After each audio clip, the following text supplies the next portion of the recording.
ਸਤਿ ਸ਼੍ਰੀ ਅਕਾਲ ਜੀ। Punjabi radio USA ਦੇ ਜਿੰਨੇ ਵੀ ਸਰੋਤੇ ਸਾਡੇ ਸਾਰੇ ਹੀ ਏਐਮ ਸਟੇਸ਼ਨਸ, ਐਫਐਮ ਸਟੇਸ਼ਨਸ, ਘਰਾਂ ਦੇ ਵਿੱਚ ਰੇਡੀਓ ਸੈਟਸ ਦੇ ਰਾਹੀਂ, ਟੈਲੀਫੋਨ ਦੇ ਰਾਹੀਂ, ਫੇਸਬੁੱਕ, ਯੂਟਿਊਬ ਤੇ ਲਾਈਵ ਦੇਖ ਰਹੇ ਹੋ, ਸੁਣ ਰਹੇ ਹੋ, ਸਾਰਿਆਂ ਨੂੰ ਜੀ ਆਇਆਂ ਨੂੰ ਤੇ ਬਹੁਤ ਹੀ ਪਿਆਰ ਤੇ ਸਤਿਕਾਰ ਭਰੀ ਸਤਿ ਸ਼੍ਰੀ ਅਕਾਲ ਸਰੋਤਿਓ। ਅੱਜ ਜੁਲਾਈ ਦੀ ਪਹਿਲੀ ਤਰੀਕ ਆ, ਦਿਨ ਸ਼ਨਿਚਰਵਾਰ ਆ। ਤੁਹਾਡੇ ਲਈ ਸਵੇਰ ਦਾ ਅਪਡੇਟ ਇਮੀਗ੍ਰੇਸ਼ਨ ਪ੍ਰੋਗਰਾਮ ਲੈ ਕੇ ਹਾਜ਼ਰ ਹੋਏ ਆ ਤੇ ਸਾਡੇ ਨਾਲ ਅਟਾਰਨੀ ਜੇ ਤਿਰਕੀਆਣਾ ਜੀ ਜੁੜੇ ਹੋਏ ਆ। ਜੀ ਆਇਆਂ ਨੂੰ ਤੇ ਪਿਆਰ ਭਰੀ ਸਤਿ ਸ਼੍ਰੀ ਅਕਾਲ।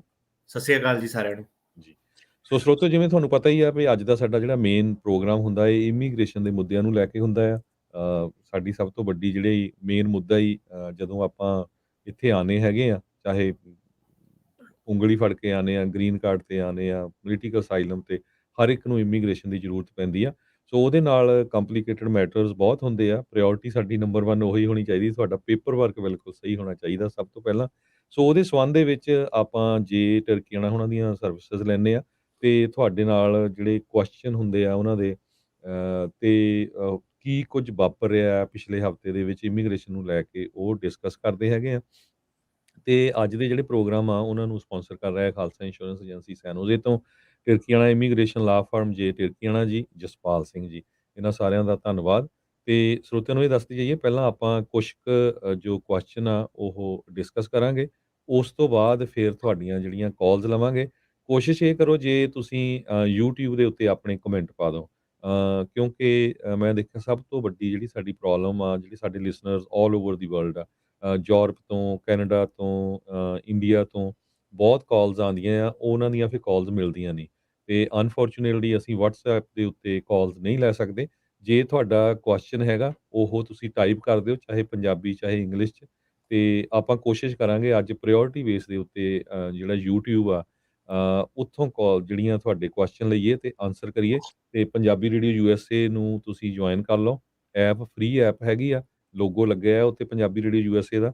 ਤੇ ਆਪਣੇ ਜਿੰਨੇ ਵੀ ਤੁਹਾਡੇ ਦੋਸਤ ਮਿੱਤਰ ਰਿਸ਼ਤੇਦਾਰ ਆ ਪੂਰੀ ਦੁਨੀਆ 'ਚ, ਉਹਨਾਂ ਨੂੰ ਕਹੋ ਇਹ ਜਿਹੜਾ ਹੈਗਾ ਆ ਇਸ ਐਪ ਨੂੰ ਅਪਲੋਡ ਕਰ ਲਓ। ਤੇ ਅੱਜ ਦੀਆਂ ਕੁਛ ਕੁ ਜੋ ਪਿਛਲੇ ਹਫ਼ਤੇ 'ਚ ਵਾਪਰਿਆ ਉਹਨਾਂ ਖਬਰਾਂ ਵੱਲ ਚੱਲੀਏ। ਤੇ ਜੀ ਕਹਿੰਦੇ ਜਿਹੜਾ ਇੱਕ ਨਿਕਾਰਾਗੁਆ ਦਾ ਮਾਈਗਰੈਂਟ ਸੀ ਜਿਸ ਦੀ ਆਈਸ ਦੀ ਕਸਟਡੀ ਦੇ ਵਿੱਚ ਮੌਤ ਹੋ ਗਈ ਸੀ, ਉਸ ਨੂੰ ਰਿਕਮੈਂਡ ਕੀਤਾ ਗਿਆ ਸੀ ਵੀ ਇਸ ਨੂੰ ਛੱਡ ਦਿੱਤਾ ਜਾਵੇ। ਜੀ ਬਿਲਕੁਲ। ਸੋ ਅੱਜ ਦੀਆਂ ਹਰਜੋਤ ਜੀ ਖਬਰਾਂ ਜਿਹੜੀਆਂ ਹੁਣ ਸਾਡੀਆਂ ਨਾ ਥੋੜ੍ਹੀਆਂ ਜਿਹੀਆਂ ਪੋਲੀਟੀਕਲ ਲੈਂਡਸਕੇਪ ਵੱਲ ਵਧਣੀਆਂ ਜ਼ਿਆਦਾ, ਜਿਹੜੀਆਂ ਆਉਣ ਵਾਲੇ ਮਹੀਨਿਆਂ ਦੇ ਵਿੱਚ, ਹਫ਼ਤਿਆਂ ਦੇ ਵਿੱਚ। ਜੀ। ਇਹਦੇ ਕਈ ਰੀਜ਼ਨ ਆ, ਕਿਉਂਕਿ ਹੁਣ ਪੋਲੀਟਿਕਸ ਦਾ ਟਾਈਮ ਆ, ਸਾਰਾ ਸੀਜ਼ਨ, ਤੇ ਆਪਾਂ ਦੇਖ ਰਹੇ ਹਾਂ ਕਿ ਹਰੇਕ ਸਟੇਟ 'ਚ ਕੋਈ ਨਾ ਕੋਈ ਲਾਅ ਜਿਹੜਾ ਇਮੀਗ੍ਰੇਸ਼ਨ ਦੇ ਰਿਲੇਟਿਡ ਉਹ ਇੰਟਰੋਡਿਊਸ ਕੀਤਾ ਜਾ ਰਿਹਾ। ਤੇ ਹਰੇਕ ਬੰਦਾ ਆਪਣੇ ਆਪਣੇ ਫਾਇਦੇ ਲਈ ਲਾਅ ਜਿਹੜਾ ਹੈਗਾ ਉਹ ਇੰਟਰੋਡਿਊਸ ਕਰ ਰਿਹਾ। ਕਿਸੇ ਨੂੰ ਇਮੀਗ੍ਰੈਂਟਸ ਦੀ ਸਪੋਰਟ ਚਾਹੀਦੀ ਆ, ਕਿਸੇ ਨੂੰ ਕੋਈ ਇਮੀਗ੍ਰੈਂਟਸ ਦੇ ਅਗੇਂਸਟ ਆ, ਕੋਈ ਆਪਣੇ ਸਟੇਟ ਕੌਂਸਟੀਟੂਐਂਸੀ 'ਚ ਜਿੱਤਣਾ ਚਾਹੁੰਦਾ ਵਾ, ਤੇ ਕੋਈ ਸਟੇਟ ਦਾ ਆਲਰੇਡੀ ਗਵਰਨਰ ਆ ਤੇ ਉਹ ਅੱਗੇ ਚਾਹਵਾਨ ਹੈਗਾ ਕਿ ਪ੍ਰੈਜ਼ੀਡੈਂਸ਼ੀਅਲ ਕੈਂਡੀਡੇਟ ਬਣੇ, ਉੱਥੇ ਰਨ ਕਰੇ, ਆਪਣੀ ਸਟੇਟ ਦੀਆਂ ਪਾਲਿਸੀਆਂ ਦੱਸੇ ਕਿੱਦਾਂ ਇਮੀਗ੍ਰੇਸ਼ਨ ਨੂੰ ਰੋਕ ਕੇ ਰੱਖਿਆ। ਸੋ ਇਹ ਸਾਰੇ ਦੇ ਵਿੱਚ ਕੀ ਹੈ ਕਿ ਹੁਣ ਖਬਰਾਂ ਤਾਂ ਬਹੁਤ ਵੱਡੀਆਂ, ਲਾਅ, ਸੁਪਰੀਮ ਕੋਰਟ ਦੇ ਡਿਸੀਜਨ ਕਈ 200 250 ਪੇਜਾਂ ਦੇ ਆ। ਜੀ। ਤੇ ਕਈ ਵਾਰੀ ਤਾਂ ਸਾਨੂੰ ਵੀ ਪੜ੍ਹਦੇ ਮਹੀਨਾ ਲੱਗ ਜਾਂਦਾ ਉਹਦਾ, ਜਦੋਂ ਖਬਰ ਬਾਅਦ 'ਚ ਆਉਂਦੀ ਹੈ ਨਾ। ਤੇ ਉਹਦੇ ਵਿੱਚ ਕੀ ਹੈ ਕਿ ਮੀਡੀਆ ਰਾਹੀਂ ਜਿਹੜੇ ਨਿਊਜ਼ ਚੈਨਲ ਆ, ਮੰਨੇ ਪ੍ਰਮੰਨੇ ਨਿਊਜ਼ ਚੈਨਲ ਵੀ, ਉਹ ਵੀ ਕੀ ਕਰਦੇ ਆ ਕਿ ਕਲਿੱਕ ਵੇਟ ਬਹੁਤ ਜ਼ਿਆਦਾ, ਉੱਥੋਂ ਦੀ ਛੋਟੇ ਜਿਹੜੀ ਇਨਫੋਰਮੇਸ਼ਨ ਆ ਉਹ ਕੱਢ ਲੈਂਦੇ ਆ ਕਿ ਆਹ ਸੁਪਰੀਮ ਕੋਰਟ ਨੇ ਕਿਹਾ, ਆਹ ਕਿਹਾ, ਹੈ ਨਾ। ਤੇ ਉਹ ਮਹੀਨਾ ਕਿ ਚੰਗੀ ਫਿਰ ਖਿਚੜੀ ਪੱਕਦੀ ਆ ਕਿ ਕੀ ਐਕਚੁਅਲਿਟੀ ਦੇ ਵਿੱਚ ਕੀ ਹੈਗਾ, ਕਿ ਲਾਅ, ਕੀ ਕੋਈ ਇੱਦਾਂ ਦਾ ਲਾਅ ਪਾਸ ਹੋਇਆ ਕਿ ਲੋਕਾਂ ਨੂੰ ਪੱਕੇ ਕਰ ਰਹੇ, ਨਹੀਂ ਪੱਕੇ ਕਰ ਰਹੇ। ਤੇ ਆਪਾਂ ਟਰੰਪ ਵਾਲਿਆਂ ਦੇ ਟਾਈਮ 'ਚ ਵੀ ਦੇਖਿਆ ਸੀ, ਬੜੀ ਕਨਫਿਊਜ਼ਨ ਜਿਹੜੀ ਆ ਉਹ ਕ੍ਰੀਏਟ। ਜਿਹੜੇ ਹੁਣ ਸਾਡੇ ਆਉਣ ਵਾਲੇ 6 ਮਹੀਨੇ ਆ, ਇਹਦੇ ਵਿੱਚ ਕੋਈ ਨਵਾਂ ਮੈਨੂੰ ਨਹੀਂ ਲੱਗਦਾ ਕਿ ਕੋਈ ਇੱਦਾਂ ਦਾ ਲੈਂਡਮਾਰਕ ਜਿਹੜਾ ਲਾਅ ਉਹ ਪਾਸ ਹੋਣਾ ਕਿ ਇਮੀਗ੍ਰੈਂਟਾਂ ਨੂੰ ਕੋਈ ਬਹੁਤ ਬੈਨੀਫਿਟ ਦਿੱਤਾ ਜਾਊਗਾ ਜਾਂ ਕੁਛ ਇੱਦਾਂ। ਕਿਉਂਕਿ ਹੁਣ ਜਿਹੜਾ ਸੈਂਟਰ ਸਟੇਜ ਇਸ ਵੇਲੇ ਇਮੀਗ੍ਰੇਸ਼ਨ ਆ, ਦੋਨੋਂ ਜਿਹੜੀਆਂ ਪਾਰਟੀਆਂ ਹੈਗੀਆਂ ਹੁਣ ਇਸ ਵੇਲੇ, ਡੈਮੋਕ੍ਰੈਟ ਤੇ ਰਿਪਬਲਿਕਨ, ਦੋਨੋਂ ਜਾਣਿਆਂ ਨੇ ਕੰਜ਼ਰਵੇਟਿਵ ਸਟੈਂਸ ਅਪਣਾ ਲਿਆ ਤੇ ਦੋਨੇ ਜਾਣੇ ਜਿਹੜੇ ਹੈਗੇ ਆ ਉਹ ਇਮੀਗ੍ਰੈਂਟਾਂ ਨੂੰ ਕੋਈ ਫੇਵਰ ਨਹੀਂ ਕਰ ਰਹੇ ਇਸ ਵੇਲੇ। ਤੇ ਹੁਣ ਇਹਦੇ ਵਿੱਚ ਨਾਲ ਕੀ ਹੋ ਰਿਹਾ ਕਿ ਜਿੱਦਾਂ ਖਬਰ ਹੈ ਕਿ ਆਈਸ ਦੇ ਵਿੱਚ ਕਿਸੇ ਦੀ ਮੌਤ ਹੋ ਗਈ। ਹੁਣ ਬੰਦਾ ਕਹੂਗਾ ਕਿ ਯਾਰ ਇੱਕ ਬੰਦਾ ਮਰ ਗਿਆ, ਕੀ ਹੋਇਆ, ਬਾਰਡਰ ਤੇ ਕਈ ਬੰਦੇ ਮਰਦੇ ਆ, ਹੈ ਨਾ, ਐਡੀ ਕਿੱਡੀ ਗੱਲ ਆ। ਜੀ। ਸੋ ਗੱਲ ਇਹ ਬਾਰਡਰ ਦੇ ਉੱਤੇ ਮਰੇ ਦੀ ਜਾਂ ਰਾਹ ਦੇ ਵਿੱਚ ਆਉਂਦੇ ਮਰੇ ਬੰਦੇ ਦੀ ਗੱਲ ਨਹੀਂ ਆ। ਇਹ ਗੱਲ ਹੈਗੀ ਕਿ ਅਮਰੀਕਾ ਦੇ ਵਿੱਚ ਜਿਹੜੀ ਹੁਣ ਕਹਿੰਦੀ ਸਰਕਾਰ ਆ ਇੰਨੀਆਂ ਪ੍ਰੋਟੈਕਸ਼ਨ ਦਿੰਦੀ ਹੈ, ਉਹਨਾਂ ਦੀ ਕਸਟਡੀ ਦੇ ਵਿੱਚ ਇਹ ਬੰਦੇ ਦੀ ਮੌਤ ਜਿਹੜੀ ਹੋਈ ਹੈ। ਇਹ 'ਤੇ ਹੁਣ ਜੇ ਥੋੜ੍ਹਾ ਜਿਹਾ ਤੁਹਾਨੂੰ ਹੋਰ ਦੱਸੀਏ, ਇਹਦਾ ਨਾਂ ਸੀਗਾ ਅਰਨੈਸਟੋ ਰੋਚਾ ਜੀ, ਤੇ ਇਹ 42 ਸਾਲ ਦਾ ਸੀਗਾ। ਫਰਾਈਡੇ ਨੂੰ ਇਹਦੀ ਮੌਤ ਹੋਈ ਹੈ ਲੁਈਜ਼ੀਆਨਾ ਦੇ ਵਿੱਚ। ਇਮੀਗ੍ਰੇਸ਼ਨ ਜਿਹੜੇ ਆਈਸ ਵਾਲੇ ਹੈਗੇ ਆ, ਉਹਨਾਂ ਨੇ ਆਪਣੀ ਸਟੇਟਮੈਂਟ 'ਚ ਦੱਸਿਆ। ਇਹਦੀ ਪ੍ਰੀਲਿਮਿਨਰੀ ਜਿਹੜੀ ਕਾਜ਼ ਆਫ ਡੈਥ ਸੀਗੀ ਹਸਪਤਾਲ ਨੇ ਜਦੋਂ ਇਹਦਾ ਜੋ ਵੀ ਪੋਸਟਮਾਰਟਮ ਵਗੈਰਾ ਕਰਦੇ ਆ ਜਿੱਦਾਂ ਵੀ ਆ, ਉਹ ਕਹਿੰਦੇ ਕਿ ਕਾਰਡੀਅਕ ਅਰੈਸਟ ਨਾਲ ਇਹਦੀ ਜਿਹੜੀ ਮੌਤ ਉਹ ਹੋਈ ਆ। ਤੇ ਜਿਹੜਾ ਆਈਸ ਦਾ ਪੈਨਲ ਸੀਗਾ, ਉਹਨਾਂ ਨੇ ਪਹਿਲਾਂ ਹੀ ਇਹਨੂੰ ਕਿਹਾ ਸੀਗਾ ਕਿ ਨਵੰਬਰ 'ਚ ਇਹਨੂੰ ਰਿਲੀਜ਼ ਕਰ ਦਿਓ। ਤੇ ਜਿਹੜੇ ਡਿਟੈਂਸ਼ਨ ਸੈਂਟਰ ਦੇ ਲੋਕੀ ਸੀਗੇ ਆਈਸ ਵਾਲੇ, ਅੱਗੇ ਉਹਨਾਂ ਨੂੰ ਪਾਵਰ ਹੁੰਦੀ ਆ, ਉਹਨਾਂ ਨੇ ਮਨਾ ਕਰਤਾ ਕਿ ਇਹਨੂੰ ਰਿਲੀਜ਼ ਆਪਾਂ ਨਹੀਂ ਕਰਨਾ। ਜੀ, ਤੇ ਉਹਨਾਂ ਨੇ ਹੁਣ ਆਈਸ ਵਾਲਿਆਂ ਨੇ ਕੋਈ ਕਮੈਂਟ ਨਹੀਂ ਦਿੱਤਾ ਇਸ ਬਾਰੇ, ਸਾਇਲੈਂਟ ਆ। ਤੇ ਕਾਫੀ ਉਹ ਹੁਣ ਆਬਵੀਅਸਲੀ ਟਾਰਗੇਟ ਵੀ ਆ ਜਿਹੜੇ ਹੁਣ ਪ੍ਰੋ ਇਮੀਗ੍ਰੇਸ਼ਨ ਗਰੁੱਪ ਆ, ਉਹਨਾਂ ਨੂੰ ਵੀ ਮੌਕਾ ਵਾ ਕਿ ਇਹ ਚੀਜ਼ ਨੂੰ ਹੁਣ ਪੁਸ਼ ਕੀਤਾ ਜਾਵੇ ਕਿ ਕਿੱਦਾਂ ਇਹ ਇਮੀਗ੍ਰੈਂਟਸ ਨੂੰ ਹੈਂਡਲ ਕਰਦੇ ਆ।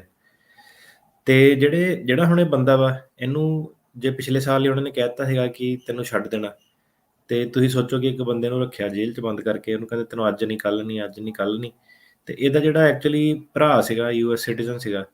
ਜੀ, ਤੇ ਹੁਣ ਜੇ ਤਾਂ ਵੈਨੀਜ਼ੁਏਲਾ ਦੇ ਵਿੱਚ ਵੀ ਕਾਫੀ ਪੋਲੀਟੀਕਲ ਅਨਰੈਸਟ ਆ, ਤੇ ਜੇ ਹੁਣ ਭਰਾ ਸਿਟੀਜ਼ਨ ਆ ਤਾਂ ਆਬਵੀਅਸਲੀ ਬੰਦਾ ਪੱਕੇ ਤਰੀਕੇ ਨਾਲ ਵੀ ਆ ਸਕਦਾ। ਲੌਂਗ ਟਾਈਮ ਥੋੜ੍ਹਾ ਜਿਹਾ ਲੱਗਦਾ ਹੈ ਨਾ। ਬਿਲਕੁਲ। ਇਹ ਬੰਦਿਆਂ ਦੀਆਂ ਮਜਬੂਰੀਆਂ ਹੁੰਦੀਆਂ। ਸਾਊਥ ਅਮਰੀਕਾ 'ਚ ਹੁਣ ਪ੍ਰੋਬਲਮ ਕਾਫੀ ਹੈਗੀ ਆ, ਪੋਲੀਟੀਕਲ ਅਨਰੈਸਟ ਆ, ਪੋਲੀਟੀਕਲ ਓਪੀਨੀਅਨ ਬੰਦਾ ਰੱਖ ਨਹੀਂ ਸਕਦਾ ਉੱਥੇ, ਗੈਂਗ ਦੀ ਪ੍ਰੋਬਲਮ ਬਹੁਤ ਜ਼ਿਆਦਾ ਵਾ। ਤੇ ਜਿਹੜਾ ਇਹਦਾ ਭਰਾ ਵਾ, ਕਹਿੰਦਾ ਸਾਨੂੰ ਤਾਂ ਕਹਿੰਦਾ ਜਦੋਂ ਉਹਨਾਂ ਨੇ ਖਬਰ ਦਿੱਤੀ ਸੀ ਪਿਛਲੇ ਸਾਲ ਕਿ ਇਹਨੇ ਛੁੱਟ ਜਾਣਾ ਵਾ, ਕਹਿੰਦਾ ਆਪਾਂ ਤਾਂ ਸਿਸਟਮ ਤੇ ਰਿਲਾਈ ਕਰਦੇ ਹੈਗੇ ਕਿ ਇਹਨੇ ਆ ਜਾਣਾ ਵਾ ਘਰੇ।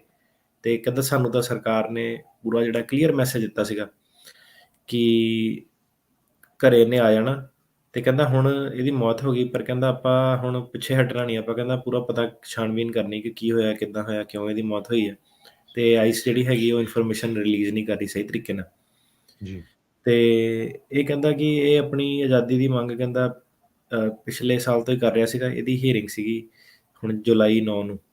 ਤੇ ਇਹਦੀ ਅਨਟਾਈਮਲੀ ਡੈਥ ਜਿਹੜੀ ਹੋਈ ਹੈ, ਇਹਨੇ ਬਹੁਤ ਜ਼ਿਆਦਾ ਸਵਾਲ ਜਿਹੜੇ ਆਈਸ ਦੀ ਡਿਟੈਂਸ਼ਨ ਦੇ ਉੱਤੇ ਕੁਐਸਚਨ ਲੋਕਾਂ ਨੂੰ ਹੈਗੇ ਹੁਣ ਕਿ ਇਹਨੂੰ ਇਨਵੈਸਟੀਗੇਟ ਕਰਨਾ ਚਾਹੀਦਾ ਹਾਈਐਸਟ ਲੈਵਲ ਤੇ ਕਿ ਕਿਉਂ ਇਦਾਂ ਹੋਇਆ।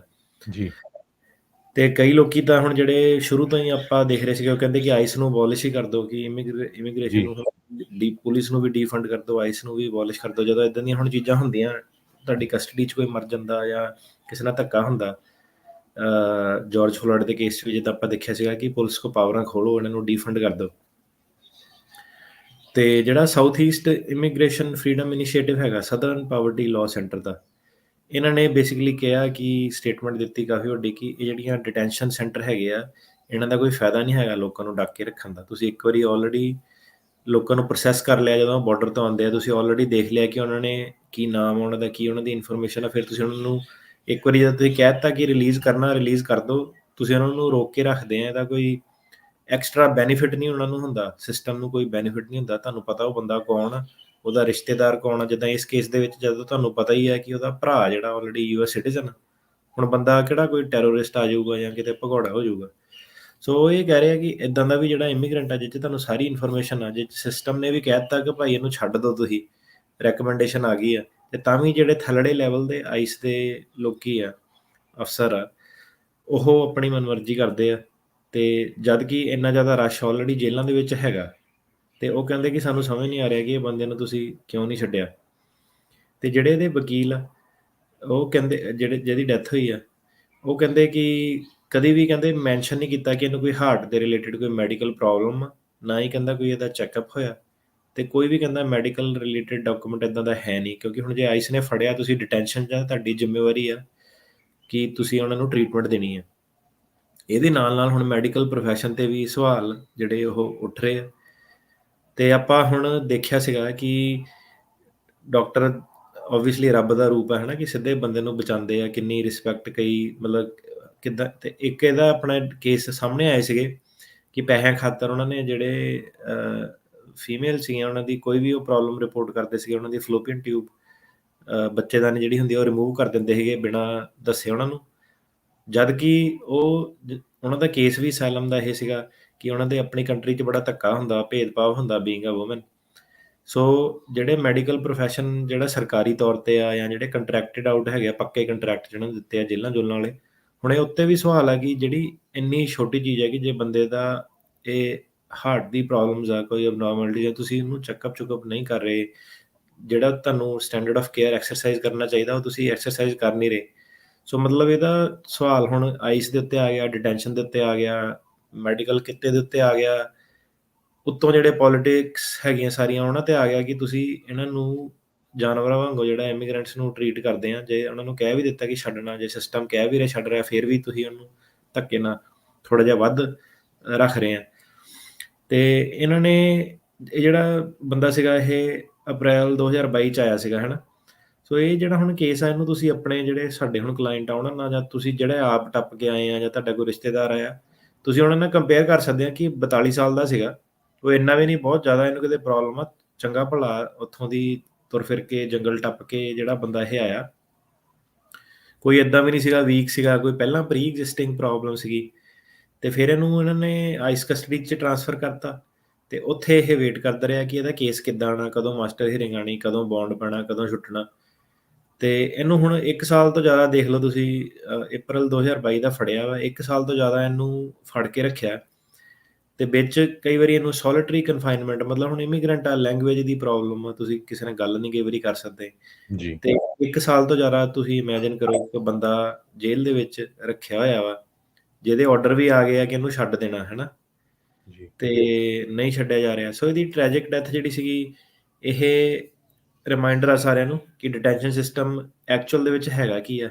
ਜਿਹੜੇ ਲੋਕੀ ਹੁਣ ਆਉਂਦੇ ਆ, ਹੈ ਨਾ, ਉਹ ਸੋਚਦੇ ਆ ਕਿ ਮੇਰੇ ਨਾਲ ਨਹੀਂ ਏਦਾਂ ਹੋਣਾ, ਬਿਲਕੁਲ ਤੇ ਪਰ ਇਹਨਾਂ ਏਦਾਂ ਹੋਇਆ। ਇਹ ਜਿਹੜਾ ਪਹਿਲਾ ਵਿਅਕਤੀ ਨਹੀਂ ਹੈਗਾ ਜਿਹਦੀ ਮੌਤ ਹੋਈ ਹੈ, ਇਹ ਹਾਂਜੀ 5ਵਾਂ ਵਿਅਕਤੀ ਆ ਜਿਹਦੀ ਜੈਨਾ ਡਿਟੈਂਸ਼ਨ ਸੈਂਟਰ ਦੇ ਵਿੱਚ, ਇੱਥੇ ਇਹ ਵਾਲੇ ਡਿਟੈਂਸ਼ਨ ਸੈਂਟਰ ਦੇ ਵਿੱਚ ਜਿਹਦੀ ਮੌਤ ਹੋਈ, ਪੰਜਵੀਂ ਮੌਤ ਆ ਇਸੇ ਪਾਰਟਿਕੂਲਰ ਡਿਟੈਂਸ਼ਨ ਸੈਂਟਰ ਦੇ ਵਿੱਚ। ਤੇ ਬਾਈਡਨ ਸਰਕਾਰ ਦੇ ਥੱਲੇ ਆਈਸ ਦੀ ਕਸਟਡੀ ਦੇ ਵਿੱਚ 11 ਮੌਤਾਂ ਜਿਹੜੀਆਂ ਉਹ ਹੋਈਆਂ। ਤੇ ਜੀ ਜਿਹੜੀ ਆਈਸ ਆ ਉਹਨਾਂ ਨੇ ਕਮੈਂਟ ਦਿੱਤਾ ਕਿ ਆਪਾਂ ਹੋਮਲੈਂਡ ਸਿਕਿਉਰਿਟੀ ਨੂੰ ਦੱਸਤਾ, ਜਿਹੜਾ ਉਹਨਾਂ ਦਾ ਆਫਿਸ ਆਫ ਇੰਸਪੈਕਟਰ ਜਨਰਲ ਆ ਜਿਹੜੇ ਇਨਵੈਸਟੀਗੇਸ਼ਨ ਵਗੈਰਾ ਕਰਦੇ ਆ, ਤੇ ਆਫਿਸ ਆਫ ਪ੍ਰੋਫੈਸ਼ਨਲ ਰਿਸਪੌਂਸਿਬਿਲਿਟੀ, ਇਹ ਹਰੇਕ ਜਿਹੜਾ ਵੀ ਲਾਇਸੈਂਸ ਪ੍ਰੋਫੈਸ਼ਨਲ ਲਾਇਸੈਂਸ ਫੈਸਿਲਿਟੀ ਆ ਉਹ ਇਹਦੇ ਥੱਲੇ ਜਿਹੜੇ ਰੈਗੂਲੇਟਡ ਹੁੰਦੇ ਆ। ਉਹਨਾਂ ਨੇ ਕਿਹਾ ਕਿ ਆਪਾਂ ਨੂੰ ਇਨਫੋਰਮ ਕਰਤਾ ਹੈਗਾ, ਤੇ ਆਪਾਂ ਨਿਕਰਾਗੁਆ ਦੀ ਕੌਂਸੂਲੇਟ ਜਨਰਲ ਜਿਹੜਾ ਹੈਗਾ ਫਲੋਰੀਡਾ ਦੇ ਵਿੱਚ, ਮਿਆਮੀ ਦੇ ਵਿੱਚ, ਉਹਨਾਂ ਨੂੰ ਵੀ ਆਪਾਂ ਇਹਦੀ ਮੌਤ ਬਾਰੇ ਜਿਹੜਾ ਦੱਸਤਾ। ਜੀ ਅਗਲੀ ਆਪਾਂ ਚਲੀਏ ਖਬਰ ਵੱਲ। ਆਪਾਂ ਪਿਛਲੇ ਕੁਝ ਮਹੀਨਿਆਂ ਤੋਂ ਦੇਖ ਰਹੇ ਹਾਂ ਕਿ ਟੈਕਸਸ ਤੇ ਫਲੋਰੀਡਾ ਦੋਨੋਂ ਸਟੇਟਾਂ ਜਿਹੜੀਆਂ ਆ ਇਹ ਇਸ ਟਾਈਮ ਦੋਨੋਂ ਹੀ ਪੋਲੀਟੀਕਲ ਡਿਬੇਟ ਦੇ ਸੈਂਟਰ ਦੇ ਉੱਤੇ ਆ ਇਮੀਗ੍ਰੇਸ਼ਨ ਨੂੰ ਲੈ ਕੇ। ਲੇਟੈਸਟ ਕੀ ਹੈ ਇਹਦੇ ਬਾਰੇ? ਸੋ ਜਿੱਦਾਂ ਉਹੀ ਦੱਸਿਆ ਤੁਹਾਨੂੰ ਕਿ ਹੁਣ ਪੋਲੀਟਿਕਸ, ਹੁਣ ਆਪਣਾ ਜਿਹੜਾ ਸ਼ੋਅ ਆ ਉਹ ਕਈ ਵਾਰੀ ਡਿਸਕਸ ਕਰਦਾ ਟੈਕਨੀਕੈਲਿਟੀਜ਼ ਕਿ ਲਾਅ ਕੀ ਆ, ਨਵਾਂ ਕੀ ਆਇਆ, ਲੋਕਾਂ ਦੇ ਸਵਾਲ ਜਵਾਬ। ਜਿਹੜਾ ਪੋਲੀਟਿਕਸ ਦਾ ਮੁੱਦਾ, ਇਹ ਪੋਲੀਟੀਕਲ ਜਿਹੜਾ ਲੈਂਡਸਕੇਪ ਕੀ ਆ, ਇਹਨੂੰ ਡੂੰਘਾਈ ਦੇ ਵਿੱਚ ਸਟੱਡੀ ਕਰਨਾ, ਉਹਦੇ ਬਾਰੇ ਡਿਸਕਸ ਕਰਨਾ, ਇਹ ਇੱਕ ਮੇਰਾ ਫੇਵਰੇਟ ਟੌਪਿਕ ਆ। ਹੁਣ ਆਉਣ ਵਾਲੇ 6 ਮਹੀਨਿਆਂ ਤੁਹਾਨੂੰ ਇਦਾਂ ਕਿ ਦੋਨੋਂ ਪਾਰਟੀਆਂ ਦੇ ਬਾਰੇ ਇਨਫੋਰਮੇਸ਼ਨ ਮਿਲੂਗੀ। ਉਹ ਵਾਲੀ ਇਨਫੋਰਮੇਸ਼ਨ ਨਹੀਂ ਕਿ ਡੈਮੋਕ੍ਰੇਟ ਨੇ ਇਦਾਂ ਕਰਤਾ, ਰਿਪਬਲਿਕਨ ਨੇ ਇਦਾਂ ਕਰਤਾ। ਸੁਪਰਫਿਸ਼ੀਅਲ ਇਨਫੋਰਮੇਸ਼ਨ ਦੀ ਆਪਾਂ ਗੱਲ ਨਹੀਂ ਕਰ ਰਹੇ, ਆਪਾਂ ਇਮੀਗ੍ਰੇਸ਼ਨ ਮੁੱਦੇ ਤੇ ਗੱਲ ਕਰਾਂਗੇ। ਪਰ ਜੀ ਜਿਹੜੇ ਇਮੀਗ੍ਰੇਸ਼ਨ ਮੁੱਦੇ ਤੇ ਜਿਹੜੀਆਂ ਹੁਣ ਇਹ ਖਬਰਾਂ ਵਾ, ਇਹਨਾਂ ਦਾ ਮਕਸਦ ਇਹ ਹੋਊਗਾ ਕਿ ਦੋਨੋਂ ਪਾਰਟੀ ਸਿਸਟਮ ਕਿੱਦਾਂ ਚੱਲਦਾ ਇੱਥੇ, ਪੋਲੀਟਿਕਸ ਇੱਥੇ ਕਿੱਦਾਂ ਦੀ ਚੱਲਦੀ ਆ, ਕਿੱਦਾਂ ਦੇ ਇੱਥੇ ਲੀਡਰ ਹੁੰਦੇ ਆ, ਕੀ ਕਮੀ ਪੇਸ਼ੀ ਇੱਥੇ ਹੈਗੀ ਆ, ਜਾਂ ਕੀ ਉਹਨਾਂ ਦੀ ਚਤੁਰਾਈ ਆ ਆਪਣੇ ਇੰਡੀਆ ਦੇ ਲੀਡਰਾਂ ਦੇ ਕੰਪੇਅਰ ਨਾਲ। ਇਹਦੇ ਨਾਲ ਨਾਲ ਆਪਾਂ ਇਹ ਵੀ ਡੂੰਘਾਈ 'ਚ ਜਾਵਾਂਗੇ ਕਿ ਜਿਹੜੀ ਸਾਡੀ ਕਮਿਊਨਿਟੀ ਆ ਉਹ ਲੀਡਰਸ਼ਿਪ 'ਚ ਕਿੱਥੇ ਸਟੈਂਡ ਕਰਦੀ ਆ, ਸਾਡੇ ਲੀਡਰ ਕੌਣ ਆ, ਉਹ ਕਿਹੜੇ ਕੁ ਲੈਵਲ ਦੇ ਆ, ਕਿੱਥੇ ਕੁ ਸਟੈਂਡ ਕਰਦੇ ਆ, ਕਿੰਨੀ ਕੁ ਆਪਣੀ ਕਮਿਊਨਿਟੀ ਦੀ ਹੈਲਪ ਕਰਦੇ ਆ, ਤੇ ਕਿੰਨੀ ਕੁ ਉਹਨਾਂ ਦੇ ਵਾਸਤੇ ਕਿੰਨੀ ਕੁ ਉਹਨਾਂ ਦੀ ਪੋਲੀਟੀਕਲ ਪਾਵਰ ਜਿਹੜੀ ਹੈਗੀ ਆ, ਹੈ ਨਾ। ਤੇ ਆਪਾਂ ਕਈ ਵਾਰੀ ਜਿਹੜੀ ਹਿਸਪੈਨਿਕ ਕਮਿਊਨਿਟੀ ਦੀ ਗੱਲ ਕੀਤੀ ਹੈ ਕਿਉਂਕਿ ਉਹ ਜ਼ਿਆਦਾ ਐਸਟੈਬਲਿਸ਼ਡ ਆ ਇੱਥੇ, ਉਹਨਾਂ ਦੇ ਜਿਹੜੇ ਗਰੁੱਪ ਆ ਉਹ ਜ਼ਿਆਦਾ ਐਸਟੈਬਲਿਸ਼ ਆ, ਨਾਨ ਪ੍ਰੋਫਿਟ ਉਹਨਾਂ ਦੀਆਂ ਬਹੁਤ ਜ਼ਿਆਦਾ ਐਸਟੈਬਲਿਸ਼ ਆ, ਜ਼ਿਆਦਾਤਰ ਧਾਰਮਿਕ ਲੋਕ ਬਹੁਤ ਆ, ਇਸ ਕਰਕੇ ਡੋਨੇਸ਼ਨ ਵਗੈਰਾ ਆਪਣੇ ਦਿਲ ਖੋਲ ਕੇ ਉਹ ਜਿਹੜੇ ਦਿੰਦੇ ਆ। ਜੀ ਤੇ ਉਹਨਾਂ ਦੀ ਜਿਹੜੀ ਬਾਰਡਰ ਆਬਵੀਅਸਲੀ ਨਾਲ ਲੱਗਦਾ ਤੁਰ ਕੇ ਆ ਸਕਦੇ ਆ, ਨੰਬਰ ਜਿਹੜਾ ਉਹਨਾਂ ਦਾ ਨੰਬਰ ਆਫ ਇਮੀਗ੍ਰੈਂਟ ਆ ਉਹ ਜ਼ਿਆਦਾ ਵਾ। ਤੇ ਜਿਹੜੀ ਪੋਲੀਟੀਕਲ ਡਿਬੇਟ ਜਿਹੜਾ ਜ਼ਿਆਦਾਤਰ ਜਿਹੜਾ ਸੈਂਟਰ ਕਰਦਾ ਵਾ ਉਹ ਪੰਜਾਬੀਆਂ ਤੇ ਨਹੀਂ ਸੈਂਟਰ ਕਰਦਾ। ਉਹਨਾਂ ਤੋਂ ਪ੍ਰੋਬਲਮ ਨਹੀਂ, ਇਹਨਾਂ ਨੂੰ ਜਿਹੜੇ ਪੋਲੀਟੀਕਲ ਡਿਬੇਟ ਸੈਂਟਰ ਕਰਦਾ ਸਾਊਥ ਅਮਰੀਕਾ ਦੇ ਉੱਤੇ, ਜਿਹੜਾ ਲੈਟਿਨ ਕੰਟਰੀ ਸਾਰੀਆਂ ਹੈਗੀਆਂ, ਮੈਕਸੀਕੋ ਤੋਂ ਲੈ ਕੇ ਥੱਲੇ ਜਿੰਨੀਆਂ ਵੀ ਕੰਟਰੀਆਂ ਆਉਂਦੀਆਂ, ਉਹਨਾਂ 'ਚ ਜਿਹੜੇ ਮਾਈਗ੍ਰੈਂਟ ਆ ਉਹਨਾਂ ਦੀ ਪ੍ਰੋਬਲਮ ਵੀ ਬਹੁਤ ਜ਼ਿਆਦਾ। ਕਦੀ ਨੈਚੁਰਲ ਡਿਜ਼ਾਸਟਰ ਹੋ ਗਏ, ਹੜ੍ਹ ਆ ਗਏ, ਸੋਕੇ ਪੈ ਗਏ, ਪੋਲੀਟਿਕਸ ਤਾਂ ਉੱਥੇ ਏਦਾਂ ਹੀ ਚੱਲਦੀ, ਕੋਈ ਉਹਨਾਂ ਦਾ ਸਿਸਟਮ ਨਹੀਂ ਹੈਗਾ ਕਿ ਉਹਨਾਂ ਨੇ ਸੁਧਰ ਜਾਣਾ, ਜਿਹੜਾ ਢਾਂਚਾ ਉਹਨਾਂ ਦਾ ਮਜ਼ਬੂਤ ਹੋ ਜਾਣਾ। ਤੇ ਇਨਫੈਕਟ ਕੋਵਿਡ ਤੋਂ ਬਾਅਦ ਉਹ ਹੋਰ ਵੀ ਜ਼ਿਆਦਾ ਕਮਜ਼ੋਰ ਜਿਹੜਾ ਹੋਇਆ। ਗੈਂਗ ਦੀ ਪ੍ਰੋਬਲਮ ਹੈਗੀ, ਡਰੱਗਸ ਦੀ ਪ੍ਰੋਬਲਮ ਜਿਹੜੀ ਹੈਗੀ, ਡਰੱਗ ਰਾਊਟ ਇਹ ਹੈਗੇ ਆ। ਜੀ, ਸੋ ਇਹ ਜਿਹੜੇ ਕੰਟਰੀਜ਼ ਆ, ਇਹਨਾਂ ਦੇ ਲੋਕ ਜਿਹੜੇ ਆ ਜ਼ਿਆਦਾ ਬਾਏ ਫੁੱਟ ਇੱਥੇ ਆਉਂਦੇ ਆ, ਤੇ ਇਹਨਾਂ ਨੂੰ ਕਈਆਂ ਨੂੰ ਅਸਾਈਲਮ ਵੀ ਜਿਹੜਾ ਇਹਨਾਂ ਦੀ ਹੁਣ ਜਿੱਦਾਂ ਜੈਨੂਇਨ ਸਾਡੇ ਹੁਣ ਜਿਹੜੇ ਕੇਸ ਆ ਪੰਜਾਬੀਆਂ ਦੇ, ਉਹਨਾਂ ਦੇ ਵਿੱਚ ਕ੍ਰੈਡੀਬਿਲਿਟੀ ਦਾ ਜਿਹੜਾ ਚੱਕਰ ਕੋਰਟਾਂ ਦੇ ਵਿੱਚ ਆਪਾਂ ਦੱਸਿਆ ਕਿ ਜ਼ਿਆਦਾ ਪੈਂਦਾ। ਜੀ, ਜੱਜ ਕਈ ਜਿਹੜੇ ਹੈਗੇ ਆ ਉਹ ਕਹਿੰਦੇ ਆ ਕਿ ਜਿਹੜੇ ਕੇਸ ਆ ਇਹ ਪੋਲੀਟੀਕਲ ਅਸਾਈਲਮ ਹੈਗਾ ਇਹਨਾਂ ਦਾ, ਕੋਈ ਇਹਦੇ ਵਿੱਚ ਨੈਕਸਸ ਦਾ ਇੰਨਾ ਚੱਕਰ ਨਹੀਂ ਹੁੰਦਾ ਕਿ ਪੋਲੀਟੀਕਲ ਰਿਲੀਜੀਅਨ ਧਾਰਮਿਕ ਬੇਸ ਦੇ ਜਿੱਦਾਂ ਪੰਜਾਬੀਆਂ ਦੇ ਕੇਸ ਆ। ਜੀ, ਇਹਦੇ ਵਿੱਚ ਸਿਰਫ ਆਹੀ ਪ੍ਰੋਬਲਮ ਜ਼ਿਆਦਾ ਕਿ ਕੌਣ ਸੱਚ ਬੋਲਦਾ, ਕੌਣ ਝੂਠ ਬੋਲਦਾ। ਜਿਹੜਾ ਡਿਨਾਈ ਹੁੰਦਾ ਉਹਦਾ ਇਹੀ ਕਿ ਇਹਨੇ ਰੱਟਾ ਲਾਇਆ, ਇਹਨੇ ਜਵਾਬ ਨਹੀਂ ਦਿੱਤੇ, ਇਹਨੇ ਨੰਬਰ ਗਲਤ ਦੱਸਤਾ, ਕਿੰਨੇ ਬੰਦੇ ਕੁੱਟਦੇ ਸੀਗੇ। ਸੋ ਕ੍ਰੈਡੀਬਿਲਿਟੀ ਜਿਹੜੀ ਸਿਰਫ ਉਹਦਾ ਚੱਕਰ ਹੁੰਦਾ, ਤੇ ਮਾੜਾ ਮੋਟਾ ਜਿਹੜਾ ਰੀਲੋਕੇਸ਼ਨ ਦਾ ਕਿ ਹੋਰ ਕਿਸੇ ਕਿਤੇ ਜਾ ਕੇ ਕਿਉਂ ਨਹੀਂ ਰਹਿੰਦਾ, ਹੈ ਨਾ। ਤੇ ਜੀ, ਰੀਲੋਕੇਸ਼ਨ ਦਾ ਵੀ ਆਪਾਂ ਹੁਣ ਜਿੱਦਾਂ ਜਦੋਂ ਤੋਂ ਸ਼ੋਅ ਕਰਦੇ, ਕਈ ਲੋਕਾਂ ਨੇ ਕਾਲ ਕਰਕੇ ਦੱਸਿਆ ਸੀ ਜਿਹੜਾ ਆਪਣਾ ਰੀਲੋਕੇਸ਼ਨ ਦੇ ਮੁੱਦੇ ਤੇ ਕਿੰਨੀ ਆਪਾਂ ਡਿਸਕਸ਼ਨ ਕੀਤੀ ਕਿ ਆਧਾਰ ਕਾਰਡ, ਪੈਨ ਕਾਰਡ ਨੂੰ ਛੱਡ ਕੇ ਜਿਹੜਾ ਰੀਲੋਕੇਸ਼ਨ ਦਾ ਕਿ ਆਪਣੇ ਹੱਕਾਂ ਦੀ ਮੰਗ ਵਾਲਾ ਜਿਹੜਾ ਐਸਪੈਕਟ ਸੀਗਾ ਕਿ ਪੰਜਾਬੀ ਰੇਡੀਓ ਰਾਹੀਂ ਤੁਸੀਂ ਸਾਹਮਣੇ ਲੈ ਕੇ ਆਏ। ਪਹਿਲਾਂ ਜਿਹੜਾ ਸੀਗਾ ਹਰੇਕ ਬੰਦਾ ਆਹੀ ਕਿ ਮੈਂ ਜਾ ਕੇ ਮੇਰੇ ਆਧਾਰ ਕਾਰਡ ਦੇ ਆਈਡੀ ਤੇ ਟਰੈਕ ਕਰ ਲੈਣਾ। ਹੁਣ ਤੁਸੀਂ ਦੇਖੋਗੇ ਕਿ ਕਿਤੇ ਕਿਸੇ ਨੇ ਸੁਣਿਆ ਕਿ ਰੀਲੋਕੇਸ਼ਨ ਦੇ ਕਰਕੇ ਕੇਸ ਜਿਹੜਾ ਮੇਰਾ ਡਿਨਾਈ ਹੋਇਆ ਹੋਵੇ, ਹੈ ਨਾ। ਜੀ, ਤੇ ਇਹ ਜਿਹੜੇ ਹੁਣ ਸਾਊਥ ਅਮਰੀਕਾ ਵਾਲੇ ਜਿਹੜੇ ਕੇਸ ਆ, ਇਹਦੇ ਵਿੱਚ ਕੀ ਹੈ ਕਿ ਇਹਨਾਂ ਨੂੰ ਅਸਲੀ ਮਾਰਕੁੱਟ ਆ, ਗੈਂਗ ਵਾਇਲੈਂਸ ਆ, ਪ੍ਰੋਬਲਮ ਇਹਨਾਂ ਦੀਆਂ ਜੈਨੂਇਨ ਆ। ਰੀਲੋਕੇਸ਼ਨ ਦੇ ਵੀ ਇਹਨਾਂ ਦੇ ਮੁੱਦੇ ਜਿਹੜੇ ਉਹ ਹੈਗੇ ਆ ਇਹਨਾਂ ਦਾ, ਪਰ ਚੱਕਰ ਇਹ ਹੈਗਾ ਕਿ ਇਹਨਾਂ ਦੇ ਕੋਲ ਨੈਕਸਸ ਨਹੀਂ ਹੈਗਾ। ਮਤਲਬ ਨੈਕਸਸ ਇਹ ਹੁੰਦਾ ਕਿ ਧਾਰਮਿਕ, ਪੋਲੀਟੀਕਲ, ਪਾਰਟੀਕੂਲਰ ਸੋਸ਼ਲ ਗਰੁੱਪ, ਤਾਂ ਕਰਕੇ ਜਿਹੜੇ ਇਹਨਾਂ ਦੇ ਕੇਸ ਆ ਉਹ ਥੋੜੇ ਨਹੀਂ, ਕਾਫੀ ਜਿਹੜੇ ਆਪਣੇ ਇਹਨਾਂ ਦੇ ਕੇਸ ਜਿਹੜੇ ਡਿਫਿਕਲਟ ਆ, ਟੈਕਨੀਕਲ ਡਿਫਿਕਲਟ। ਇਹਨਾਂ ਨੇ ਬਾਰਡਰ ਵੀ ਕਈ ਵਾਰੀ ਟੱਪਿਆ ਹੁੰਦਾ, ਫੈਮਿਲੀ ਮੈਂਬਰ ਵੀ ਇਹਨਾਂ ਦੇ ਵਿੱਚ ਇੱਥੇ ਮੌਜੂਦ ਹੁੰਦੇ ਆ। ਸੋ ਇਹਨਾਂ ਦਾ ਜਿਹੜਾ ਪੂਰਾ ਕੰਪਲੈਕਸ ਕੇਸ ਜਿਹੜਾ ਕਹਿ ਲਓ, ਫੈਮਿਲੀ, ਇਮੀਗ੍ਰੇਸ਼ਨ, ਵੇਵਰ ਵੂਵਰ, ਸਾਰਾ ਕੁਝ ਇਹਨਾਂ ਤੇ ਜਿਹੜਾ ਲਾਗੂ ਹੁੰਦਾ। ਤੇ ਜ਼ਿਆਦਾਤਰ ਇਹਨਾਂ ਨਾਲ ਧੱਕਾ ਵੀ ਬਹੁਤ ਜ਼ਿਆਦਾ ਜਿਹੜਾ ਹੁੰਦਾ, ਕਿਉਂਕਿ ਇਹਨਾਂ ਦਾ ਕੇਸ ਰਿਲੀਜੀਅਸ ਜਾਂ ਪੋਲੀਟੀਕਲ ਬੇਸਿਸ ਤੇ ਨਹੀਂ ਹੈਗਾ। ਜੀ, ਜਿਹੜਾ ਆਪਣਾ ਸੀਗਾ ਮੁੱਦਾ ਕਿ ਗੱਲ ਕਰੀਏ ਟੈਕਸਸ ਤੇ ਫਲੋਰੀਡਾ ਦੀ, ਇਹ ਜਿਹੜੇ ਦੋ ਸਟੇਟ ਆ, ਇਹ ਹੁਣ ਇਸ ਵੇਲੇ ਸੈਂਟਰ 'ਚ ਕੰਟਰੋਵਰਸੀ 'ਚ ਆ, ਕਿਉਂਕਿ ਇਹਨਾਂ ਦੇ ਜਿਹੜੇ ਗਵਰਨਰ ਆ ਅਬੋਟ ਤੇ ਡੀਸੈਂਟਿਸ, ਫਲੋਰੀਡਾ ਦਾ ਡੀਸੈਂਟਿਸ ਤੇ ਅਬੋਟ ਜਿਹੜਾ ਟੈਕਸਸ ਦਾ, ਇਹਨਾਂ ਨੇ ਹੁਣ ਆਪਣਾ ਪੂਰਾ, ਇਹ ਸੈਂਟਰ ਰਨਰ ਹੈਗੇ, ਇਹਨਾਂ ਨੇ ਇਲੈਕਸ਼ਨ ਕੰਟੈਸਟ ਕਰਨੀ ਆ, ਪ੍ਰੈਜ਼ੀਡੈਂਸ਼ੀਅਲ ਕੈਂਡੀਡੇਟ ਆ, ਰਿਪਬਲਿਕਨ ਪਾਰਟੀ ਦੇ ਬੰਦੇ ਆ ਇਹ।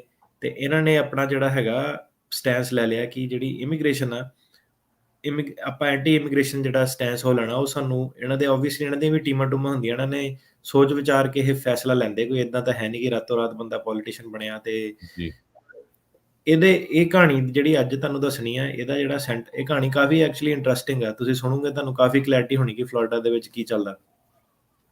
ਐਂਜਲੋ ਗੋਮez ਇੱਕ ਬੰਦਾ ਸੀਗਾ, ਇਹਨੇ 7 ਕੰਟਰੀਆਂ ਟੱਪ ਕੇ, ਗੈਂਗੋਂਗ ਵਾਲੇ ਜੰਗਲ ਜਿਹੜੇ ਸੀ ਸਾਰੇ ਟੱਪ ਕੇ, ਮੈਕਸੀਕੋ ਦੇ ਥਰੂ ਹੋ ਕੇ ਇਹ ਟ੍ਰੇਨ ਦੇ ਉੱਤੇ, ਜਿਹੜੀ ਟ੍ਰੇਨ ਦਾ ਨਾਮ ਹੈਗਾ ਲਾ ਬੈਸਟੀਆ, ਉਹਦੇ ਉੱਤੇ ਇਹ ਬਹਿ ਕੇ ਆਇਆ। ਜਦੋਂ ਇਹ ਬਹਿ ਕੇ ਆਇਆ, ਕਹਿੰਦਾ ਜਿਹੜੇ ਹੋਰ ਨਾਲ ਇਹਦੇ ਸੀਗੇ, ਉਹਨਾਂ ਨੇ ਬਾਲਟੀਆਂ ਭਰੀਆਂ ਸੀ ਪੱਥਰਾਂ ਦੇ ਨਾਲ ਕਿ ਜੀ, ਜੇ ਰਾਹ 'ਚ ਕਿਤੇ ਲੁੱਟ ਖੋਹ ਹੋ ਗਈ ਤੇ ਉਹ ਮਾੜਾ ਮੋਟਾ ਰੋਕ ਸਕਦੇ ਆ, ਕਿਉਂਕਿ ਚੱਲਦੀ ਟ੍ਰੇਨ ਆ। ਪੱਥਰ ਪੁੱਥਰ ਮਾਰ ਕੇ ਜਿਹੜੇ, ਕਿਉਂਕਿ ਗੈਂਗਸਟਰ ਹੁਣ ਇਕੱਲੇ ਬੰਦੂਕਾਂ ਵਾਲੇ ਨਹੀਂ ਹੁੰਦੇ, ਛੋਟੀ ਮੋਟੀ ਵੀ ਲੁੱਟ ਖੋਹ ਬੜੀ ਹੁੰਦੀ ਆ। ਸੋ ਇਹ ਜੀ, ਬੰਦੇ ਜਿਹੜੇ ਸੀਗੇ ਟ੍ਰੇਨ ਦੇ ਉੱਤੇ ਬਹਿ ਕੇ ਆਉਂਦੇ ਆ, ਬਾਲਟੀਆਂ ਪੱਥਰਾਂ ਨਾਲ ਇਹਨਾਂ ਨੇ ਭਰੀਆਂ, ਤੇ ਉਹੀ ਇਹਨਾਂ ਕੋਲ ਤਰੀਕਾ। ਹੁਣ 7 ਕੰਟਰੀਆਂ ਤੁਸੀਂ ਜਦੋਂ ਟੱਪ ਕੇ ਆਉਣਾ, ਤੇ ਹਥਿਆਰ ਜੇ ਤੁਹਾਨੂੰ ਚਲਾਉਣੇ ਨਹੀਂ ਆਉਂਦੇ ਤੇ ਤੁਸੀਂ ਕੈਰੀ ਵੀ ਨਹੀਂ ਕਰ ਸਕਦੇ, ਜੀ, ਉਹਦਾ ਤੁਹਾਡਾ ਵੈਸੇ ਹੀ ਫੈਲਨੀ ਚਾਰਜ ਜਾਂ ਇਕੁਇਵਲੈਂਟ ਉਹਦੇ ਹੈਗਾ ਜਿਹੜੇ ਵੀ ਦੇਸ਼ 'ਚ ਤੁਸੀਂ ਫੜੇ ਜਾਓ।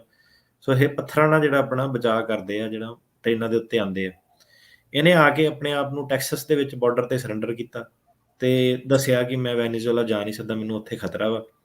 ਤੇ ਜਿੱਦਾਂ ਬਾਕੀ ਆਪਣੇ ਕੇਸ ਆ, ਹੈ ਨਾ, ਕਿ ਕ੍ਰੈਡੀਬਲ ਫੇਅਰ ਇੰਟਰਵਿਊ ਜਿਹਨੂੰ ਬਿਆਨ ਕਿਹਾ ਜਾਂਦਾ, ਕਿ ਤੁਹਾਡੀ ਆ ਕੇ ਇੰਟਰਵਿਊ ਹੋਣੀ ਹੈ, ਤੁਸੀਂ ਦੱਸਣਾ, ਤੇ ਜੇ ਤੁਸੀਂ ਦੱਸਤਾ ਤੇ ਫਿਰ ਤੁਹਾਨੂੰ ਉਹ ਇੰਟਰਵਿਊ ਤੋਂ ਬਿਆਨ ਤੁਹਾਡੇ ਪਾਸ ਕਰ ਦੂਗੇ, ਜਾਂ ਫਿਰ ਤੁਹਾਨੂੰ ਜੱਜ ਮੂਹਰੇ ਪੇਸ਼ ਕਰੂਗੇ ਜਿੱਥੇ ਤੁਹਾਡੀ ਅਪੀਲ ਹੋਊਗੀ, ਤੇ ਫਿਰ ਜੱਜ ਫੈਸਲਾ ਕਰੂਗਾ ਕਿ ਤੁਸੀਂ ਅਮਰੀਕਾ 'ਚ ਜਾਣਾ ਕਿ ਤੁਸੀਂ ਵਾਪਸ ਤੁਹਾਨੂੰ ਭੇਜਿਆ ਜਾਵੇ।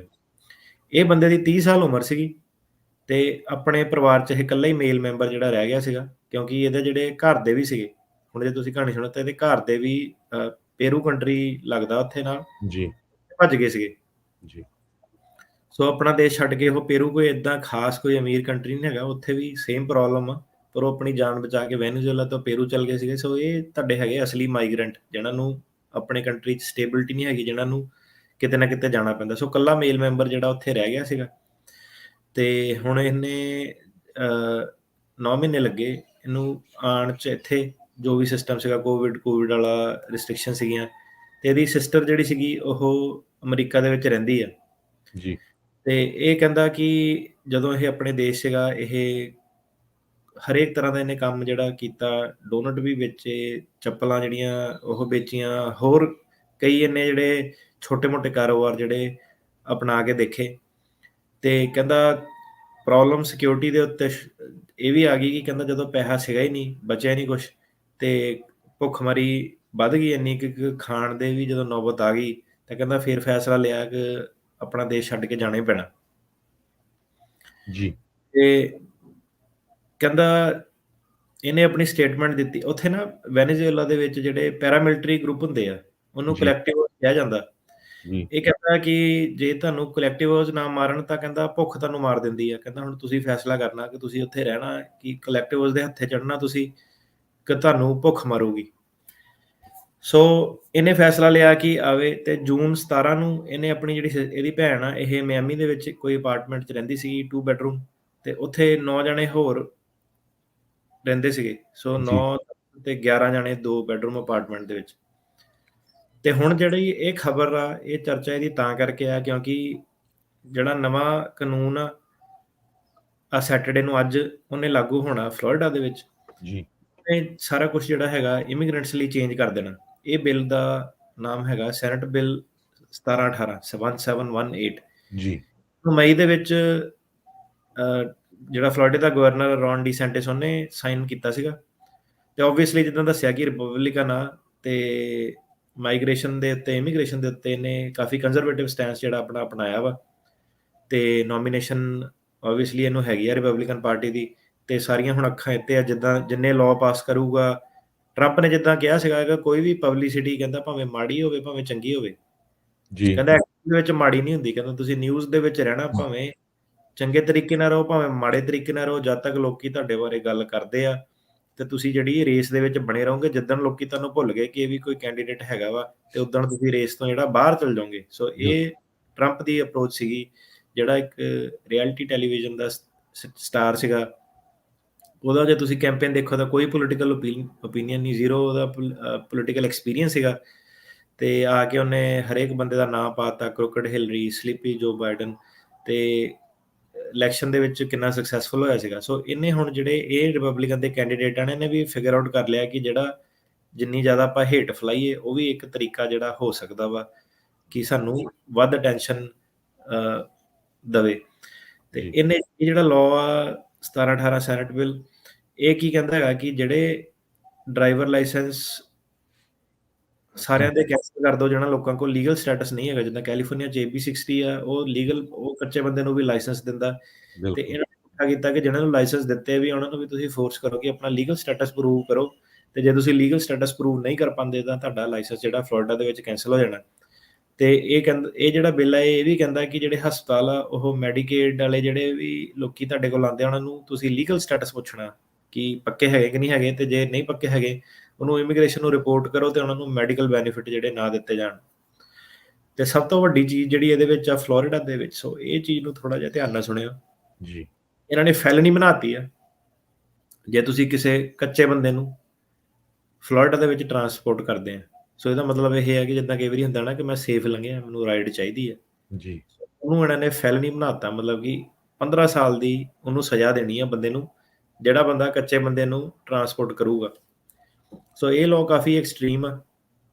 ਤੇ ਆਬਵੀਅਸਲੀ ਲੋਕਾਂ ਨੂੰ ਹੁਣ ਲੋੜਵੰਦਾਂ ਨੂੰ ਰਾਈਡ ਚਾਹੀਦੀ ਆ, ਤਾਂ ਜੇ 15 ਸਾਲ ਦੀ ਸਜ਼ਾ ਵਾ ਤਾਂ ਉਹਨੂੰ ਕੌਣ ਪੰਗਾ ਲਊਗਾ, ਰਾਈਟ? ਬਿਲਕੁਲ। ਤੇ ਫਿਰ ਜਿਹੜੇ EMPLOYER ਹੈਗੇ ਆ, ਜਿੰਨੇ ਵੀ ਉੱਥੇ ਰੈਸਟੋਰੈਂਟ ਵਾਲੇ ਸਪੈਸ਼ਲੀ, ਉਹਨਾਂ ਨੂੰ ਜ਼ਿਆਦਾ ਪ੍ਰੋਬਲਮ ਆ ਰਹੀ ਹੈ ਇਹਦੀ ਕਿ 25 ਕੰਸਟਰਕਸ਼ਨ ਵਾਲਿਆਂ ਨੂੰ ਵੀ ਬਹੁਤ ਆਈ ਹੈ ਜੀ। 25 ਤੋਂ ਜ਼ਿਆਦਾ ਜੇ ਵਰਕਰ ਤੁਸੀਂ ਰੱਖੇ ਆ ਤੇ ਤੁਸੀਂ E-ਵੈਰੀਫਾਈ ਕਰਨਾ ਵਾ। E-ਵੈਰੀਫਾਈ ਹੁੰਦਾ ਕਿ ਤੁਸੀਂ ਸਾਰਿਆਂ ਦਾ ਇਮੀਗ੍ਰੇਸ਼ਨ ਸਟੇਟਸ ਪੱਕੇ ਹੋਣੇ ਚਾਹੀਦੇ ਆ। ਤੁਹਾਨੂੰ ਜੇ 25 ਤੋਂ ਜ਼ਿਆਦਾ ਤੁਸੀਂ ਰੱਖੇ ਆ EMPLOYE, ਤੇ ਤੁਹਾਨੂੰ ਸਾਰਿਆਂ ਦਾ ਇਮੀਗ੍ਰੇਸ਼ਨ ਸਟੇਟਸ ਜਿਹੜਾ ਉਹ ਡਿਸਕਲੋਜ਼ ਕਰਨਾ ਪੈਣਾ। ਤੇ ਇਹਦੇ ਨਾਲ ਜਿੱਦਾਂ ਆਪਾਂ ਡਿਸਕਸ ਕੀਤਾ ਸੀਗਾ ਕਿ $12 ਮਿਲੀਅਨ ਇਹਨਾਂ ਨੇ ਆਪਣਾ ਬਜਟ ਰੱਖਿਆ ਸੀਗਾ ਕਿ ਸੈਂਚੁਰੀ ਜੂਰਿਸਡਿਕਸ਼ਨ, ਕਿ ਕੈਲੀਫੋਰਨੀਆ, ਨਿਊਯਾਰਕ ਬੱਸਾਂ ਭਰ ਕੇ ਜਾਂ ਜਹਾਜ਼ਾਂ ਦੇ ਵਿੱਚ ਇਹਨਾਂ ਨੂੰ ਭੇਜ ਦਿਓ ਇਮੀਗ੍ਰੈਂਟਸ ਨੂੰ ਉੱਥੇ। ਇਹ ਜਿਹੜੀ ਹੁਣ ਲਾਅ ਦੀ ਇੰਪਲੀਮੈਂਟੇਸ਼ਨ ਹੈਗੀ ਆ, ਇਹ ਲਾਅ ਹੁਣ ਲਾਗੂ ਹੋਇਆ ਜਦੋਂ ਡੀਸੈਂਟਿਸ ਫਲੋਰੀਡਾ ਦਾ ਤੇ ਟੈਕਸਸ ਦਾ ਗ੍ਰੈਗ ਅਬੋਟ ਸੀਗਾ। ਇਹਨੇ ਆਲਰੇਡੀ ਕੈਲੀਫੋਰਨੀਆ ਦੇ ਵਿੱਚ ਸਪੈਸ਼ਲੀ ਸੈਕਰਾਮੈਂਟੋ ਤੇ ਲਾਸ ਐਂਜਲਸ ਦੇ ਵਿੱਚ ਜਿਹੜੇ ਨਵੇਂ 2 ਸ਼ਹਿਰ ਇਹਨਾਂ ਨੇ ਐਡ ਕੀਤੇ ਆਪਣੀ ਲਿਸਟ ਦੇ ਵਿੱਚ, ਕਿਉਂਕਿ ਇੱਥੇ ਡੈਮੋਕ੍ਰੇਟ ਰਨ ਕਰਦੇ ਆ, ਇਹਨਾਂ ਨੇ ਬੱਸਾਂ ਭਰ ਕੇ ਉੱਥੇ ਭੇਜਣੇ ਪਹਿਲਾਂ ਸ਼ੁਰੂ ਕੀਤੇ। ਸੋ ਸਭ ਤੋਂ ਪਹਿਲਾਂ ਉਹ ਸੀਗਾ, ਤੇ ਹੁਣ ਉਸ ਤੋਂ ਬਾਅਦ ਨਵਾਂ ਸਟੰਟ ਇਹਦਾ ਇਹ ਹੈ ਕਿ ਆਹ ਵਾਲਾ ਇਹਨੇ ਕਾਨੂੰਨ ਜਿਹੜਾ ਪਾਸ ਕੀਤਾ। ਹੁਣ ਗੱਲ ਆਪਾਂ ਵੈਨੀਜ਼ੁਏਲਾ ਵਾਲੇ ਇਮੀਗ੍ਰੈਂਟ ਦੀ ਕਿਉਂ ਕਰ ਰਹੇ ਹਾਂ, ਆਪਾਂ ਪੰਜਾਬੀ ਦੀ ਨਹੀਂ ਕਰ ਰਹੇ, ਆਪਾਂ ਮੈਕਸੀਕਨ ਦੀ ਨਹੀਂ ਕਰ ਰਹੇ, ਕਿਉਂਕਿ ਜਿਹੜਾ ਵੈਨੀਜ਼ੁਏਲਾ ਕਮਿਊਨਿਟੀ ਆ ਮਿਆਮੀ ਦੇ ਵਿੱਚ, ਉਹ 3% ਵੋਟਾਂ ਉਹਦੀਆਂ ਹੈਗੀਆਂ। ਤੇ ਮਿਆਮੀ ਦੇ ਵਿੱਚ ਜਿਹੜੀ ਵੈਨੀਜ਼ੁਏਲਾ ਹੁਣ ਕਮਿਊਨਿਟੀ ਆ, ਉਹਦੀ ਮਿਕਸ ਰਿਐਕਸ਼ਨ ਹੈਗੀ, ਕਈ ਇਹਨੂੰ ਸਪੋਰਟ ਕਰਦੇ ਆ, ਕਈ ਇਹਨੂੰ ਨਹੀਂ ਸਪੋਰਟ ਕਰਦੇ। ਤੇ ਜਿਹੜੇ ਆંકੜੇ ਆ ਉਹ ਇਹ ਕਹਿੰਦੇ ਆ ਕਿ ਵੈਨੀਜ਼ੁਏਲਾ ਦੇ ਵਿੱਚ ਜਿਹੜੀ ਪਿਛਲੇ 10 ਸਾਲਾਂ ਦੇ ਵਿੱਚ ਜਿਹੜੀ ਇਮੀਗ੍ਰੈਂਟ ਕਮਿਊਨਿਟੀ ਆ ਉਹ 3 ਗੁਣਾ ਵੱਧ ਗਈ। ਜੀ ਟੋਟਲ ਨੰਬਰ ਇਹਨਾਂ ਦਾ ਹੈਗਾ 5,45,000 ਇਹਦੇ ਆਸੇ-ਪਾਸੇ। 2021 ਦੇ ਵਿੱਚ ਇਹ ਜਿਹੜਾ ਨੰਬਰ ਕੈਲਕੂਲੇਟ ਹੋਇਆ ਸੀਗਾ, ਤੇ ਹੁਣ ਉਸ ਤੋਂ ਬਾਅਦ ਹੋਰ ਵੀ ਜਿਹੜੇ ਇਮੀਗ੍ਰੈਂਟ ਜਿਹੜੇ ਉਹ ਆਏ ਆ। ਤੇ ਹੁਣ ਇਹਨੇ ਆਹ ਵਾਲਾ ਲਾਅ ਪਾਸ ਕੀਤਾ, ਤੇ ਕਮਿਊਨਿਟੀ ਦੇ ਵਿੱਚ ਮਿਕਸ ਰਿਐਕਸ਼ਨ ਆ, ਕਿਉਂਕਿ ਹੁਣ ਜਿਹੜੇ ਕਈ ਪੱਕੇ ਆ, ਜੇ ਉਹਨਾਂ ਦੇ ਰਿਸ਼ਤੇਦਾਰ ਕੱਚੇ ਆ ਤਾਂ ਆਹ ਚੀਜ਼ਾਂ ਹੋ ਜਾਣੀਆਂ ਉਹਨਾਂ ਨਾਲ। ਤੇ ਉਹ ਕਹਿੰਦੇ ਕਿ ਆਪਾਂ ਆਪਣੀ ਸਪੋਰਟ ਜਿਹੜੀ ਹੈਗੀ ਆ ਡੀਸੈਂਟਿਸ ਲਈ, ਕਿ ਇਹਨੂੰ ਵੋਟ ਪਾਣੀ ਚਾਹੀਦੀ ਕਿ ਨਹੀਂ ਪਾਣੀ ਚਾਹੀਦੀ। ਜਿਹੜੀ 3% ਵੋਟ ਆ, ਇਹ ਹੁਣ ਇਹ ਡਿਸਾਈਡ ਕਰ ਰਹੀ ਆ ਕਿ ਇਹ ਬੰਦਾ ਸਹੀ ਹੈਗਾ ਵੈਨੀਜ਼ੁਏਲਾ ਕਮਿਊਨਿਟੀ ਲਈ ਕਿ ਨਹੀਂ ਸਹੀ ਹੈਗਾ। ਤੇ ਜੇ ਗੋਮez ਦੀ ਗੱਲ ਕਰੀਏ, ਇਹਨੂੰ ਹੁਣ ਬਾਰਡਰ ਵਾਲਿਆਂ ਨੇ ਟੈਕਸਸ ਤੋਂ ਫੜਿਆ ਸੀਗਾ, ਸੈਨ ਡਿਏਗੋ ਭੇਜਿਆ। ਸੈਨ ਡਿਏਗੋ ਇਹ ਸੈਨ ਬਰਨੀਟੋ ਕਾਉਂਟੀ ਦੇ ਵਿੱਚ ਇੱਕ ਹੋਟਲ ਦੇ ਵਿੱਚ ਰਿਹਾ, ਬਾਕੀ ਹੋਰ ਕਈ ਇਮੀਗ੍ਰੈਂਟ ਸੀਗੇ। ਤੇ ਉਸ ਤੋਂ ਬਾਅਦ ਇਹਦੀ ਭੈਣ ਜਿਹੜੀ ਮਿਆਮੀ 'ਚ ਸੀਗੀ, ਉਹਨੇ ਇਹਨੂੰ ਫਲਾਈਟ ਭੇਜੀ।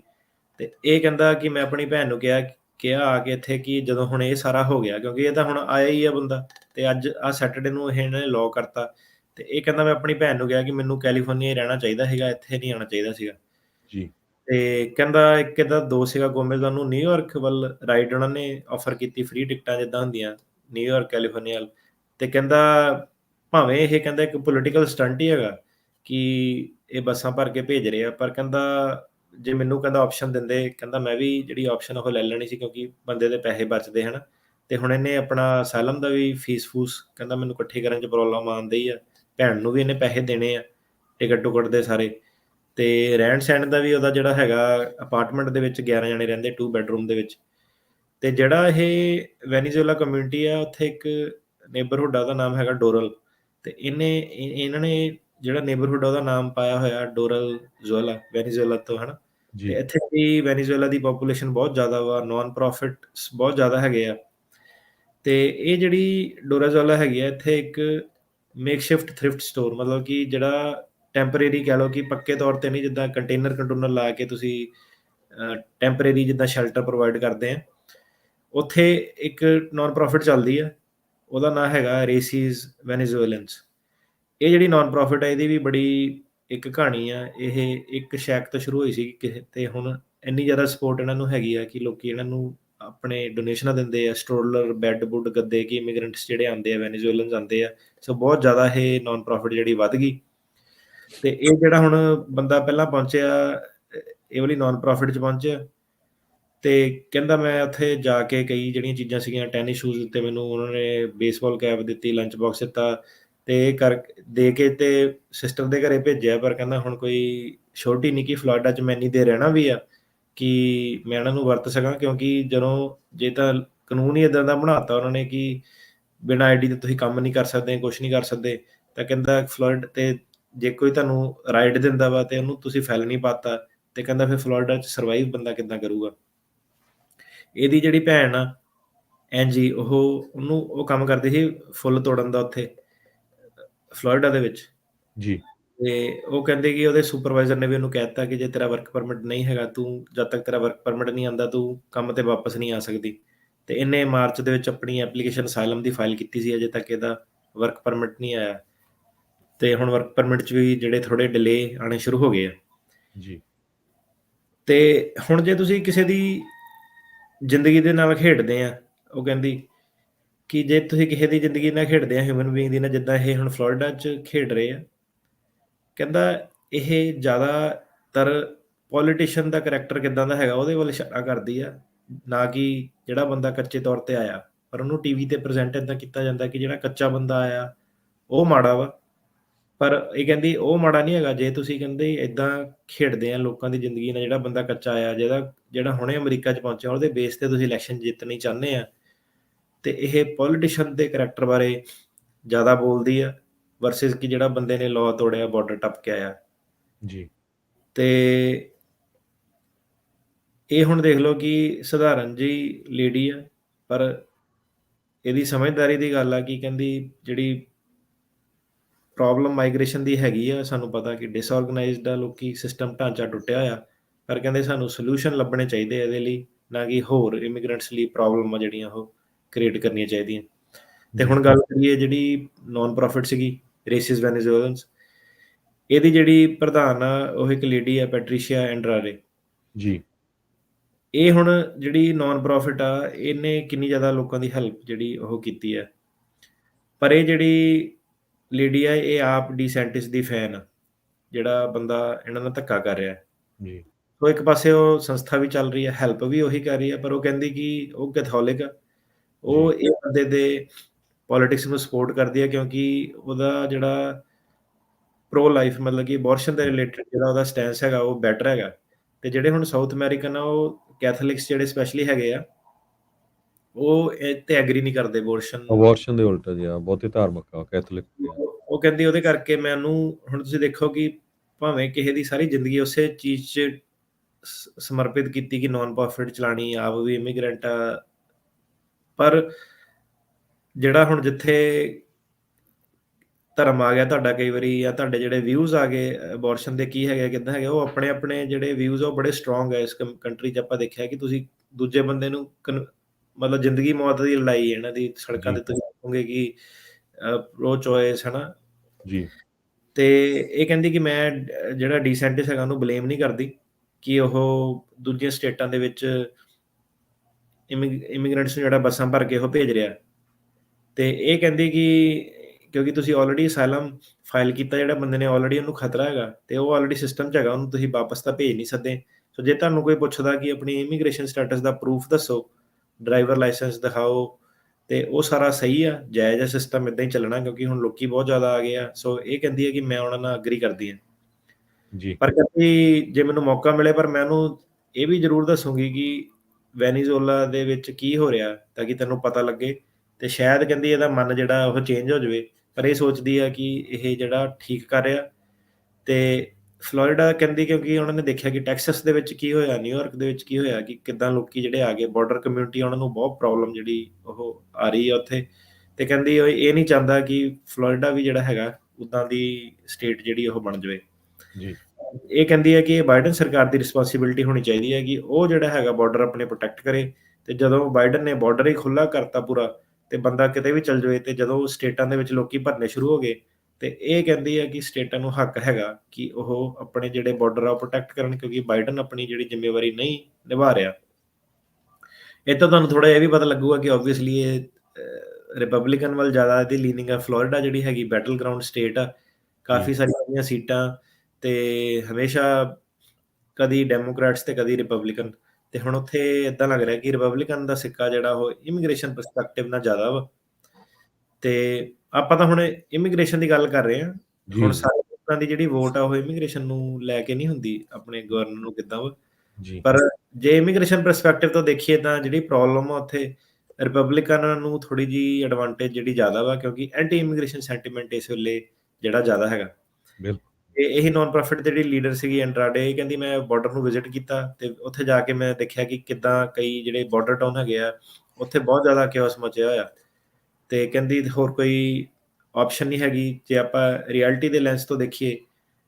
ਤੇ ਜਦੋਂ ਤੱਕ ਕਹਿੰਦੀ ਜੇ ਇਮੀਗ੍ਰੈਂਟਾਂ ਨੂੰ ਇਹੀ ਲੱਗੂਗਾ ਕਿ ਬਾਰਡਰ ਓਪਨ ਆ, ਕੋਈ ਵੀ ਆ ਸਕਦਾ ਵਾ, ਪੋਲੀਟੀਕਲ ਅਸਾਈਲਮ ਮੰਗ ਸਕਦਾ, ਤਦ ਤੱਕ ਕਹਿੰਦੀ ਲੋਕੀ ਜਿਹੜੇ ਭਰ ਕੇ ਆਉਂਦੇ ਰਹਿਣੇ ਆ। ਤੇ ਕਹਿੰਦੀ ਮੈਸੇਜ ਭੇਜਣਾ ਜਿਹੜਾ ਜ਼ਰੂਰੀ ਆ ਕਿ ਬਾਰਡਰ ਖੁੱਲ੍ਹਾ ਨਹੀਂ ਹੈਗਾ। ਤੇ ਕਹਿੰਦੀ ਜਿਹੜੇ ਰੇਸਿਸ ਵੈਨੀਜ਼ੁਏਲਾ ਰੇਸਿਸ ਜਿਹੜੀ ਕਹਿੰਦੀ ਉਹਦਾ ਮਤਲਬ ਇਹ ਹੈਗਾ ਕਿ ਰੂਟਸ ਜੜ੍ਹਾਂ। ਜੀ, ਕਹਿੰਦੀ ਮੈਂ ਆਪਣਾ ਜਿਹੜਾ ਸਟੋਰੇਜ ਯੂਨਿਟ ਸ਼ੁਰੂ ਕੀਤਾ ਹੈਗਾ 2016 ਚ ਸੀਗਾ, ਇੱਕੋ ਸਟੋਰੇਜ ਯੂਨਿਟ ਸੀਗਾ, ਜਦੋਂ ਕਹਿੰਦੀ ਵੈਨੀਜ਼ੁਏਲਨਸ ਜਿਹੜੇ ਸੀਗੇ ਪਹਿਲੀ ਵਾਰੀ ਆਪਣੇ ਦੇਸ਼ ਚੋਂ ਭੱਜ ਕੇ ਆਉਣ ਲੱਗੇ। ਤੇ ਕਹਿੰਦੀ ਹੁਣ 7 ਮਿਲੀਅਨ ਤੋਂ ਜ਼ਿਆਦਾ ਵੈਨੀਜ਼ੁਏਲਾ ਦੇ ਜਿਹੜੇ ਲੋਕ ਆ, ਉਹ 1/4 ਜਿਹੜੀ ਕੰਟਰੀ ਦੀ ਪਾਪੂਲੇਸ਼ਨ ਆ ਉਹ ਵੈਨੀਜ਼ੁਏਲਾ ਛੱਡ ਚੁੱਕੀ ਆ। 1/4 ਪਾਪੂਲੇਸ਼ਨ ਜਿਹੜੀ ਵੈਨੀਜ਼ੁਏਲਾ ਛੱਡ ਚੁੱਕੀ ਆ ਪੋਲੀਟੀਕਲ ਅਨਰੈਸਟ ਦੇ ਕਰਕੇ ਉੱਥੇ। ਤੇ ਹੁਣ ਕਹਿੰਦੀ ਜਿਹੜੇ ਇਹਦੇ ਯੂਨਿਟ ਸੀਗੇ, ਪਹਿਲਾਂ ਇੱਕ ਤੋਂ ਇਹਨੇ ਸ਼ੁਰੂ ਕੀਤਾ ਸੀਗਾ ਯੂਨਿਟ ਤੋਂ 18 ਯੂਨਿਟ ਹੋ ਗਏ ਆ। ਡੋਨੇਸ਼ਨਾਂ ਜਿਹੜੀਆਂ ਬਹੁਤ ਜ਼ਿਆਦਾ ਲੋਕੀ ਜਿਹੜੇ ਵੈਨੀਜ਼ੁਏਲਾ ਦੀ ਕਮਿਊਨਿਟੀ ਦੇ ਦੇ ਰਹੇ ਆ, ਬੱਚਿਆਂ ਦੇ ਸਟਰੋਲਰ, ਸਟਫਡ ਐਨੀਮਲ ਤੇ ਕਿਚਨ ਦੀਆਂ ਆਈਟਮਾਂ ਜਿਹੜੀਆਂ ਹੋ ਗਈਆਂ, ਤੇ ਕੰਬਲ ਵਗੈਰਾ, ਟਾਵਲ ਵਗੈਰਾ, ਤੇ ਵਲੰਟੀਅਰ ਬਹੁਤ ਜ਼ਿਆਦਾ ਆ ਕੇ ਹੈਲਪ ਕਰਦੇ ਆ ਕਲੀਨਿੰਗ ਦੇ ਵਿੱਚ, ਸਾਰਾ ਆਰਗੇਨਾਈਜ਼ ਕਰਨ ਦੇ ਵਿੱਚ। ਤੇ ਕਿਉਂਕਿ ਇਹ ਕਹਿੰਦੇ ਕਿ ਜਦੋਂ ਤੁਸੀਂ ਇੱਥੇ ਆਉਂਦੇ ਆ, ਤੇ ਸਾਡਾ ਮਕਸਦ ਇਹ ਹੈਗਾ ਕਿ ਸਿਰਫ ਇਹ ਮਕਸਦ ਨਹੀਂ ਹੈਗਾ ਕਿ ਆਪਾਂ ਤੁਹਾਨੂੰ ਹੈਲਪ ਕਰਨੀ ਹੈ। ਸਾਡਾ ਮਕਸਦ ਇਹ ਹੈਗਾ ਕਿ ਜਿਹੜੀ ਆਪਾਂ ਤੁਹਾਡੀ ਹੈਲਪ ਕਰਨੀ ਆ, ਉਹ ਡਿਗਨਿਟੀ ਦੇ ਨਾਲ, ਇੱਜ਼ਤ ਦੇ ਨਾਲ ਹੈਲਪ ਕਰਨੀ ਆ, ਕਿਉਂਕਿ ਜਿਹੜੀ ਹੈਲਪ ਬੇਇੱਜ਼ਤੀ ਕਰਕੇ, ਬੰਦੇ ਦੀ ਬੇਇੱਜ਼ਤੀ ਕਰਕੇ ਹੈਲਪ ਜਿਹੜੀ ਹੋਈ, ਉਹ ਹੈਲਪ ਨਹੀਂ ਹੁੰਦੀ। ਜੇ ਤੁਸੀਂ ਕਿਸੇ ਦੀ ਹੈਲਪ ਕਰਨੀ ਆ ਤਾਂ ਉਹਨੂੰ ਨਾਲ ਡਿਗਨਿਟੀ, ਇੱਜ਼ਤ ਪ੍ਰੋਵਾਈਡ ਕਰਨਾ ਵੀ ਜ਼ਰੂਰੀ ਆ। ਸੋ ਇਹ ਜਿਹੜੀ ਸੀ ਇਹਦੀ ਸੰਸਥਾ ਦਾ ਜਿਹੜਾ ਮੇਨ ਮੋਟਿਵ ਸੀਗਾ ਕਿ ਸਿਰਫ ਹੈਲਪ ਨਹੀਂ ਕਰਨੀ, ਨਾਲ ਉਹਨਾਂ ਦੀ ਜਿਹੜੀ ਮਾਣ ਮਰਿਆਦਾ ਉਹ ਵੀ ਮੇਨਟੇਨ ਕਰਨੀ ਹੈ। ਸੋ ਇਸ ਕਰਕੇ ਇਹਨੂੰ ਲੋਕਾਂ ਨੇ, ਜਦੋਂ ਫਿਰ ਲੋਕੀ ਵੀ ਇਮੀਗ੍ਰੈਂਟ ਜਿਹੜਾ ਜਿੰਨਾ ਇਦਾਂ ਹੋਇਆ ਹੁੰਦਾ, ਉਹ ਜਦੋਂ ਦੇਖਦਾ ਕਿ ਬਾਕੀ ਦੇਸ਼ ਦੇ ਵਿੱਚ ਕਿੱਦਾਂ ਉਹਨੂੰ ਟ੍ਰੀਟਮੈਂਟ ਮਿਲੀ ਆ, ਤੇ ਜਦੋਂ ਫਿਰ ਤੁਹਾਡਾ ਕੋਈ ਹੱਥ ਫੜਦਾ, ਉਹਨਾਂ ਨੇ ਵੀ ਵੱਧ ਚੜ ਕੇ ਇਹਨੂੰ ਵਾਪਸ ਜਿਹੜਾ ਸਪੋਰਟ ਕੀਤਾ ਇਸ ਸੰਸਥਾ ਨੂੰ। ਜੀ, ਤੇ ਇਹ 2016 ਤੋਂ ਲੈ ਕੇ ਹੁਣ ਤੱਕ 18 ਗੁਣਾ ਜਿਹੜੀ ਵੱਧ ਗਈ ਹੈ ਨਾ। ਇੰਨਾ ਐਕਸਪੈਂਡ ਕਰਨਾ ਕਿਸੇ ਬਿਜ਼ਨਸ ਦਾ ਔਖਾ ਹੈ ਨਾ, ਅਨਲੈਸ ਤੁਸੀਂ ਵਾਕਈ ਦਿਲੋਂ ਇਦਾਂ ਦਾ ਕੰਮ ਜਿਹੜਾ ਉਹ ਕਰ ਰਹੇ ਆ। ਜੀ, ਤੇ ਹੁਣ ਜੇ ਰੈਗੂਲੇਸ਼ਨ ਦੀ ਗੱਲ ਕਰੀਏ, ਤੇ ਜਿਹੜੇ ਹੋਰ ਇਮੀਗ੍ਰੈਂਟ ਐਡਵੋਕੇਟਸ ਹੈਗੇ ਆ, ਇਹ ਡੀਸੈਂਟਿਸ ਦੇ ਅਪੋਜ਼ਿਟ, ਇਹ ਸਪੋਰਟ ਨਹੀਂ ਕਰਦੇ। ਤੇ ਕਾਫੀ ਜਿਹੜੇ ਪ੍ਰੋਟੈਸਟ ਵਗੈਰਾ ਉੱਥੇ ਆਲਰੇਡੀ ਹੋ ਰਹੇ ਆ ਇਹ ਰੈਗੂਲੇਸ਼ਨ SB 1718 ਦੇ ਰਿਲੇਟਡ। ਤੇ ਕਾਫੀ ਡਾਊਨਟਾਊਨ ਮਿਆਮੀ ਦੇ ਵਿੱਚ ਮਾਰਚ ਵਗੈਰਾ, ਪੀਸ ਪ੍ਰੋਟੈਸਟ ਵਗੈਰਾ ਵੀ ਹੋਏ ਆ।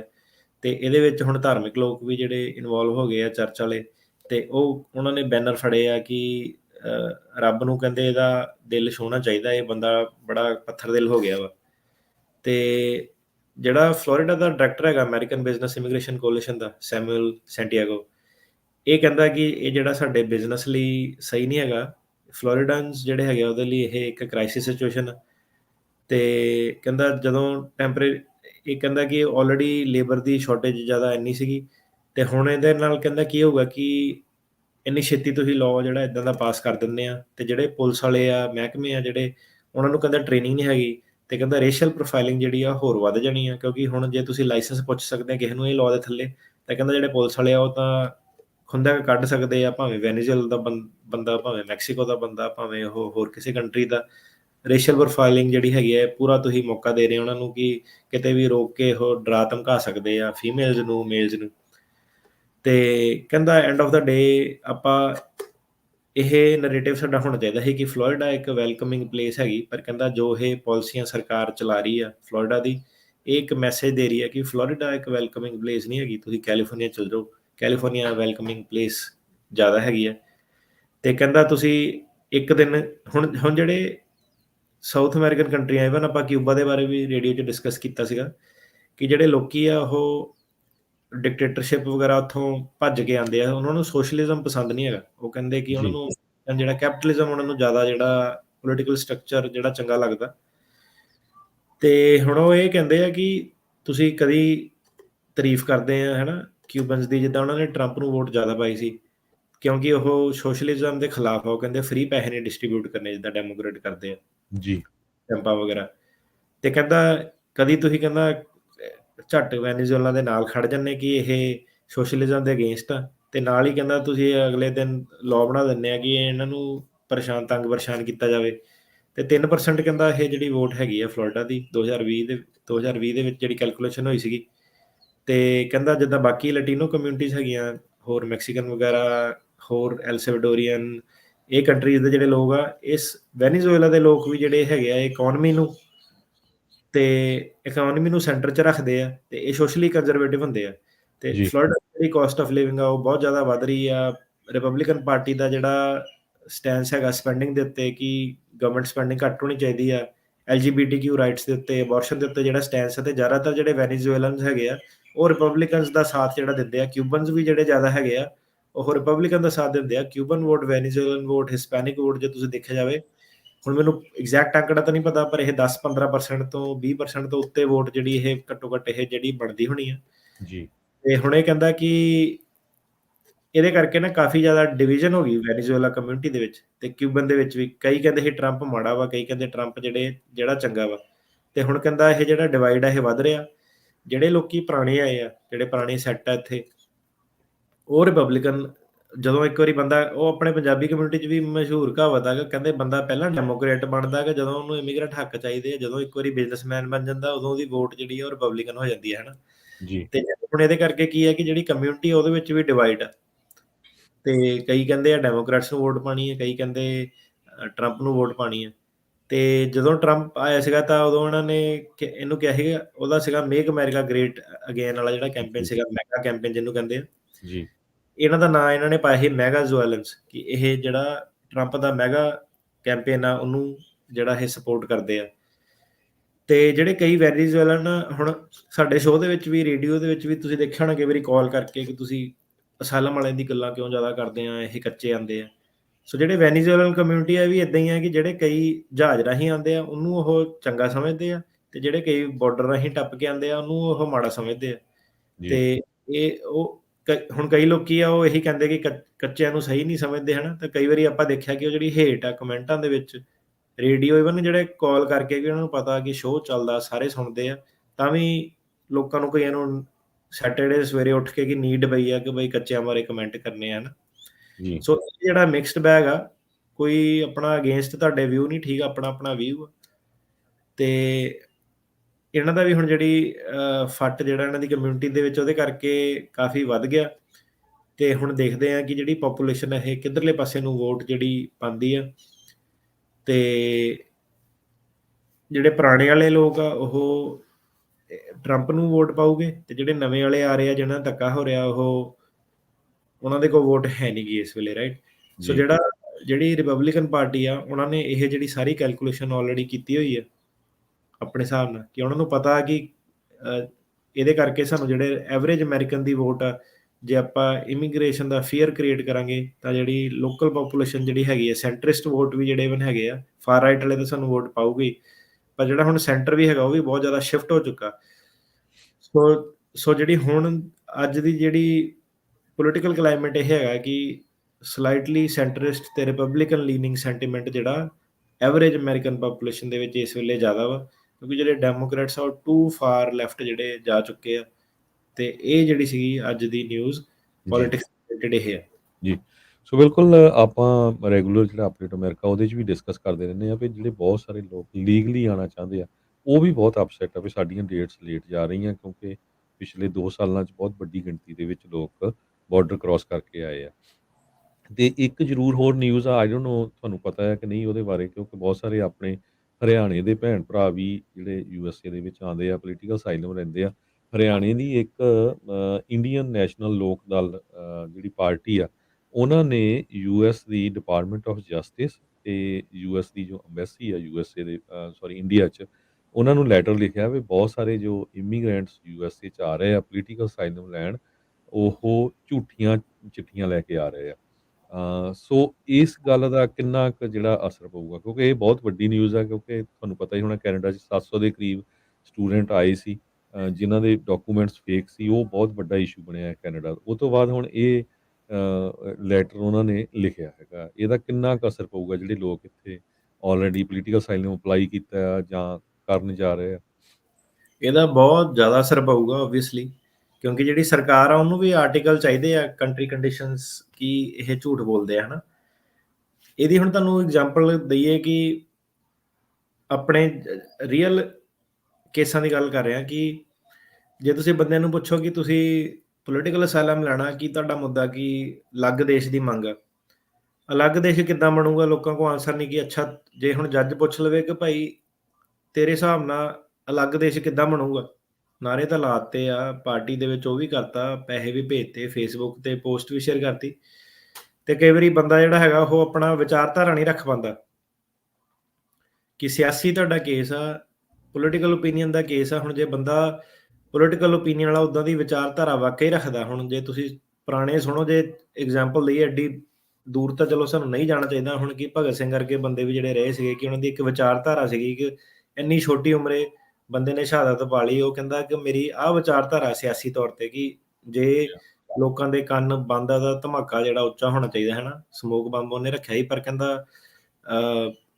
ਕਿਸੇ ਦੀ ਜਾਨ ਨਹੀਂ ਜਾਣੀ ਚਾਹੀਦੀ, ਤੇ ਉਹਨੂੰ ਉਹਨਾਂ ਨੇ ਟੈਰਰਿਸਟ ਕਰਾਰ ਕੀਤਾ ਸੀਗਾ ਸਰਕਾਰ ਨੇ, ਬਚਾਇਆ ਨਹੀਂ, ਫਾਂਸੀ ਵੀ ਜਿਹੜੀ ਸੀਗੀ ਹੋ ਗਈ ਹੈ ਨਾ, ਪਰ ਉਹਦੀ ਇੱਕ ਵਿਚਾਰਧਾਰਾ ਸੀਗੀ। ਜੇ ਤੁਸੀਂ ਜੇਲ੍ਹ ਡਾਇਰੀਜ਼ ਪੜ੍ਹੋ ਤਾਂ ਆਪਣੀ ਵਿਚਾਰਧਾਰਾ ਉਹ ਦੱਸੂਗਾ। ਹੁਣ ਇੱਦਾਂ ਕਿ ਕਈ ਪੋਲੀਟੀਕਲ ਅਸਾਈਲਮ ਵਾਲੇ ਕੇਸ ਆ, ਲੋਕਾਂ ਦੀ ਵਿਚਾਰਧਾਰਾ ਹੈਗੀ ਆ, ਕਈਆਂ ਨੂੰ ਕੱਖ ਨਹੀਂ ਪਤਾ ਕਿ ਕੀ ਆ ਕਿੱਦਾਂ, ਹੈ ਨਾ।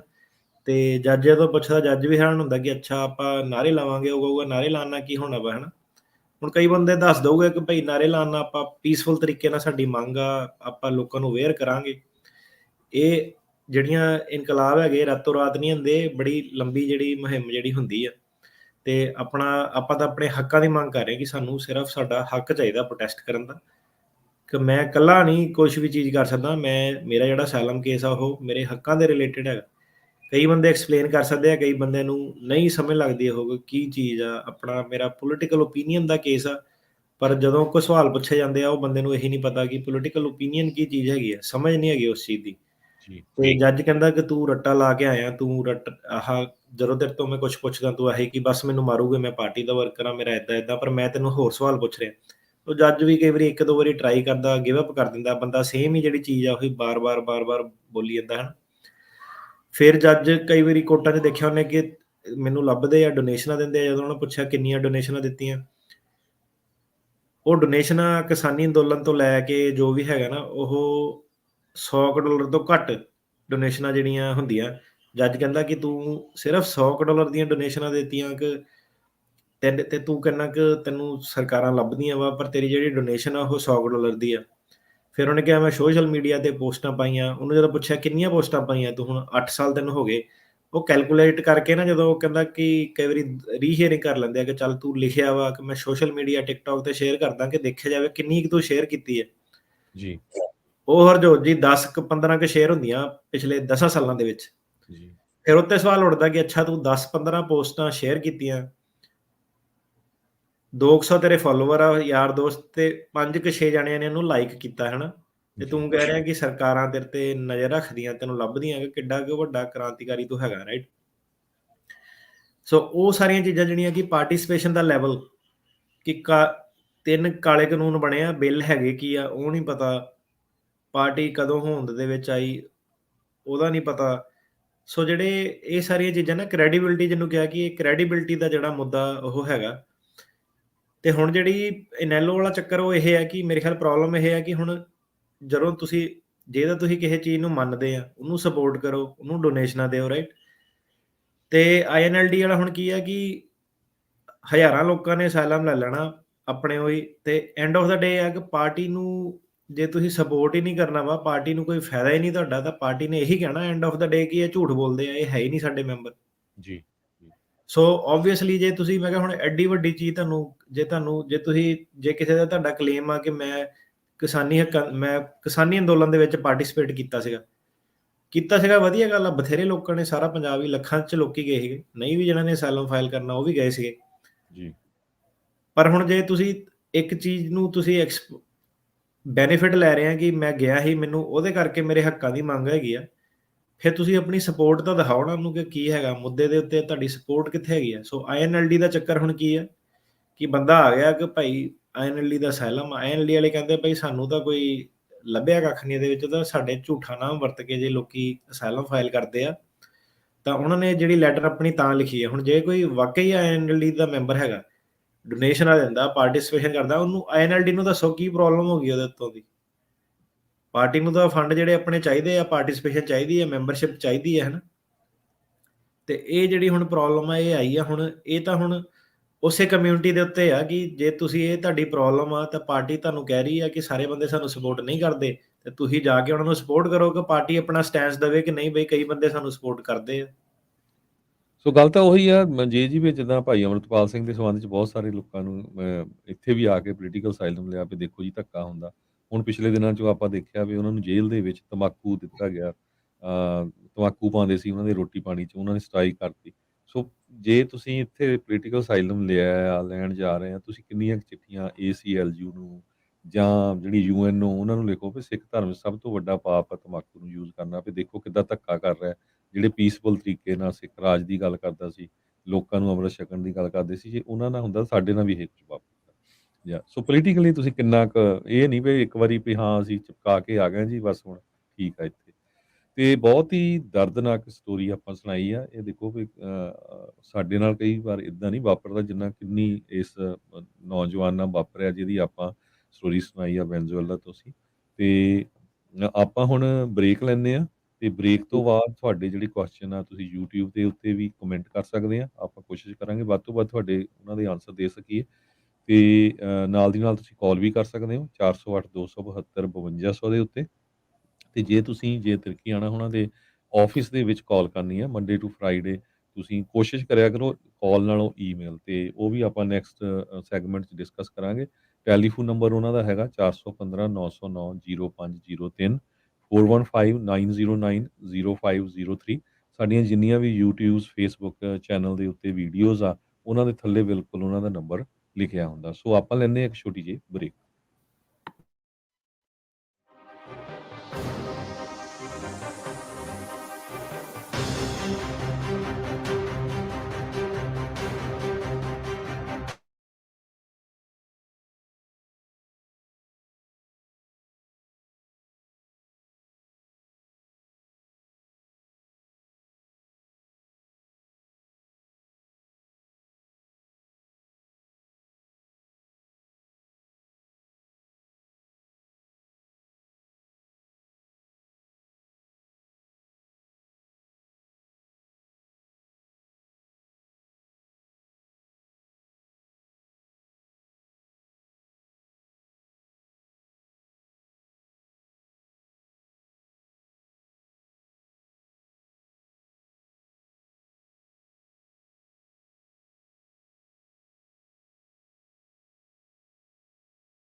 ਹਰਜੋਤ ਜੀ ਆਵਾਜ਼ ਨਹੀਂ ਤੁਹਾਡੀ ਆ ਰਹੀ। ਜੀ ਆਇਆਂ ਹਾਂਜੀ, ਨੂੰ ਠੀਕ ਹੈ ਜੀ। ਤੇ ਬਹੁਤ ਹੀ ਪਿਆਰ ਤੇ ਸਤਿਕਾਰ ਭਰੀ ਸਤਿ ਸ਼੍ਰੀ ਅਕਾਲ। ਸਤਿ ਜੀ ਸ਼੍ਰੀ ਆਇਆਂ ਨੂੰ ਜੀ ਸਤਿ ਸ਼੍ਰੀ ਅਕਾਲ ਜੀ। ਜੀ। ਤੇ ਆਪਾਂ ਹੁਣ ਸਰੋਤਿਓ ਤੁਹਾਡੇ ਤੋਂ ਕਾਲਸ ਵੀ ਲਵਾਂਗੇ। ਕੋਸ਼ਿਸ਼ ਸਾਡੀ ਅੱਜ ਦੀ ਰਹੂਗੀ ਵੱਧ ਤੋਂ ਵੱਧ ਜਿਹੜੇ ਤੁਹਾਡੇ ਕੁਐਸਚਨ ਆ YouTube ਦੇ ਉੱਤੇ ਜਿਹੜੇ ਤੁਸੀਂ ਕਮੈਂਟ ਦੇ ਵਿੱਚ ਕਰ ਦਿਓ, ਕਿਉਂਕਿ ਕਾਰਨ ਕੀ ਆ ਵੀ ਦੂਰੋਂ ਹੁੰਦੀਆਂ ਬਹੁਤ, ਸਾਨੂੰ ਸਾਰਾ ਵੀਕ ਕਾਲਾਂ ਕਰਦੇ ਰਹਿੰਦੇ ਆ ਸਰੋਤੇ ਵੀ ਸਾਡੀ ਕਾਲ ਨਹੀਂ ਮਿਲੀ। ਤੇ ਕਾਰਨ ਵੀ ਬਿਲਕੁਲ ਸਹੀ ਆ, ਸਾਡੇ ਪਹਿਲੇ ਕਾਲਰ ਇਸ ਵੇਲੇ 52 ਮਿੰਟ ਤੋਂ ਹੋਲਡ ਤੇ ਆ, ਤੁਸੀਂ ਇੱਥੋਂ ਅੰਦਾਜ਼ਾ ਲਾ ਸਕਦੇ ਆ। ਸੋ ਇੱਕ ਬੇਨਤੀ ਜ਼ਰੂਰ ਆ ਵੀ ਜਿਸ ਤਰ੍ਹਾਂ ਜੇ ਹੁਣ ਨਾ ਮੈਂ ਪ੍ਰਾਈਵੇਟਲੀ ਵੀ ਗੱਲ ਕਰਦਾ ਰਹਿੰਦਾ ਵੀ ਜਿਹੜੇ ਇਮੀਗ੍ਰੇਸ਼ਨ ਨੂੰ ਲੈ ਕੇ ਕਹਿੰਦੇ ਵੀ ਸਭ ਤੋਂ ਜਿਹੜੀ ਸਾਡੀ ਪੰਜਾਬੀਆਂ ਦੀ ਇਹ ਪ੍ਰੋਬਲਮ ਆ ਇਨਕਲੂਡਿੰਗ ਮੀ, ਤੇ ਆਪਾਂ ਪੇਪਰ ਵਰਕ ਨਹੀਂ ਇਕੱਠਾ ਕਰਦੇ, ਉਹਨੂੰ ਆਰਗੇਨਾਈਜ਼ ਨਹੀਂ ਰੱਖਦੇ। ਉਹ ਉਹਨਾਂ ਦੀ ਜਿਹੜੀ ਸਪੈਸ਼ਲਿਟੀ ਪਹਿਲਾਂ H1 ਵੀਜ਼ੇ ਸੀ, ਕਹਿੰਦੇ ਸਾਰਾ ਕੁਝ ਉਹ ਈਮੇਲ ਕਰਦੇ ਸੀ, ਤੇ ਈਮੇਲ ਦੇ ਨਾਲ ਕੀ ਆ ਤੁਹਾਡਾ ਰੈਕਡ ਬਣਿਆ ਰਹਿੰਦਾ। ਸੋ ਕੋਸ਼ਿਸ਼ ਇਹ ਕਰਿਆ ਕਰੋ ਕਿ ਜਦੋਂ ਜੇ ਤਿਰਕੀਆਣਾ ਉਹਨਾਂ ਦੇ ਆਫਿਸ 'ਚ ਕਾਲ ਵੀ ਕਰਨੀ ਹੈ ਨਾ, ਤੁਸੀਂ ਕਾਲ ਨਾਲੋਂ ਈਮੇਲ ਕਰੋ, ਤੁਹਾਡਾ ਪੂਰੀ ਦੇ ਪੂਰਾ ਉਹਦੇ 'ਚ ਸੇਵ ਰਹਿੰਦਾ, ਨਾਲੇ ਅਗਲੇ ਜਵਾਬ ਦਿੰਦੇ ਹੈਗੇ ਆ। ਇਹ ਜੀ ਇੱਕ ਚੀਜ਼ ਇਹਦੇ ਵਿੱਚ ਹੋਰ ਐਡ ਕਰਦਾ, ਜਿਹੜੇ ਹੁਣ ਈਮੇਲ ਆ ਨਾ, ਆਪਾਂ ਕਾਫੀ ਉਦਾਂ ਲੋਕਾਂ ਨੇ ਸਾਨੂੰ ਕਿਹਾ ਕਿ ਭਾਜੀ ਈਮੇਲ ਵਰਤੀ ਨਹੀਂ ਸੀ, ਤੁਹਾਡੇ ਕਰਕੇ ਈਮੇਲ ਆ ਗਈ ਹੁਣ ਕਰਨੀ ਹੈ ਨਾ ਡਾਕੂਮੈਂਟ। ਜੀ ਤੇ ਐਂਡ ਆਫ ਦਾ ਡੇ ਲੋਕੀ ਉਹੀ ਹੈ ਕਿ ਜਿਹੜਾ ਕਿਸੇ ਨੇ ਸੈਕਰਾਮੈਂਟੋ ਐਲਏ ਤੋਂ ਪੇਪਰ ਛੱਡਣਾ ਨਾ, ਉਹ ਸਿੱਧੇ ਈਮੇਲ ਤੇ ਭੇਜ ਸਕਦੇ ਆ। ਜੀ ਇੱਕ ਉਹ ਚੀਜ਼ ਇਹਦੇ ਵਿੱਚ ਦੂਜੀ ਆ, ਹੁਣ ਜਿਹੜੇ ਸਿੱਖਣੀ ਹੈ, ਜਿਹਨਾਂ ਨੇ ਨਵੀਂ ਈਮੇਲ ਸਿੱਖੀ ਹੈ, ਕਿ ਜਿਹੜਾ ਉਹਦੇ ਵਿੱਚ ਸਬਜੈਕਟ ਹੁੰਦਾ ਇੱਕ, ਉਹਦੇ ਵਿੱਚ ਲਿਖਣਾ ਕਿ ਮੈਂ ਕੀ ਭੇਜ ਰਿਹਾ ਵਾਂ, ਕਿ ਕਾਹਦੇ ਜੀ ਬਾਰੇ ਇਹ ਜਿਹੜੀ ਈਮੇਲ ਹੈਗੀ, ਆਪਣਾ ਨਾਮ, ਏਲੀਅਨ ਨੰਬਰ, ਤੇ ਨਾਲ ਲਿਖੋ ਕਿ ਇਹ ਮੇਰੇ ਐਫੀਡੇਵਿਟ ਹੈਗੇ ਹਨਾ। ਉਹਦੇ ਨਾਲ ਕੀ ਹੁੰਦਾ ਕਿ ਜਦੋਂ ਬੰਦਾ ਸਵੇਰੇ ਉੱਠਦਾ, ਹੁਣ 200 ਈਮੇਲਾਂ ਉਹਦੇ ਵਿੱਚ ਸੌਖਾ ਹੋ ਜਾਂਦਾ ਉਹਨੂੰ ਮੈਨੇਜ ਕਰਨਾ। ਉਹੀ ਜਿਹੜੀ ਚੀਜ਼ ਨੂੰ 2 ਮਿੰਟ ਲੱਗਣੇ ਆ, ਜਦੋਂ ਬੰਦਾ ਕਈ ਵਾਰੀ ਬਿਨਾਂ ਕੁਝ ਲਿਖੇ ਸਿੱਧੇ ਹੀ ਅਟੈਚ ਕਰਕੇ ਭੇਜ ਦਿੰਦਾ ਕਿ ਮੈਂ ਈਮੇਲ ਭੇਜੀ ਸੀ, ਉਹਨੂੰ ਫਿਰ ਬੰਦਾ ਖੋਲਦਾ, ਫਿਰ ਲੱਭਦਾ, ਫਿਰ ਪੜ੍ਹਦਾ। ਹੁਣ ਗੁਰਪ੍ਰੀਤ ਸਿੰਘ ਦੇ ਨਾਮ ਆ ਤਾਂ ਉਹ ਕਿੰਨੇ ਜ਼ਿਆਦਾ ਏ ਨੰਬਰ ਵਾਲੇ, ਫਿਰ ਕਿ ਕਿਹਦਾ, ਜੀ ਫਿਰ ਜੀ ਫਾਦਰ ਦਾ ਨਾਮ ਚ। ਸੋ ਇਦਾਂ ਕਿ ਜਦੋਂ ਈਮੇਲ ਭੇਜਦੇ ਆ, ਸਬਜੈਕਟ ਦੇ ਵਿੱਚ ਆਪਣਾ ਨਾਮ, ਏਲੀਅਨ ਨੰਬਰ ਪਾ ਕੇ, ਤੇ ਕੀ ਈਮੇਲ ਕਾਹਦੇ ਬਾਰੇ ਉਹ ਲਿਖ ਕੇ ਭੇਜਣੀ ਆ। ਤੇ ਦੂਜੀ ਚੀਜ਼ ਇਦਾਂ ਕਿ ਕਈ ਸਬਜੈਕਟ ਦੇ ਵਿੱਚ ਹੀ ਸਾਰਾ ਐਡਾ ਵੱਡਾ ਮੈਸੇਜ ਟਾਈਪ ਕਰ ਦਿੰਦੇ ਆ। ਸੋ ਸਬਜੈਕਟ ਦਾ ਇਦਾਂ ਹੈਗਾ ਕਿ 2 3 4 ਅੱਖਰ ਛੋਟੇ ਛੋਟੇ, ਕਿ ਆਹ ਚੀਜ਼ ਦਾ ਮੇਰਾ ਮੈਸੇਜ ਆ, ਤੇ ਫਿਰ ਥੱਲੇ ਮੇਰੀ ਜਿਹੜੀ ਈਮੇਲ ਆ ਉਹ ਲਿਖਣੀ ਆ। ਫਾਈਨਲੀ ਇਹ ਹੈ ਕਿ ਜਿਹੜੇ ਸਾਨੂੰ ਕਈ ਵਾਰੀ ਹੁਣ ਵੀ ਉਦਾਂ ਤਾਂ ਕਾਫੀ ਕਰੈਕਟ ਹੋ ਗਿਆ, ਕਮਿਊਨਿਟੀ ਦੀਆਂ ਕਾਫੀ ਆਪਣੀਆਂ ਨਾ ਕੋਈ ਸਕੈਨਿੰਗ ਏਜੰਸੀਆਂ, ਕੋਈ ਜਿਹੜੇ ਹੈਲਪਫੁਲ ਤੇ ਤੁਹਾਨੂੰ ਉਧਰੋਂ ਹੈਗੀ ਆ, ਜਿਹੜੇ ਡਾਕੂਮੈਂਟ ਆਪਣੇ ਉਹ ਸਕੈਨ ਕਰਕੇ ਰੱਖਣੇ, ਉਹ ਕੈਮਰੇ ਵਾਲੀਆਂ ਫੋਟੋਆਂ ਕਿ ਵਿੱਚੇ ਕਿਚਨ ਦਾ ਕਾਊਂਟਰ ਆ ਰਿਹਾ, ਅੰਗੂਠਾ ਆ ਰਿਹਾ, ਉਹੀ ਕੋਰਟ ਨੂੰ ਜਾ ਰਹੇ ਆ, ਤੇ ਇਦਾਂ ਟੇਢੇ ਜਿਹੇ ਐਂਗਲ ਤੋਂ ਫੋਟੋ ਖਿੱਚੀ, ਉਹ ਨਹੀਂ ਕਰਨਾ। ਸਕੈਨ ਸਕੂਨ ਕਰਾ ਕੇ ਪ੍ਰੋਪਰ, ਜਿਹੜਾ ਕੋਈ ਵੀ ਡਾਕੂਮੈਂਟ ਤੁਹਾਡਾ ਦਾ ਉਹਨੂੰ ਸਕੈਨ ਕਰਾ ਕੇ ਰੱਖ ਲਓ ਹਨਾ। ਤੇ ਵਾਧੂ ਜੇ ਗੱਲ ਆ, ਤੁਹਾਡਾ ਕੇਸ ਚੱਲਦਾ, ਪ੍ਰਿੰਟਰਸ ਕਰਨਾ ਤੇ ਕੁਝ ਵੀ ਨਹੀਂ, ਕੁਛ $100 ਦੀ ਗੱਲ ਆ, ਰੱਖ ਲਓ, ਤੁਹਾਡਾ ਜਦ ਤੱਕ ਕੇਸ ਚੱਲਦਾ ਤੁਹਾਡਾ ਉਹਨੇ ਸਾਥ ਦੇਣਾ ਹੈ ਨਾ, ਜੀ ਜਦੋਂ ਮਰਜ਼ੀ। ਕਈਆਂ ਦੀ ਤਾਂ ਇਹ ਹੁੰਦੀ ਆ ਵੀ ਉਹ ਤੁਹਾਡੀ ਆਈਡੀ ਆ ਤੇ ਥੱਲੇ ਪੂਰੀ ਰਜਾਈ ਦੀ ਫੋਟੋ ਭੇਜੀ ਹੁੰਦੀ ਆ ਹਨਾ, ਹਾਂਜੀ ਤੇ ਹਾਂਜੀ ਹਾਂਜੀ। ਜਾਂ ਪੈਰਾਂ ਦੀ ਜਾਂ ਸੋਫੇ ਦੀ ਹੈ ਨਾ। ਸੋ ਹਾਂ ਪ੍ਰੋਫੈਸ਼ਨਲ ਆ ਨਾ, ਕੋਈ ਉਦਾਂ ਪ੍ਰੋਫੈਸ਼ਨਲ ਲੱਗਦਾ। ਸੋ ਏਦਾਂ ਨਹੀਂ, ਜੇ ਕੋਈ ਨਾ ਜੇ ਆਪਾਂ ਫੇਸਬੁੱਕ YouTube ਤੇ 10-10 ਘੰਟੇ ਰਹਿ ਸਕਦੇ, ਤਾਂ ਈਮੇਲ ਵਾਲਾ ਕਿੱਡਾ ਔਖਾ ਕੰਮ ਆ ਨਾ, ਇਹਨੂੰ ਬੜਾ ਕਲੀਨ ਰੱਖੋ। ਬਿਲਕੁਲ। ਤੇ ਆਪਾਂ ਪਹਿਲੀ ਕਾਲ ਲੈਂਦੇ ਆ ਰਮਨਦੀਪ ਸਿੰਘ, 55 ਮਿੰਟ ਤੋਂ ਹੋਲਡ ਤੇ ਆ। ਰਮਨਦੀਪ ਜੀ ਸਤਿ ਸ਼੍ਰੀ ਅਕਾਲ। ਹਾਂਜੀ, ਸਤਿ ਸ੍ਰੀ ਅਕਾਲ ਵੀਰ ਜੀ। ਸਤਿ ਸ਼੍ਰੀ ਅਕਾਲ ਜੀ। ਹਾਂਜੀ ਵੀਰ ਜੀ, ਮੇਰਾ ਸਵਾਲ ਸੀਗਾ, ਅਸੀਂ 2015 ਦੇ ਆਏ ਆ, ਤੇ ਸਾਡਾ ਅਸਾਈਲਮ ਲੱਗਾ ਹੋਇਆ ਆ ਜੀ। ਤੇ ਸਾਡੇ 2 ਬੱਚੇ ਇੱਥੇ ਬੋਰਨ ਆ, ਤੇ ਇੱਕ ਬੱਚਾ ਸਾਡਾ ਇੰਡੀਆ ਤੋਂ ਹੀ ਆਇਆ ਸੀ, ਛੋਟਾ 3 ਸਾਲ ਦਾ ਸੀ ਉਹ। ਜੀ। ਤੇ ਸਾਡੀ ਹਲੇ ਤੱਕ ਤਰੀਕ ਨਹੀਂ ਆਈ ਹੈਗੀ, ਕੋਈ ਵੀ ਨਹੀਂ ਆਈ ਹਲੇ। ਸੋ ਇਹਦਾ ਜਿਹੜਾ ਹੁਣ ਅਸਾਈਲਮ ਵਾਲੇ ਆ ਨਾ, ਉਹਦੇ ਹਾਂਜੀ ਵਿੱਚ ਤੁਸੀਂ ਕੀ ਕਰਨਾ ਕਿ ਆਪਣਾ ਜਿਹੜਾ ਅਸਾਈਲਮ, ਇਹ ਹੁਣ ਪਹਿਲੀ ਵਾਰੀ ਆਪਣਾ ਰੇਡੀਓ ਤੇ ਦੱਸਣ ਜਾ ਰਹੇ, ਪਹਿਲਾਂ ਆਪਣੇ ਕੋਲ ਟਾਈਮ ਨਹੀਂ ਸੀਗਾ ਇਹ ਚੀਜ਼ ਕਰਨ ਦਾ। ਜੀ ਸੋ ਅਸਾਈਲਮ ਦੇ ਹਾਂਜੀ ਵਿੱਚ ਤੁਸੀਂ ਪਹਿਲਾਂ ਆਪਣਾ ਕੇਸ ਪੂਰਾ ਤਿਆਰ ਕਰਨਾ 100%, ਐਫੀਡੇਵਿਟ ਉਫੀਡੇਵਿਟ ਹਾਂਜੀ ਸਾਰੇ ਜਦੋਂ ਤੁਹਾਡੇ ਰੈਡੀ ਹੋ ਗਏ, ਉਹਨੂੰ ਅਸਾਈਲਮ ਆਫਿਸ 'ਚ ਹਾਂਜੀ ਸਬਮਿਟ ਕਰਨਾ। ਉਸ ਤੋਂ ਬਾਅਦ ਆਪਣੇ ਠੀਕ ਹੈ ਅਸਾਈਲਮ ਆਫਿਸ ਨੂੰ ਰਿਕੁਐਸਟ ਕਰਨੀ ਕਿ ਮੈਨੂੰ ਇੰਟਰਵਿਊ ਦਿੱਤੀ ਜਾਵੇ, ਜਿਹੜੀ ਉਹਨੇ ਤੁਹਾਨੂੰ ਨਹੀਂ ਦੇਣੀ। ਤੇ ਉਸ ਤੋਂ ਬਾਅਦ civil okay litigation attorney through ਇੱਕ ਰਿਟ ਫਾਈਲ ਹੁੰਦੀ ਹੈ ਮੈਂਡਮਸ ਦੀ, ਉਹ ਮੈਂਡਮਸ ਤੁਸੀਂ ਫਾਈਲ ਕਰਨੀ ਹੈ। ਸੋ ਠੀਕ ਪਹਿਲਾਂ ਹੈ ਆਪਣੇ ਕੋਲ ਟਾਈਮ ਨਹੀਂ ਸੀਗਾ, ਹੁਣ ਇਦਾਂ ਕਿ 4-5 ਜਿਹੜੇ ਸਾਡੀ ਫਰਮ ਦੇ ਨਹੀਂ, ਐਕਸਟਰਨਲ ਜਿਹੜੇ ਸਿਵਲ ਲਿਟੀਗੇਸ਼ਨ ਵਾਲਾ ਕੰਮ ਕਰਦੇ ਆ, ਉਹ ਵਾਲੇ ਵਕੀਲਾਂ ਹਾਂਜੀ ਨੇ ਪੱਲਾ ਫੜਾਇਆ ਵਾ ਕਿ ਆਪਾਂ ਮੈਂਡਮਸ ਜਿਹੜੀ ਆ ਉਹ ਫਾਈਲ ਕਰ ਸਕਦੇ ਆ ਤੁਹਾਡੇ ਕਲਾਇੰਟਾਂ ਦੇ ਬਿਹਾਫ ਤੇ। ਠੀਕ ਹੈ ਠੀਕ ਹੈ। ਸੋ ਧੰਨਵਾਦ ਜੀ। ਉਹਦੇ ਵਿੱਚ ਹੁਣ ਇਦਾਂ ਆ ਕਿ ਮੇਰੇ ਹਾਂਜੀ ਆਫਿਸ 'ਚ ਇਦਾਂ ਨਹੀਂ ਕਿ ਹੁਣ ਕੱਲ ਨੂੰ ਸਾਰੇ ਹੀ ਜਾਣੇ ਬਸ, ਉਹ ਇਦਾਂ ਕਿ ਸਟਾਫ ਮੈਨੂੰ ਕਹਿੰਦਾ ਕਿ ਤੂੰ ਕੀ ਕਹਿ ਕੇ ਆ ਗਿਆ ਸੈਟਰਡੇ ਨੂੰ। ਮੈਂ ਕਿਹਾ ਕੀ ਹੋਇਆ? ਉਹ ਕਹਿੰਦੇ ਯਾਰ ਕਾਲਾਂ ਹੀ ਆ ਜਾਂਦੀਆਂ, ਤੂੰ ਇਦਾਂ ਕਹਿਤਾ। ਉਹ ਕਹਿੰਦੇ ਜੇ ਨੇ ਇਦਾਂ ਕਿਹਾ, ਸਾਡਾ ਉਹਨੂੰ ਅੱਧੀ ਪਚੱਧੀ ਗੱਲ ਕਿ ਸਾਡਾ ਕੇਸ ਵੀ ਛੇਤੀ ਕਰੋ, ਸਾਡਾ ਕੇਸ ਵੀ ਛੇਤੀ ਕਰੋ, ਕੋਈ ਫਾਈਲ ਹੋਣਾ। ਸੋ ਇਦਾਂ ਨਹੀਂ ਹੈ, ਇਹਨੂੰ ਮੈਂਡਮਸ ਜੇ ਫਾਈਲ ਵੀ ਹੋਣੀ ਆ, ਉਹਦਾ ਵੀ ਜਿਹੜਾ ਤੁਹਾਡਾ ਕੇਸ ਬਣਾਉਣ ਦਾ ਟਾਈਮ ਟੂਮ ਜਿਹੜਾ ਸਾਰਾ ਹੈਗਾ 6-7 ਮਹੀਨੇ ਪਹਿਲਾਂ ਤੁਹਾਡਾ ਕੇਸ ਬਣੂਗਾ, ਫਿਰ ਸਿਵਲ ਲਿਟੀਗੇਸ਼ਨ ਅਟਰਨੀ ਨਾਲ ਕੋਆਰਡੀਨੇਟ ਕਰਕੇ ਮੈਂਡਮਸ ਫਾਈਲ ਹੋਊਗੀ। ਉਹਦੇ ਵਿੱਚ ਜ਼ਿਆਦਾਤਰ ਕੀ ਹੁੰਦਾ ਕਿ ਇਮੀਗ੍ਰੇਸ਼ਨ ਜਿਹੜੀ ਹੈ ਕਈ ਵਾਰੀ ਕੰਪਰੋਮਾਈਜ਼ ਕਰ ਲੈਂਦੇ ਕਿ ਬੰਦੇ ਨੂੰ ਡੇਟ ਦੇ ਦਿਓ, ਕਈ ਵਾਰੀ ਉਹ ਨਹੀਂ ਵੀ ਕਰਦੇ ਕੰਪਰੋਮਾਈਜ਼। ਸੈਨ ਫਰਾਂਸਿਸਕੋ ਵਾਲੇ ਕੰਪਰੋਮਾਈਜ਼ ਕਰ ਲੈਂਦੇ, ਹੁਣ ਜਿੱਦਾਂ ਐਲਏ ਉੱਲੇ ਵਾਲੇ ਜਿਹੜੇ ਆਫਿਸ ਆ ਉਹ ਫਾਈਟ ਬੈਕ ਕਰਦੇ ਆ ਉਹਨੂੰ, ਹਨਾ। ਜਿਹੜਾ ਸੈਨ ਫਰਾਂਸਿਸਕੋ ਵਾਲਾ ਉਹਦਾ ਮੈਂਡਮਸ ਦਾ ਖਰਚਾ ਜਿਹੜਾ ਸਿਵਲ ਲਿਟੀਗੇਸ਼ਨ ਅਟਰਨੀਆਂ ਨੇ ਦੱਸਿਆ ਕਿ ਆਪਾਂ ਆਵਰਲੀ ਕਾਸਟ ਕਹਿੰਦੇ ਲੈਣੀ ਹੈ। ਜਿਹੜਾ ਸੈਨ ਫਰਾਂਸਿਸਕੋ ਉੱਥੇ ਆਵਰ ਘੱਟ ਲੱਗਣੇ, ਕਿਉਂਕਿ ਜਦੋਂ ਤੁਸੀਂ ਮੈਂਡਮਸ ਫਾਈਲ ਕਰਦੇ ਆ ਉਹ ਕੰਪਰੋਮਾਈਜ਼ ਕਰ ਲੈਂਦੇ ਆ। ਜਿਹੜੇ ਐਲਏ ਉੱਲੇ ਵਾਲੇ ਜਿਹੜੇ ਦੂਜੇ ਹੋਰ ਅਸਾਈਲਮ ਆਫਿਸ ਆ ਉਹ ਪੂਰੀ ਐਂਡ ਤੱਕ ਜਿਹੜੀ ਫਾਈਟ ਕਰਦੇ ਆ। ਤੇ ਉਹਦਾ ਇਦਾਂ ਨਹੀਂ ਕਿ ਮੇਰੇ ਦੋਸਤ ਦੀ ਛੇਤੀ ਆ ਗਈ, ਮੇਰੀ ਕਿਉਂ ਨਹੀਂ ਛੇਤੀ ਆਈ, ਹਨਾ। ਸੋ ਇਹ ਜਿਹੜੀ ਇੱਕ ਨਵੀਂ ਆਪਸ਼ਨ ਜਿਹੜੀ ਸਾਹਮਣੇ ਹੈਗੀ ਆ ਆਪਣੇ ਕੋਲ, ਇਹਨੂੰ ਆਪਾਂ ਐਕਸਰਸਾਈਜ਼ ਕਰ ਸਕਦੇ ਹਾਂ। ਤੇ ਇਹ ਜਿਹਦੇ ਕੇਸ ਚੱਲਦੇ ਆ, ਜਿਹਨੇ ਕਰਨਾ ਵਾ, ਤੇ ਉਹ ਇਹ ਚੀਜ਼ ਦਾ ਫਾਇਦਾ ਜਿਹੜਾ ਚੱਕ ਸਕਦਾ। ਪਰ ਸਾਨੂੰ ਹੁਣ ਇਦਾਂ ਨਹੀਂ ਕਿ ਜੇ 100 ਜਾਣੇ ਕੱਲ ਨੂੰ ਆ ਕੇ ਕਹਿਣਗੇ ਮੇਰਾ ਹਫਤੇ 'ਚ ਅਸਾਈਲਮ ਕੇਸ ਫਾਈਨਲਾਈਜ਼ ਕਰ ਦਿਓ, ਇਦਾਂ ਨਹੀਂ ਹੋਣਾ। 4-6 ਮਹੀਨੇ ਦੀ ਫਾਈਨਲ ਕਰਨ ਦਾ ਟਾਈਮਲਾਈਨ ਹੋਊਗਾ ਤੇ ਉਸ ਤੋਂ ਬਾਅਦ ਮੈਂਡਮਸ ਫਾਈਲ ਹੋਊਗੀ। ਜੀ, ਧੰਨਵਾਦ। ਸੋ ਇੱਕ ਵਾਰੀ ਸਰੋਤਿਆਂ ਨੂੰ, ਜਿੰਨੇ ਵੀ ਸਾਡੇ ਸਰੋਤੇ ਕਾਲਰਸ ਆ ਫੇਸਬੁੱਕ ਤੇ, ਸਾਰਿਆਂ ਨੂੰ ਸਤਿ ਸ਼੍ਰੀ ਅਕਾਲ। ਤੇ ਸਿੱਧਾ ਹੀ ਤੁਸੀਂ ਕੁਐਸਚਨ ਪੁੱਛਿਓ ਤਾਂ ਕਿ ਆਪਾਂ ਵੱਧ ਤੋਂ ਵੱਧ ਜਿਹੜੇ ਤੁਹਾਡੇ ਆਨਸਰ ਕਰ ਸਕੀਏ। ਸਾਡੇ ਕੋਲ ਅੱਧਾ ਕੁ ਘੰਟਾ ਆ। ਤੇ ਜੇ ਆਪਾਂ YouTube ਤੇ ਚੱਲੀਏ, ਸਾਰਿਆਂ ਨੂੰ ਸਤਿ ਸ਼੍ਰੀ ਅਕਾਲ ਜਿਹੜੇ ਕਹਿ ਰਹੇ ਆ। ਦੀਪ ਸਿੰਘ ਹੁਣੀ ਇਹ ਕਹਿੰਦੇ, ਭਾਜੀ ਮੇਰਾ ਸੋਸ਼ਲ ਸਿਕਿਉਰਿਟੀ ਵਰਕ ਪਰਮਿਟ ਦੇ ਨਾਲ ਨਹੀਂ ਆਈ ਤੇ ਮੇਰਾ ਪਾਸਪੋਰਟ ਆਈਸ ਕੋਲ ਆ, ਤੇ ਮੈਂ ਜਦੋਂ ਸੋਸ਼ਲ ਸਿਕਿਉਰਿਟੀ ਅਪਲਾਈ ਕਰਨ ਜਾਂਦਾ ਤਾਂ ਮੇਰੇ ਤੋਂ ਪਾਸਪੋਰਟ ਮੰਗਦੇ ਆ ਜਾਂ 2 ਆਈਡੀਆਂ ਮੰਗਦੇ, ਤੇ ਹੁਣ ਕੀ ਕੀਤਾ ਜਾਵੇ? ਸੋਸ਼ਲ ਸਿਕਿਉਰਿਟੀ ਦੇ ਇਦਾਂ ਤਾਂ ਨਹੀਂ ਹੋਣਾ ਚਾਹੀਦਾ ਜਿਹੜਾ, ਕਿਉਂਕਿ ਹੁਣ ਵਰਕ ਪਰਮਿਟ ਤੁਹਾਡੇ ਕੋਲ ਹੈਗਾ, ਉਹਦੇ ਬੇਸ ਤੇ ਸੋਸ਼ਲ ਸਿਕਿਉਰਿਟੀ ਮਿਲਣੀ ਚਾਹੀਦੀ ਹੈ। ਤੇ ਉਹਨਾਂ ਨੂੰ ਆਪਣਾ ਜਿਹੜਾ ਤੁਹਾਡਾ ਵਕੀਲ ਆ, ਉਹ ਤੋਂ ਲੈਟਰ ਲਿਖਾ ਕੇ ਦਿਓ ਉਹਨਾਂ ਨੂੰ ਕਿ ਆਹ ਇਮੀਗ੍ਰੇਸ਼ਨ ਦੀ ਰੈਗੂਲੇਸ਼ਨ ਆ ਤੇ ਸੋਸ਼ਲ ਸਿਕਿਉਰਿਟੀ ਲਈ ਇਹ ਐਲੀਜੀਬਲ। ਜੀ, ਅਮਰਜੋਤ ਸਿੰਘ ਕਹਿੰਦੇ ਵੀ ਮੈਂ 20 ਸਾਲਾਂ ਦਾ ਹੋ ਗਿਆ ਤੇ ਵਰਕ ਪਰਮਿਟ ਹੈਗਾ, ਮੈਂ ਗਾਰਡੀਅਨਸ਼ਿਪ ਕਰ ਸਕਦਾ?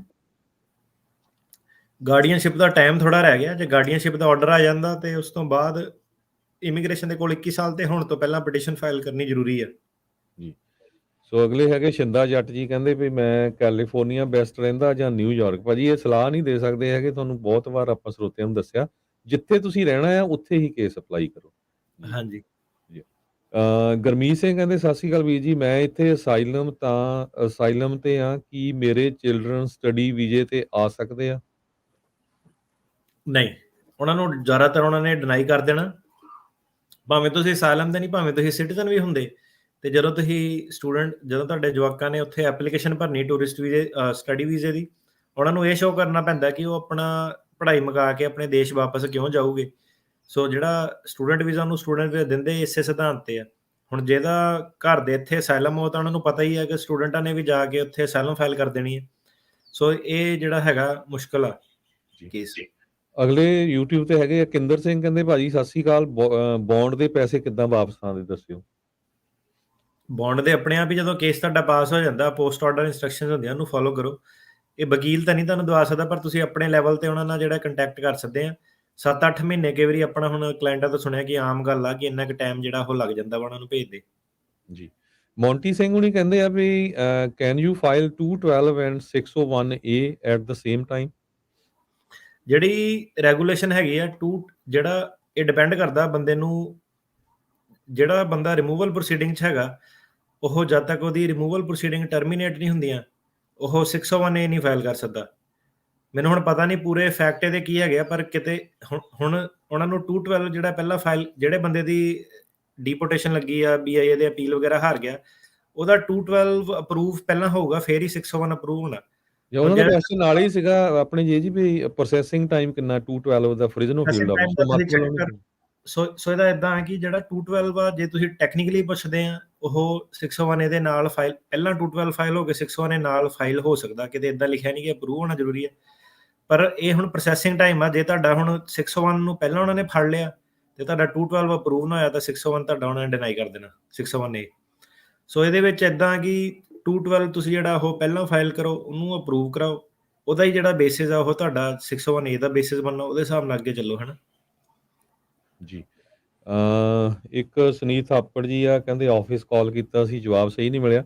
ਤੁਸੀਂ ਨਾ ਈਮੇਲ ਕਰਿਓ, ਜਿੱਦਾਂ ਵੈਸਟ ਆਪਾਂ ਤੁਹਾਨੂੰ ਦੱਸਿਆ ਨਾ ਵੀ ਟਰਕੀ ਆਣਾ ਇਮੀਗ੍ਰੇਸ਼ਨ ਆਫਿਸ ਦੇ ਈਮੇਲ ਕਰੋ, ਉਹਦੇ 'ਚ ਦੱਸੋ ਵੀ ਮੇਰਾ ਆਹ ਹੈਗਾ ਵੀ ਮੈਂ ਕੈਨੇਡਾ ਤੋਂ ਇਮੀਗ੍ਰੈਂਟ ਦਾ ਆਹ EB-5 ਜੋ ਫਾਈਲ ਕਰਨਾ ਹੈਗਾ। ਮੈਂ ਭਾਜੀ ਤੁਹਾਨੂੰ ਥੋੜਾ ਜਿਹਾ ਕਰੈਕਟ ਕਰਦਾ ਇੱਥੇ ਉੱਤੇ, ਈਮੇਲ ਦੇ ਉੱਤੇ ਤੁਹਾਨੂੰ ਜਿਹੜਾ ਨਵਾਂ ਕਲਾਇੰਟ ਆ ਨਾ ਉਹਨੂੰ ਜਵਾਬ ਨਹੀਂ ਮਿਲਣਾ, ਤੁਹਾਨੂੰ ਅਪਾਇੰਟਮੈਂਟ ਹੀ ਬਣਾਉਣੀ ਪੈਣੀ ਹੈ। ਜਵਾਬ ਅੱਛਾ। ਸਹੀ ਨਹੀਂ ਮਿਲਿਆ ਦਾ ਤਾਂ ਨਹੀਂ ਮੈਨੂੰ ਹੁਣ ਪਤਾ ਕਿ ਕੀ ਮਤਲਬ ਇਹਦਾ ਹੁੰਦਾ।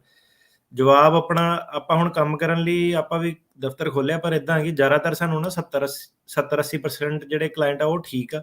ਉਹ ਕਹਿੰਦੇ ਆਹੋ ਮੈਂ ਤੁਹਾਨੂੰ ਸੁਣਿਆ ਰੇਡੀਓ ਤੇ ਵੀ ਤੁਸੀਂ ਕਿਹਾ ਸੀਗਾ ਕਿ ਆਪਾਂ ਨਕਲੀ ਨਹੀਂ ਕੁਝ ਬਣਾਉਣਾ ਫੜਨਾ ਨਹੀਂ। ਹੁਣ ਕਈ ਕਲਾਇੰਟ ਫਿਰ ਵੀ ਇਦਾਂ, ਤੁਹਾਨੂੰ ਪਤਾ ਹੀ ਆ ਜੀ, ਸਾਰੀ ਕਮਿਊਨਿਟੀ ਇਦਾਂ ਕਰਦੀ ਆ, ਸਾਰੀ ਕਮਿਊਨਿਟੀ ਉਦਾਂ ਕਰਦੀ ਹੈ ਹਨਾ। ਸੋ ਕਾਫੀ ਜਿਹੜੇ ਲੋਕੀ ਆ ਤਾਂ ਇਹ ਤਾਂ ਹੁਣ ਚਲੋ ਲੀਗਲੀ ਆਪਾਂ ਦੱਸ ਨਹੀਂ ਸਕਦੇ ਕਿ ਕੌਣ ਕੀ ਕਿੱਦਾਂ ਕਹਿੰਦਾ ਵਾ, ਤੇ ਸਾਡੇ ਵੱਲ ਵੀ ਜਿਹੜਾ ਨਵਾਂ ਕਲਾਇੰਟ ਆਉਂਦਾ ਨਾ ਉਹ ਦੱਸਦਾ ਕੁਛ ਆ ਕਿ ਮੈਨੂੰ ਸਹੀ ਜਵਾਬ ਨਹੀਂ ਦਿੱਤਾ, ਮੇਰਾ ਕੇਸ ਲਿਆ ਨਹੀਂ ਇਹਨੇ। ਪਰ ਇਦਾਂ ਜਦੋਂ 10 ਵਾਰੀ ਬੰਦੇ ਨੂੰ 10 ਵਜੇ ਤੱਕ ਨਹੀਂ ਕਰਨਾ, ਉਹ ਕਹਿੰਦਾ ਲੈ ਜੀ ਮੈਂ ਪੈਸੇ ਤੁਹਾਨੂੰ ਕਾਹਦੇ ਦੇਣੇ ਆ, ਫਿਰ ਤਾਂ ਮੈਂ ਆਪ ਹੀ ਕੇਸ ਲਾ ਦੇਣਾ। ਫਿਰ ਉਹਨੂੰ ਇਹੀ ਕਹਿਣਾ ਕਿ ਭਾਈ ਤੂੰ ਆਪ ਹੀ ਲਾ ਲਾ, ਫਿਰ ਜੇ ਇੰਨਾ ਹੀ ਤੈਨੂੰ ਪਤਾ ਵਾ। ਜੀ, ਜੀ।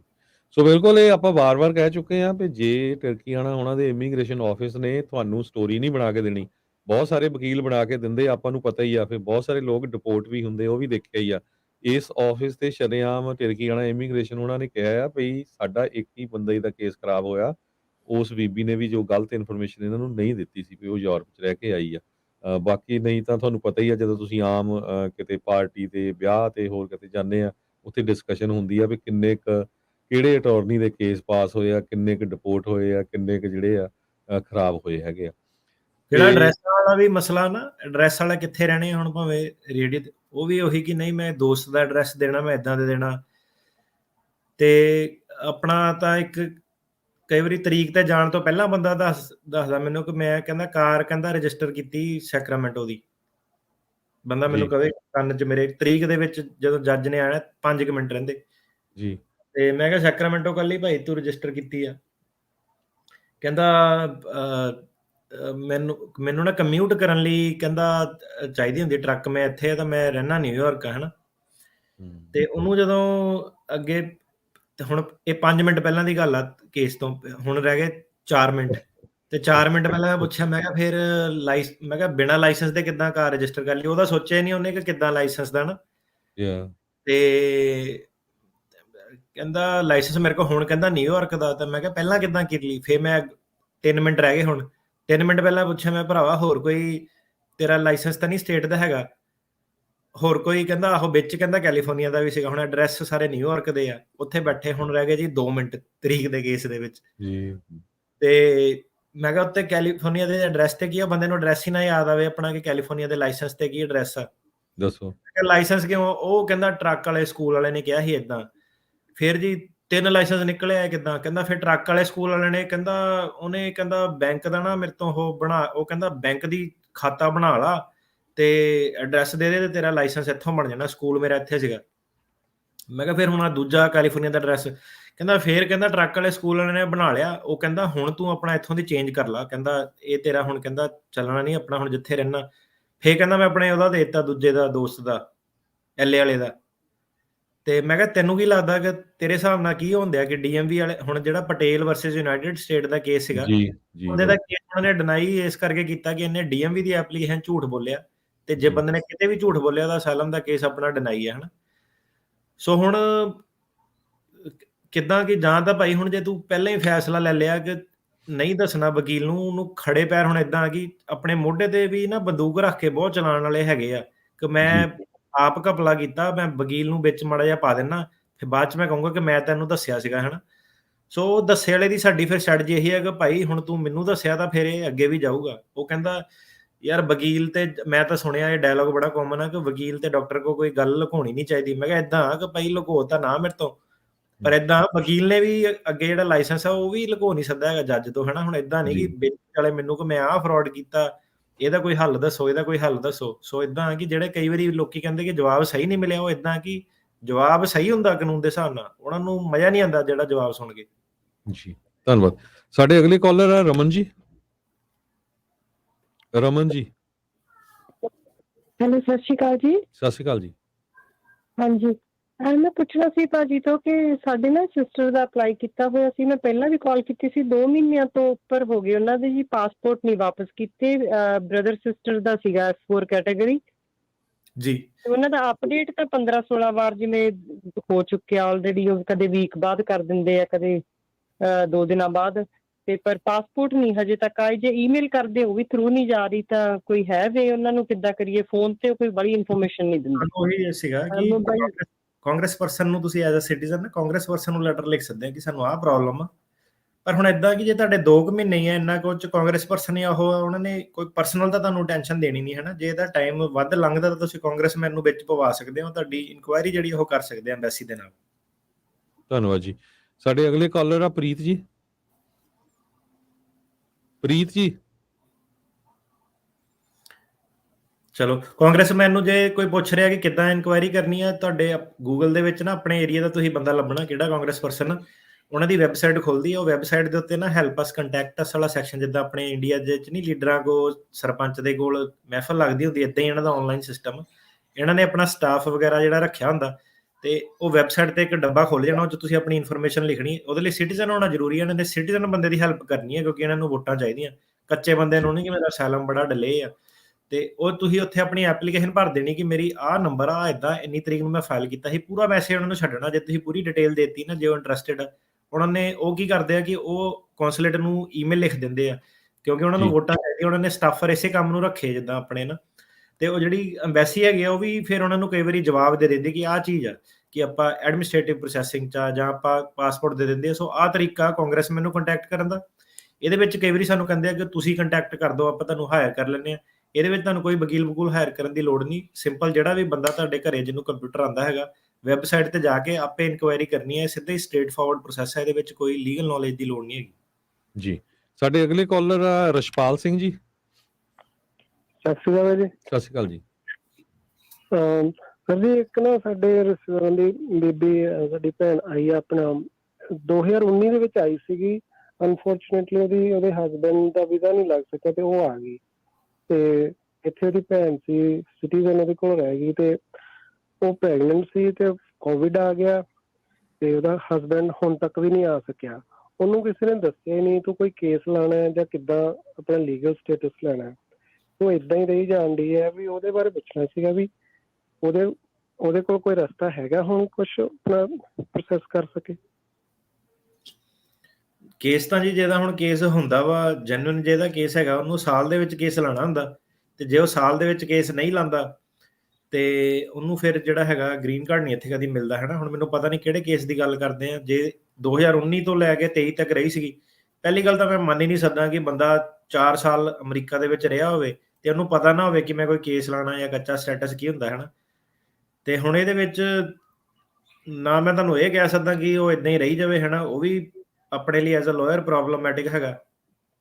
ਤੇ ਹੁਣ ਇਹ ਤੁਹਾਡਾ ਇਦਾਂ ਆ ਕਿ 4 ਸਾਲ ਤਾਂ ਹੁਣ ਉਹਨੇ ਕੱਚੇ ਰਹਿ ਲਏ, ਫੈਸਲਾ ਕਰ ਲਿਆ, ਤੇ ਬੇਸਿਕਲੀ ਦੈਟਸ ਅਬਾਊਟ ਇਟ। ਇਹਦੇ ਵਿੱਚ ਕੁਝ ਨਹੀਂ ਹੋ ਸਕਦਾ ਹੁਣ ਇਸ ਵੇਲੇ ਜੀ।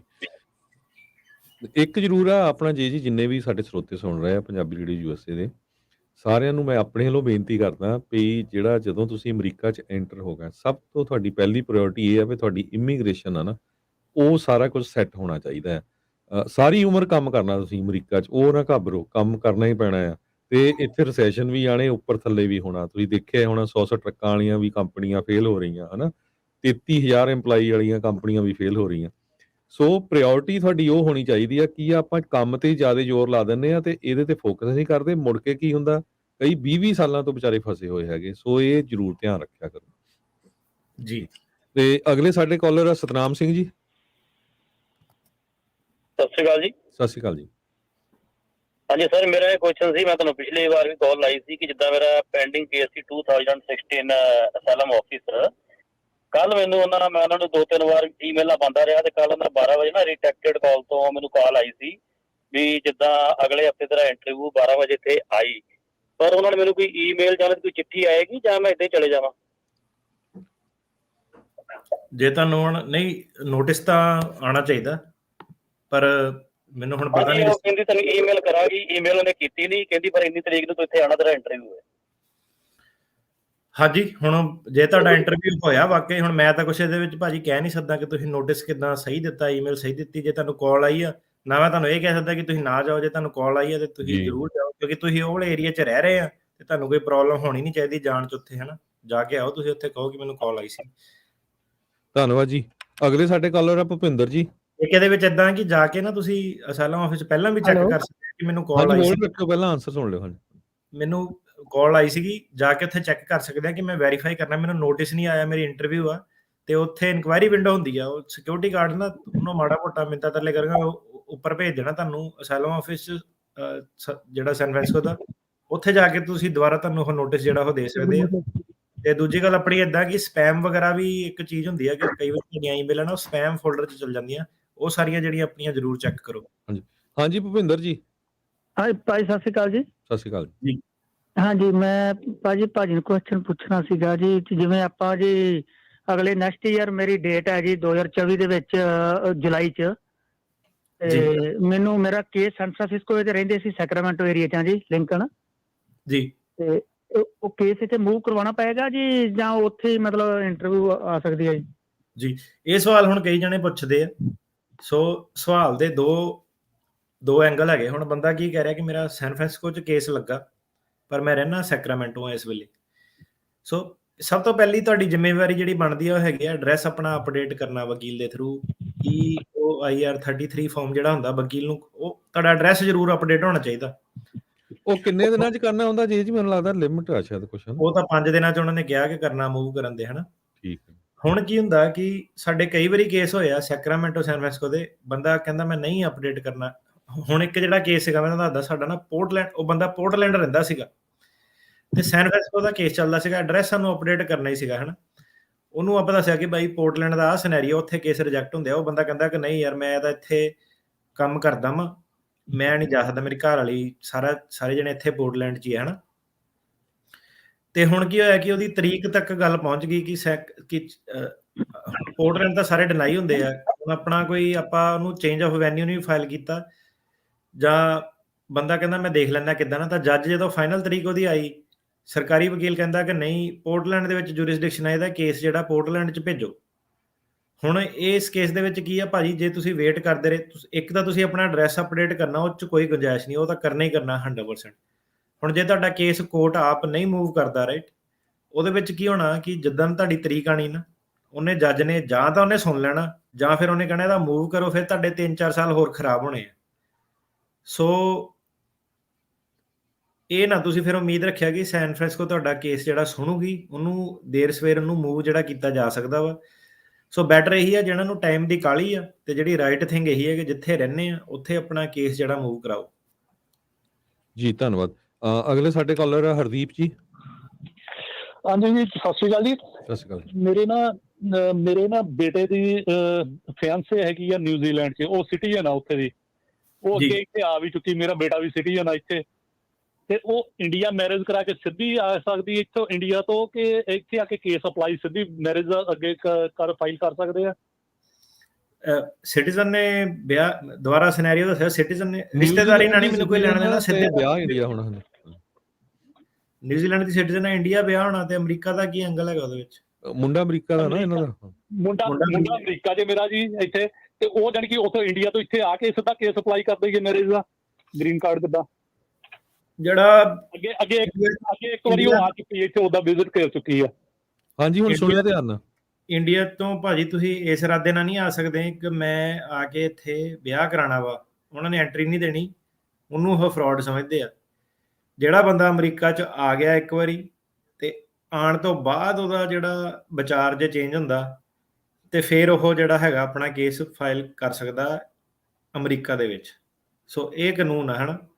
ਸੋ ਇਹਦੇ ਵਿੱਚ ਹੁਣ ਕਿੱਦਾਂ ਇੱਦਾਂ, ਇਹਦੇ ਵਿੱਚ ਵੀ ਕਈ ਵਾਰੀ ਬੰਦਾ ਵਕੀਲ ਨੂੰ ਢੰਗ ਦਿੰਦਾ ਕਿ ਤੁਸੀਂ ਦੱਸੋ ਕਿ ਫਿਰ ਆਪਾਂ ਆਉਣਾ ਤਾਂ ਹੈ ਹੀ ਆ, ਕਰਨਾ ਤਾਂ ਇੱਦਾਂ ਹੀ ਹੈ। 'ਚ ਵਕੀਲ ਸਲਾਹ ਨਹੀਂ ਤੁਹਾਨੂੰ ਦੇ ਸਕਦਾ ਕੋਈ, ਮਤਲਬ ਕਿ ਵਕੀਲ ਤੁਹਾਨੂੰ ਸਿਰਫ ਕਾਨੂੰਨ ਦੱਸ ਸਕਦਾ ਕਿ ਭਾਈ ਤੁਸੀਂ ਇਸ ਇਰਾਦੇ ਨਾਲ ਨਹੀਂ ਆ ਸਕਦੇ ਕਿ ਮੈਂ ਇੰਡੀਆ ਵਿਆਹ ਕਰਾਇਆ, ਹੁਣ ਮੈਂ ਇੱਥੇ ਜਾਣਾ ਤੇ ਹੁਣ ਮੈਂ ਗ੍ਰੀਨ ਕਾਰਡ ਜਿਹੜਾ ਆਪਣਾ ਫਾਈਲ ਕਰਨਾ, ਠੀਕ ਹੈ।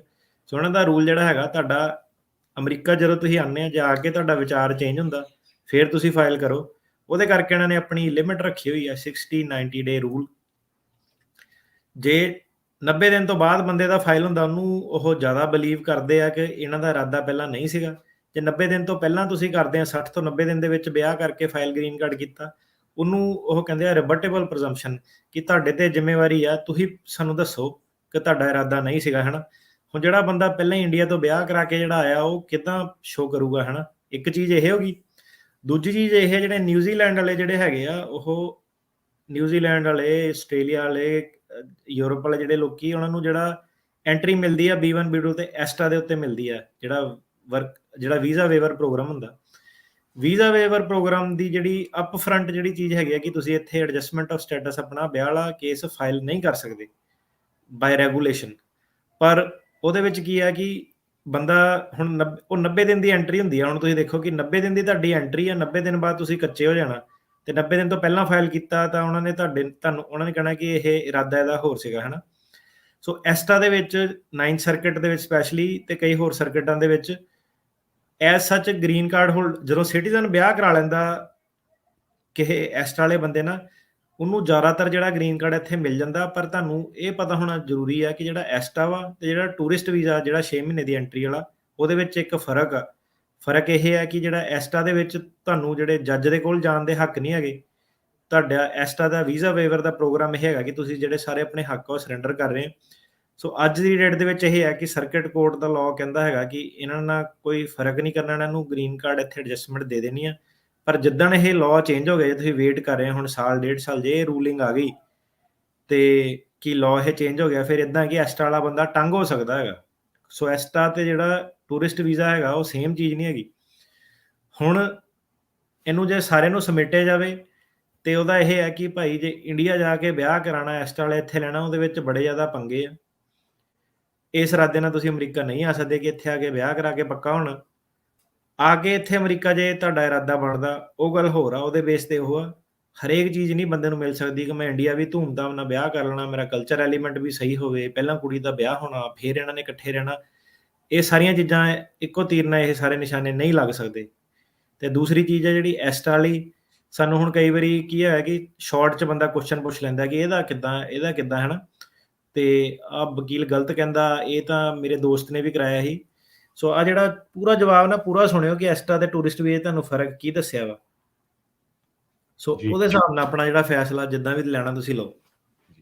ਧੰਨਵਾਦ ਜੀ। ਇੱਕ ਵਾਰੀ ਫੇਰ ਸਰੋਤਿਆਂ ਨੂੰ ਦੱਸਦੇ ਜਾਈਏ, ਅਟਾਰਨੀ ਜੇ ਤਿਰਕੀਆਣਾ ਉਹਨਾਂ ਦੇ ਆਫਿਸ ਦਾ ਨੰਬਰ 4159090503 ਤੇ ਪੰਜਾਬੀ ਰੇਡੀਓ USA ਨੂੰ ਜਿੰਨੇ ਜਾਣੇ ਵੀ ਲਿਸਨ ਕਰ ਰਹੇ, ਸਾਡੇ ਸਾਰੇ ਹੀ 14 AM ਤੇ FM ਸਟੇਸ਼ਨ ਕੈਲੀਫੋਰਨੀਆ ਦੇ ਵਿੱਚ, ਤੇ ਨਾਲ ਦੀ ਨਾਲ ਫੇਸਬੁੱਕ, YouTube ਤੇ ਤੁਸੀਂ YouTube ਚੈਨਲ ਨੂੰ ਸਬਸਕ੍ਰਾਈਬ ਕਰ ਲਓ।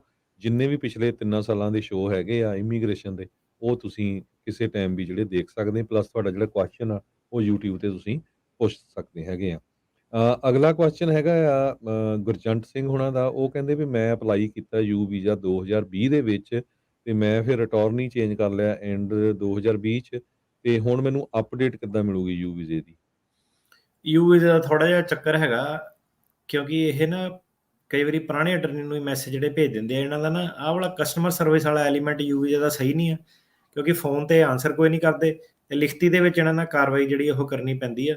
ਤੇ ਬੇਸਿਕਲੀ ਜੇ ਤੁਸੀਂ ਅਟਰਨੀ ਚੇਂਜ ਕਰ ਲਿਆ ਤੇ ਅਟਰਨੀ ਦੇ ਉੱਤੇ ਹੀ ਆ ਸਾਰਾ, ਕਿੱਦਾਂ ਨਾ ਉਹੀ ਆਪਣੀ ਅਪੀਅਰੈਂਸ ਐਂਟਰ ਕਰੇ, ਤੇ ਇਮੀਗ੍ਰੇਸ਼ਨ ਜਦੋਂ ਉਹਨਾਂ ਦੀ ਅਪੀਅਰੈਂਸ ਇੱਕ ਵਾਰੀ ਐਕਨੋਲੇਜ ਕਰ ਲੈਂਦੀ ਆ, ਤੇ ਫਿਰ ਉਸ ਤੋਂ ਬਾਅਦ ਜੇ ਅਟਰਨੀ ਨੂੰ ਉਹ ਮੈਸੇਜ ਨਹੀਂ ਭੇਜਦੇ ਆ ਤੇ ਉਹ ਤੁਹਾਡੇ ਖਿਲਾਫ ਨਹੀਂ ਫਿਰ ਵਰਤਿਆ ਜਾਊਗਾ। ਉਹਨੂੰ ਅਟਰਨੀ ਕਹਿ ਸਕਦਾ ਕਿ ਭਾਈ ਤੁਸੀਂ ਜੇ ਗਲਤ ਨੋਟਿਸ ਭੇਜਿਆ, ਉਹ ਇਮੀਗ੍ਰੇਸ਼ਨ ਦੀ ਐਰਰ ਆਉਂਦੀ ਹੈ, ਹੈ ਨਾ। ਸੋ ਪਰ ਇਹ ਹੈ ਕਿ ਇਹ ਰਾਈਟਿੰਗ ਦੇ ਵਿੱਚ ਅਟਰਨੀ ਨੇ G28 ਫਾਰਮ ਹੁੰਦਾ, ਉਹ ਪਾ ਕੇ ਆਪਣੀ ਰਿਪਰੈਜ਼ੈਂਟੇਸ਼ਨ ਜਿਹੜੀ ਚੇਂਜ ਕਰਨੀ ਹੈ ਜੀ।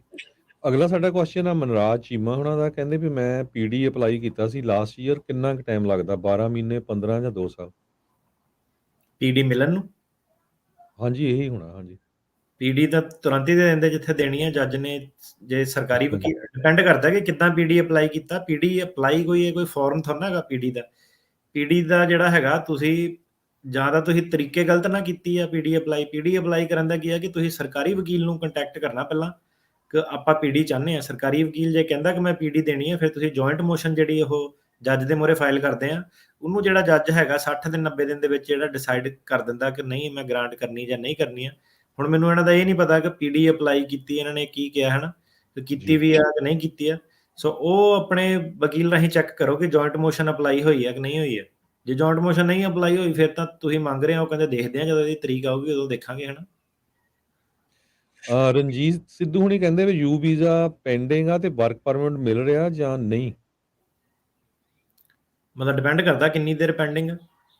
ਜ਼ਿਆਦਾਤਰ ਜਦੋਂ ਉਹ ਇੱਕ ਵਾਰੀ ਡੈਫਰਡ ਐਕਸ਼ਨ ਅਪਰੂਵ ਕਰ ਦਿੰਦੇ ਆ, ਫਿਰ ਉਹ ਵਰਕ ਪਰਮਿਟ ਦਿੰਦੇ ਸੀਗੇ ਪਹਿਲਾਂ। ਬਾਈਡਨ ਸਰਕਾਰ ਨੇ ਕਿਹਾ ਸੀਗਾ ਕਿ ਆਪਾਂ ਪਹਿਲਾਂ ਜਿਹੜੇ ਵਰਕ ਪਰਮਿਟ ਥੋੜ੍ਹੇ ਦੇਣੇ ਸ਼ੁਰੂ ਕਰ ਦੇਣੇ ਆ, ਅਤੇ 2 ਸਾਲ ਦੀ ਡਿਊਰੇਸ਼ਨ 'ਤੇ ਜਿਹੜੇ ਵਰਕ ਪਰਮਿਟ ਉਹ ਮਿਲ ਜਾਂਦੇ ਆ। ਜੇ ਪਰ ਤੁਹਾਡਾ ਅਸਾਈਲਮ ਦਾ ਵਰਕ ਪਰਮਿਟ ਆਲਰੇਡੀ ਹੈਗਾ ਤਾਂ ਤੁਹਾਨੂੰ ਕੋਈ ਇਹਦੇ 'ਚ ਟੈਨਸ਼ਨ ਲੈਣ ਦੀ ਲੋੜ ਨਹੀਂ ਹੈਗੀ, ਹੈ ਨਾ। ਜ਼ਿਆਦਾਤਰ ਜਿਹੜੇ ਯੂਜ਼ ਵਾਲੇ ਕੇਸ ਅਸਾਈਲਮ ਦੇ ਨਾਲ ਜੇ ਟੈਗਡ ਅਪ ਹੈਗੇ ਆ, ਅਤੇ ਜੇ ਅਸਾਈਲਮ ਦਾ ਵਰਕ ਪਰਮਿਟ ਤੁਹਾਨੂੰ ਮਿਲਿਆ ਉਹ ਚਲਾਓ ਤੁਸੀਂ ਆਪਣਾ। ਜੀ।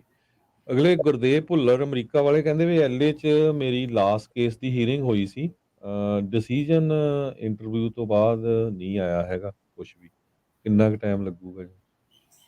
ਇਹਦਾ ਟਾਈਮ ਲੱਗ ਸਕਦਾ, ਡਿਪੈਂਡ ਕਰਦਾ ਹੁਣ ਮੁੱਦੇ ਕੀ ਸੀਗੇ। ਜੀ।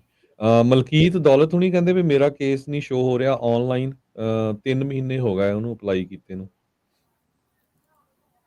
ਆਨਲਾਈਨ ਇਹ ਹੁਣ ਪਤਾ ਨੰਬਰ ਨਹੀਂ ਨਹੀਂ ਸ਼ੋ ਹੋ ਕੇਸ ਆ। ਰਿਹਾ। ਪਹਿਲਾਂ ਤਾਂ ਭਰਾਵੋ ਇਨਫੋਰਮੇਸ਼ਨ ਪੂਰੀ ਦਿਓ, ਕਾਹਦਾ ਕੇਸ ਆ, ਅਸਾਈਲਮ ਆਫਿਸ 'ਚ ਆ, ਅਸਾਈਲਮ 'ਚ ਆ, ਵਿਆਹ ਵਾਲਾ ਵਾ, ਕਿਹੜਾ ਵਾ, ਰਸੀਟ ਆਈ ਕਿ ਨਹੀਂ, ਹੁਣ ਇਹਦਾ ਹੁਣ ਮੈਂ ਕਿਹਾ ਕਿੱਦਾਂ ਮੈਂ ਆਨਸਰ ਦੇ ਸਕਦਾ। ਜੀ। ਪਵਨ ਕੌਰ ਜੀ ਕਹਿੰਦੇ ਵੀ ਮੇਰੇ ਹਸਬੈਂਡ ਦੀ ਕੈਨੇਡਾ ਕੇਸ ਪਾਸ ਨਹੀਂ ਹੋਈ ਤੇ ਸੇਫ ਆ ਬਾਰਡਰ ਕ੍ਰਾਸ ਕਰਕੇ ਹੁਣ ਅਮਰੀਕਾ 'ਚ ਆ ਗਏ। ਅਸੀਂ ਹੁਣ ਅਸਾਈਲਮ ਦੀ ਕੇਸ ਲਾਈ ਆ ਤੇ ਕੋਰਟ ਮੈਰਿਜ ਵੀ ਕਰਵਾਈ ਆ।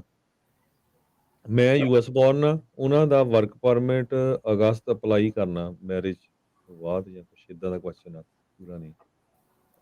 ਇਹ ਤਾਂ ਹੁਣ ਇਹ ਸਵਾਲ ਪੂਰਾ ਲਿਖੋ, ਇਦਾਂ ਕੋਈ ਜਵਾਬ ਨਹੀਂ ਤੁਹਾਨੂੰ ਮਿਲਣਾ। ਪਹਿਲੀ ਗੱਲ ਤਾਂ ਮੈਨੂੰ ਇਹ ਲੱਗਦਾ ਉਹ ਕਹਿਣਾ ਚਾਹੁੰਦੇ ਵੀ ਕੈਨੇਡਾ ਆਏ ਸੀ, ਉੱਥੇ ਕੇਸ ਹੋਇਆ ਨਹੀਂ ਤੇ ਬਾਰਡਰ ਕ੍ਰਾਸ ਕਰਕੇ ਆ ਗਏ ਆ ਤੇ ਹੁਣ ਇੱਥੇ ਵਿਆਹ ਹੋ ਗਿਆ ਤੇ ਵਾਈਫ ਜਿਹੜੀ ਉਹ ਸਿਟੀਜ਼ਨ ਆ। ਤੇ ਮੇਰੇ ਖਿਆਲ ਨਾਲ ਤਾਂ ਹੁਣ ਪਤਾ ਨਹੀਂ, ਹੁਣ ਤੁਸੀਂ ਦੱਸੋ ਟੈਕਨੀਕਲ ਇਹਦਾ ਕੀ ਆ? ਟੈਕਨੀਕਲ ਤਾਂ ਇਹਦਾ ਇਹੀ ਹੈ ਕਿ ਜੇ ਜਿਹੜਾ ਬੰਦਾ ਕੱਚਾ ਆਇਆ ਉਹ ਇੱਥੇ ਨਹੀਂ ਪੱਕਾ ਹੋ ਸਕਦਾ, ਇਹਨੂੰ ਕੰਟਰੀ ਆਊਟ ਬਾਅਦ 'ਚ ਇਵੈਂਚੁਅਲੀ ਕਰਨੀ ਪੈਣੀ ਆ। ਤੇ ਮੈਰਿਜ ਵਾਲਾ 130 ਵੇਵਰ ਵੂਵਰ ਲੈ ਕੇ 601A ਜੇ ਐਪਲੀਕੇਬਲ ਆ, ਤੇ ਕੰਟਰੀ ਆਊਟ ਕਰਨਾ ਪੈਣਾ। ਜੇ ਤਾਂ ਕੇਸ ਕੂਸ ਰਿਮੂਵਲ ਚੱਲਦਾ ਉਹ ਬੰਦ ਕਰਾਉਣਾ ਪੈਣਾ ਜਾਣ ਤੋਂ ਪਹਿਲਾਂ। ਸੋ ਇਹ ਤੁਸੀਂ ਆਨਲਾਈਨ ਤੁਹਾਨੂੰ ਸਵਾਲ ਪੁੱਛ ਕੇ ਕੋਈ ਤੁਹਾਨੂੰ ਇਹਦਾ ਜਵਾਬ ਨਹੀਂ ਮਿਲਣਾ। ਇਹਨੂੰ ਤੁਸੀਂ ਵਕੀਲ ਕਰੋ ਜਿਹੜਾ ਵੀ ਤੁਹਾਡੇ ਲਾਗੇ ਬੰਨੇ ਪੈਂਦਾ। ਸਾਡੇ ਆਫਿਸ ਕਰਨਾ ਸਾਨੂੰ ਕਰ ਲਓ, ਕੋਈ ਹੋਰ ਕਰਨਾ ਹੋਰ ਕਰ ਲਓ, ਪਰ ਇਦਾਂ ਕਿ ਇਹ ਤੁਸੀਂ ਆਪ ਨਾ ਇਹਦਾ ਪੰਗਾ ਲਓ, ਇਹ ਕੰਪਲਿਕੇਟਡ ਆ। ਜੀ। ਸਾਡੇ ਅਗਲੇ ਕਾਲਰ ਹੈ ਜਸਵੀਰ ਸਿੰਘ ਜੀ। ਜਸਵੀਰ ਜੀ। ਤੇ ਅਗਲੇ ਸਾਡੇ ਕਾਲਰ ਹੈਗੇ ਭੁਪਿੰਦਰ ਜੀ। ਭੁਪਿੰਦਰ ਜੀ। ਹਾਂਜੀ ਸਰ, ਕੁਐਸਚਨ ਇਜ਼ ਮੇਰੇ ਸਰ ਅਡਾਪਸ਼ਨ ਹੋਈ ਸੀਗੀ 2000 ਦੇ ਵਿੱਚ। ਮੇਰੀ ਮਾਸੀ ਜੀ ਇੱਥੇ ਲੈ ਕੇ ਆਏ ਸੀਗੇ ਮੈਨੂੰ, ਤੇ ਮੈਂ ਪੁੱਛਣਾ ਚਾਹੁੰਦਾ ਮੇਰੀ ਰੀਅਲ ਮਦਰ ਇੰਡੀਆ ਦੇ ਵਿੱਚ ਰਹਿੰਦੇ ਆ, ਮੈਂ ਉਹਨਾਂ ਨੂੰ ਕਿਸ ਬਿਹਾਫ ਤੇ ਅਪਲਾਈ ਕਰ ਸਕਦਾ ਜੀ? ਨਹੀਂ, ਇੱਕ ਵਾਰੀ ਜੇ ਅਡਾਪਸ਼ਨ ਹੋ ਗਈ ਤਾਂ ਪੁਰਾਣੇ ਜਿਹੜੇ ਬਾਇਓਲੋਜੀਕਲ ਪੇਰੈਂਟ ਨਾਲ ਜਿਹੜਾ ਰਿਲੇਸ਼ਨਸ਼ਿਪ ਆ ਉਹ ਕੈਂਸਲ ਹੋ ਜਾਂਦਾ। ਤੁਸੀਂ ਕੁਝ ਨਹੀਂ ਉਹਨਾਂ ਦਾ ਅਪਲਾਈ ਕਰ ਸਕਦੇ, ਉਹਨਾਂ ਨੂੰ ਆਪਣੇ ਲੈਵਲ ਤੇ ਕਰਨਾ ਪੈਣਾ। ਇਨਵੈਸਟਮੈਂਟ, ਗ੍ਰੀਨ ਕਾਰਡ, ਜਾਂ ਮਾਸੀ ਜੇ ਤੁਹਾਡੀ ਉਹਨਾਂ ਨੇ ਭੈਣ ਭਰਾ ਵਾਲਾ ਕੇਸ ਕੀਤਾ, ਤੁਹਾਡੇ ਥਰੂ ਨਹੀਂ ਕੁਝ ਹੋ ਸਕਦਾ। ਤੇ ਜਾਂ ਆਪਣੇ ਬੇਸ ਤੇ ਵਿਜ਼ਟਰ ਵੀਜ਼ਾ ਅਪਲਾਈ ਕਰ ਸਕਦੇ, ਰਾਈਟ? ਵਿਜ਼ਟਰ ਵੀਜ਼ਾ ਕਰ ਸਕਦੇ ਆ, ਪਰ ਉਹ ਤਾਂ ਟੈਂਪਰੇਰੀ ਆ, ਉਹਨਾਂ ਕੀ ਤੁਹਾਡਾ ਫਰਕ ਹੋਣਾ। ਜੇ ਤਾਂ ਤੁਹਾਡੇ ਕੋਲ ਪੈਸੇ ਪੂਸੇ ਹੈਗੇ $8 ਲੱਖ ਮਿਲੀਅਨ ਤੇ ਸਿੱਧੇ ਆਪਣਾ ਗ੍ਰੀਨ ਕਾਰਡ ਜਿਹੜਾ ਹੈਗਾ ਇਨਵੈਸਟਮੈਂਟ ਵਾਲਾ ਫਾਈਲ ਕਰੋ। ਜੀ। ਵਿਪਨ ਸਿੰਘਲਾ USA ਤੋਂ ਇਹ ਕਹਿੰਦੇ ਵੀ ਸਰ ਵਰਕ ਪਰਮਿਟ 'ਚ ਨੇਮ ਰੋਂਗ ਪ੍ਰਿੰਟ ਹੋ ਗਿਆ, ਮੇਰਾ US CIS ਨੂੰ ਰਿਟਰਨ ਕੀਤਾ 2 ਮਹੀਨੇ ਹੋ ਗਏ ਆ, ਅਜੇ ਨਵਾਂ ਕੁਛ ਨਹੀਂ ਆਇਆ, ਕਿੰਨਾ ਕੁ ਟਾਈਮ ਲੱਗ ਸਕਦਾ? ਇਹਦੀ ਕੋਈ ਟਾਈਮ ਲਿਮਿਟ ਨਹੀਂ ਹੈਗੀ। ਓਕੇ ਜੀ। ਤੇ ਅਗਲਾ ਆਪਾਂ ਕਾਲਰ ਲੈਂਦੇ ਆ ਸੁਰਿੰਦਰ ਜੀ। ਸੁਰਿੰਦਰ ਜੀ। ਹੈਲੋ। ਹਾਂਜੀ ਸਰ ਮੈਂ ਸਤਿ ਸ਼੍ਰੀ ਅਕਾਲ ਜੀ। ਮੈਂ 2016 'ਚ ਆਇਆ ਸੀਗਾ ਜੀ, ਤੇ ਮੇਰਾ ਇੰਟਰਵਿਊ ਹੋਇਆ ਸੀਗਾ ਮਾਰਚ ਪਿਛਲੇ ਸਾਲ ਆਫਿਸ 'ਚ, ਤੇ 1.25 ਸਾਲ ਤੋਂ ਡਿਸੀਜਨ ਪੈਂਡਿੰਗ ਸ਼ੋ ਕਰ ਰਿਹਾ। ਤੇ ਮੈਂ ਇਨਕੁਆਇਰੀ ਪਾਈ ਸੀ, ਉਹ ਕਹਿੰਦੇ ਵੀ ਇਹ ਬੈਕਗਰਾਊਂਡ ਸਿਕਿਉਰਿਟੀ ਚੈੱਕ ਕਰਕੇ ਅਸੀਂ ਪੈਂਡਿੰਗ ਕੀਤਾ। ਤੇ ਕਿੰਨਾ ਟਾਈਮ ਲੱਗ ਸਕਦਾ ਜੀ? ਇਹਦੇ ਭਾਜੀ ਹੁਣੇ ਆਪਾਂ ਡਿਸਕਸ ਕਰਕੇ ਆਏ, ਜੇ ਤੁਸੀਂ ਸੁਣ ਰਹੇ ਆ ਮੈਂਡਮਸ ਮੁੰਡਮਸ ਕਾਫੀ ਡਿਟੇਲ 'ਚ ਆਪਾਂ ਗੱਲ ਕੀਤੀ ਸੀ। ਸੋ ਸੇਮ ਹੀ ਤੁਹਾਡਾ ਸਵਾਲ ਆ ਕਿ ਟਾਈਮ ਟੂ ਇੰਪਲੀਮੈਂਟ ਇਹਦੀ ਕੋਈ ਨਹੀਂ ਆ। ਦੁਬਾਰਾ ਕੀ ਸੁਣ ਲਿਓ ਸਾਰੀ YouTube ਨਾ। ਹਾਂਜੀ। ਤੇ ਜੇ ਤੁਸੀਂ ਐਕਸਪੀਡਾਈਟ ਕਰਾਉਣਾ, ਵਕੀਲ ਵਿੱਚ ਪਾ ਕੇ ਸਿਵਲ ਲਿਟੀਗੇਸ਼ਨ ਦਾ ਲਾਅ ਸੂਟ ਕਰਨਾ ਪੈਣਾ ਇਮੀਗ੍ਰੇਸ਼ਨ ਤੇ। ਜੀ ਧੰਨਵਾਦ। ਅਗਲੇ ਜਿਹੜੇ ਸਾਡੇ ਕੁਐਸਚਨ ਆ, ਕਹਿੰਦੇ ਵੀ ਅੰਮ੍ਰਿਤ ਬਾਜਵਾ ਜੀ ਆ ਵੀ ਮੇਰਾ ਇਟਲੀ ਦੇ ਵਿੱਚ ਕੇਸ ਡਿਨਾਈ ਹੋਇਆ ਸੀ ਤੇ ਹੁਣ ਅਮਰੀਕਾ ਪਹੁੰਚੇ ਹੋ ਤੇ ਅਮਰੀਕਾ ਅਸਾਈਲਮ ਕੇਸ ਲਾਇਆ, ਪਾਸ ਹੋ ਸਕਦਾ ਕਿ ਨਹੀਂ? ਤੁਹਾਡੇ ਇਦਾਂ ਦੇ ਕਲਾਇੰਟ ਹੋਏ ਆ, ਤੁਸੀਂ ਦੱਸੇ ਆ ਮੇਰੇ ਖਿਆਲ ਨਾਲ ਪਿੱਛੇ। ਇਹਦੇ ਵਿੱਚ ਕੇਸ ਡਿਨਾਈ ਹੋਇਆ ਸੀਗਾ ਜਿਹਦਾ? ਹਾਂਜੀ ਹਾਂਜੀ ਹਾਂਜੀ ਹਾਂਜੀ ਬਿਲਕੁਲ। ਜੇ ਤੁਹਾਡਾ ਡਿਨਾਈ ਹੋਇਆ ਫਿਰ ਤਾਂ ਤੁਹਾਨੂੰ ਬੇਸਿਕਲੀ ਕੇਸ ਪਾਸ ਹੋ ਸਕਦਾ ਕਿ ਨਹੀਂ ਉਹਦਾ ਤਾਂ ਨਹੀਂ ਆਪਾਂ ਕਹਿ ਸਕਦੇ। ਬਸ ਇਹ ਹੈ ਕਿ ਤੁਹਾਡਾ ਇਟਲੀ ਵਾਲਾ ਮੁੱਦਾ ਨਹੀਂ ਪੈਣਾ। ਜੇ ਬੰਦਾ ਪੱਕਾ ਨਹੀਂ ਉੱਥੇ ਕੱਚਾ ਸੀਗਾ ਤਾਂ ਇਟਲੀ ਵਾਲਾ ਚੱਕਰ ਨਹੀਂ ਪੈਣਾ ਕਿ ਇਟਲੀ 'ਚ ਪੱਕਾ ਕਿਉਂ ਨਹੀਂ ਰਹਿ ਸਕਦਾ। ਜੇ ਤੁਹਾਡਾ ਕੇਸ ਡਿਨਾਈ ਹੋਇਆ ਉਹ ਵੀ ਤੁਸੀਂ ਪ੍ਰੂਵ ਕਰ ਸਕਦੇ ਆ, ਪਰ ਬਾਕੀ ਜਿਹੜੇ ਮੁੱਦੇ ਆ ਕਿ ਤੁਸੀਂ ਹੁਣ ਜੇ ਆਪਣੇ ਦੇਸ਼ ਤੋਂ ਬਾਹਰ ਆ ਕੀ ਖਤਰਾ, ਉਹ ਸਾਰਾ ਤੁਹਾਨੂੰ ਪ੍ਰੂਵ ਕਰਨਾ ਪੈਣਾ ਜੀ। ਇੱਕ ਹੋਰ ਆ, ਕਹਿੰਦੇ ਵੀ ਲਵ ਮੈਰਿਜ ਵਾਲੇ ਕੇਸ ਪਾਸ ਹੋ ਜਾਂਦੇ ਕਿ ਨਹੀਂ? ਡਿਪੈਂਡ ਕਰਦਾ ਮੁੱਦੇ ਕੀ ਆ ਉਹਦੇ ਵਿੱਚ। ਮੇਨ ਰੀਲੋਕੇਸ਼ਨ ਦਾ ਮੁੱਦਾ ਕਿ ਦੂਜੀ ਸਟੇਟ 'ਚ ਜਾ ਕੇ ਕਿਉਂ ਨਹੀਂ ਰਹਿ ਸਕਦੇ। ਓਕੇ ਜੀ। ਤੇ ਸਾਡੇ ਅਗਲੇ ਕਾਲਰ, ਇਹ ਕਿਹੜਾ ਕੋਈ ਉਹ ਸ਼ਾਪਿੰਗ ਥੋੜਾ ਤੁਸੀਂ ਕਰਨੀ ਕਿ ਕਿਹੜਾ ਕੇਸ ਲਾਵਾਂ। ਜੇ ਤੁਹਾਡਾ ਲਵ ਮੈਰਿਜ ਹੋਈ ਆ, ਤੁਸੀਂ ਲਵ ਮੈਰਿਜ ਵਾਲਾ ਆਪਣਾ ਪਹਿਲੂ ਦੱਸੋ, ਨਾਲ ਜੇ ਤੁਹਾਡਾ ਕੋਈ ਦੂਜਾ ਵਾਲਾ ਪਹਿਲੂ ਆ ਤੁਸੀਂ ਉਹ ਦੱਸੋ। ਹੁਣ ਇਹ ਥੋੜਾ ਕਿ ਜੇ ਲਵ ਮੈਰਿਜ ਵਾਲੇ ਨਹੀਂ ਪਾਸ ਹੁੰਦੇ ਫਿਰ ਮੈਂ ਹੋਰ ਕੋਈ ਬਣਾਉਣਾ ਵਾ। ਜੇ ਤੁਹਾਡੇ ਮੁੱਦੇ ਇੱਕ ਤੋਂ ਵੱਧ ਆ, ਲਵ ਮੈਰਿਜ ਆ, ਸਿਆਸੀ ਆ, ਧਾਰਮਿਕ ਆ, ਉਹ ਸਾਰੇ ਕੇਸ ਵੀ ਤੁਸੀਂ ਪ੍ਰੈਜ਼ੈਂਟ ਕਰ ਸਕਦੇ। ਕਿਤੇ ਇਦਾਂ ਨਹੀਂ ਲਿਖਿਆ ਹੈਗਾ ਕਿ ਤੁਸੀਂ ਇੱਕੋ ਹੀ ਚੀਜ਼ ਆਪਣੀ ਦੱਸਣੀ ਹੈ। ਤੁਸੀਂ ਮਲਟੀਪਲ ਜਿਹੜੇ ਤੁਹਾਡੇ ਜੋ ਵੀ ਮੁੱਦੇ ਆ ਆਪਣੇ ਦੱਸ ਸਕਦੇ। ਹੁਣ ਜਿੱਦਾਂ ਸਾਊਥ ਅਮਰੀਕਾ ਦੇ ਕੇਸ ਆਉਂਦੇ ਆ, ਉਹ ਕਹਿੰਦਾ ਸਾਡੇ ਗੈਂਗ ਵਾਇਲੈਂਸ ਦੇ ਸਾਨੂੰ ਖਤਰਾ। ਹੁਣ ਗੱਲ ਉਹ ਹੈਗੀ ਕਿ ਗੈਂਗ ਵਾਇਲੈਂਸ ਵਾਲੇ ਕੇਸ ਪਾਸ ਹੁੰਦੇ ਆ, ਨਹੀਂ ਸਾਰੇ ਨਹੀਂ ਹੁੰਦੇ, 50% ਪਾਸ ਹੁੰਦੇ ਆ। ਤੇ ਹੁਣ ਉਹ ਬੰਦਾ ਇਹ ਥੋੜਾ ਕਹੂਗਾ ਕਿ ਯਾਰ ਇਹ ਪਾਸ ਨਹੀਂ ਹੁੰਦੇ ਤਾਂ ਮੈਂ ਕੋਈ ਹੋਰ ਬਣਾ ਲੈਣਾ। ਉਹਨੇ ਆਪਣਾ ਉਹੀ ਕੇਸ ਦੱਸਣਾ ਜਿਹਦੀ ਉਹਨੂੰ ਪ੍ਰੋਬਲਮ ਆ, ਹਨਾ। ਤਾਂ ਤੁਹਾਨੂੰ ਜੇ ਲਵ ਮੈਰਿਜ ਦੀ ਪ੍ਰੋਬਲਮ ਆ ਤੁਸੀਂ ਉਹ ਦੱਸੋ, ਨਾਲ ਜੇ ਕੋਈ ਹੋਰ ਮੁੱਦੇ ਆ ਉਹ ਵੀ ਦੱਸੋ ਜੀ। ਤੇ ਸਾਡੇ ਅਗਲੇ ਕਾਲਰ ਆ ਨਰਿੰਦਰ ਜੀ। ਹਾਂਜੀ ਭਾਜੀ, ਮੇਰੇ ਨਾ ਬ੍ਰਦਰ ਇਟਲੀ 'ਚ ਰਹਿੰਦੇ ਆ ਜੀ, ਤੇ ਉਹਨਾਂ ਦੇ ਵਾਈਫ ਤੇ 2 ਬੇਟੀਆਂ ਆ ਜੀ। ਤੇ ਮੈਂ ਇੱਥੇ ਸਿਟੀਜ਼ਨ ਆ। ਮੈਂ ਇਹ ਪੁੱਛਣਾ ਸੀਗਾ ਕਿ ਜੇ ਮੈਂ ਉਹਨਾਂ ਦਾ ਅਪਲਾਈ ਕਰਾਂ ਤੇ ਉਹ ਕਿੰਨੇ ਕੁ ਟਾਈਮ 'ਚ ਆ ਜਾਣਗੇ ਜੀ? ਤੁਸੀਂ ਮਤਲਬ ਤੁਹਾਡਾ ਕੀ ਸਟੇਟਸ ਆ? ਮੈਂ ਸਿਟੀਜ਼ਨ ਆ ਜੀ। ਤੁਸੀਂ ਸਿਟੀਜ਼ਨ ਆ ਤੇ ਵਾਈਫ ਤੇ ਡਾਟਰ ਇਟਲੀ ਦੇ ਵਿੱਚ ਰਹਿੰਦੇ ਆ? ਨਹੀਂ, ਮੇਰੇ ਬ੍ਰਦਰ ਆ, ਉਹ ਇਟਲੀ 'ਚ ਆ ਜੀ। ਭੈਣ ਭਰਾ ਵਾਲੇ ਕੇਸ ਭਾਜੀ 15 ਕੁ ਸਾਲ ਦਾ ਟਾਈਮ ਆ ਘੱਟੋ ਘੱਟ। ਠੀਕ ਹੈ ਜੀ। ਤੇ ਮਤਲਬ ਬਿਜ਼ਨਸ ਵੀਜ਼ਾ ਕਰੋ ਭਾਜੀ, ਬੜਾ ਈਜ਼ੀ ਆ। ਪਹਿਲਾਂ ਬਹੁਤ ਕੇਸ ਕੀਤੇ ਉਹ ਯੂਰਪ 'ਚ ਜੇ ਉਹ ਸਿਟੀਜ਼ਨ ਹੈਗੇ ਹਨਾ। ਹਾਂਜੀ, ਤੇ ਉਹ ਹਾਂਜੀ ਉਹ ਟੈਂਪਰੇਰੀ ਜੇ ਕਿੰਨਾ ਟਾਈਮ ਲੱਗੇਗਾ? ਹਾਂਜੀ, ਬਿਜ਼ਨਸ ਵੀਜ਼ੇ ਲਈ ਕਿੰਨਾ ਟਾਈਮ ਲੱਗੇਗਾ ਜੀ?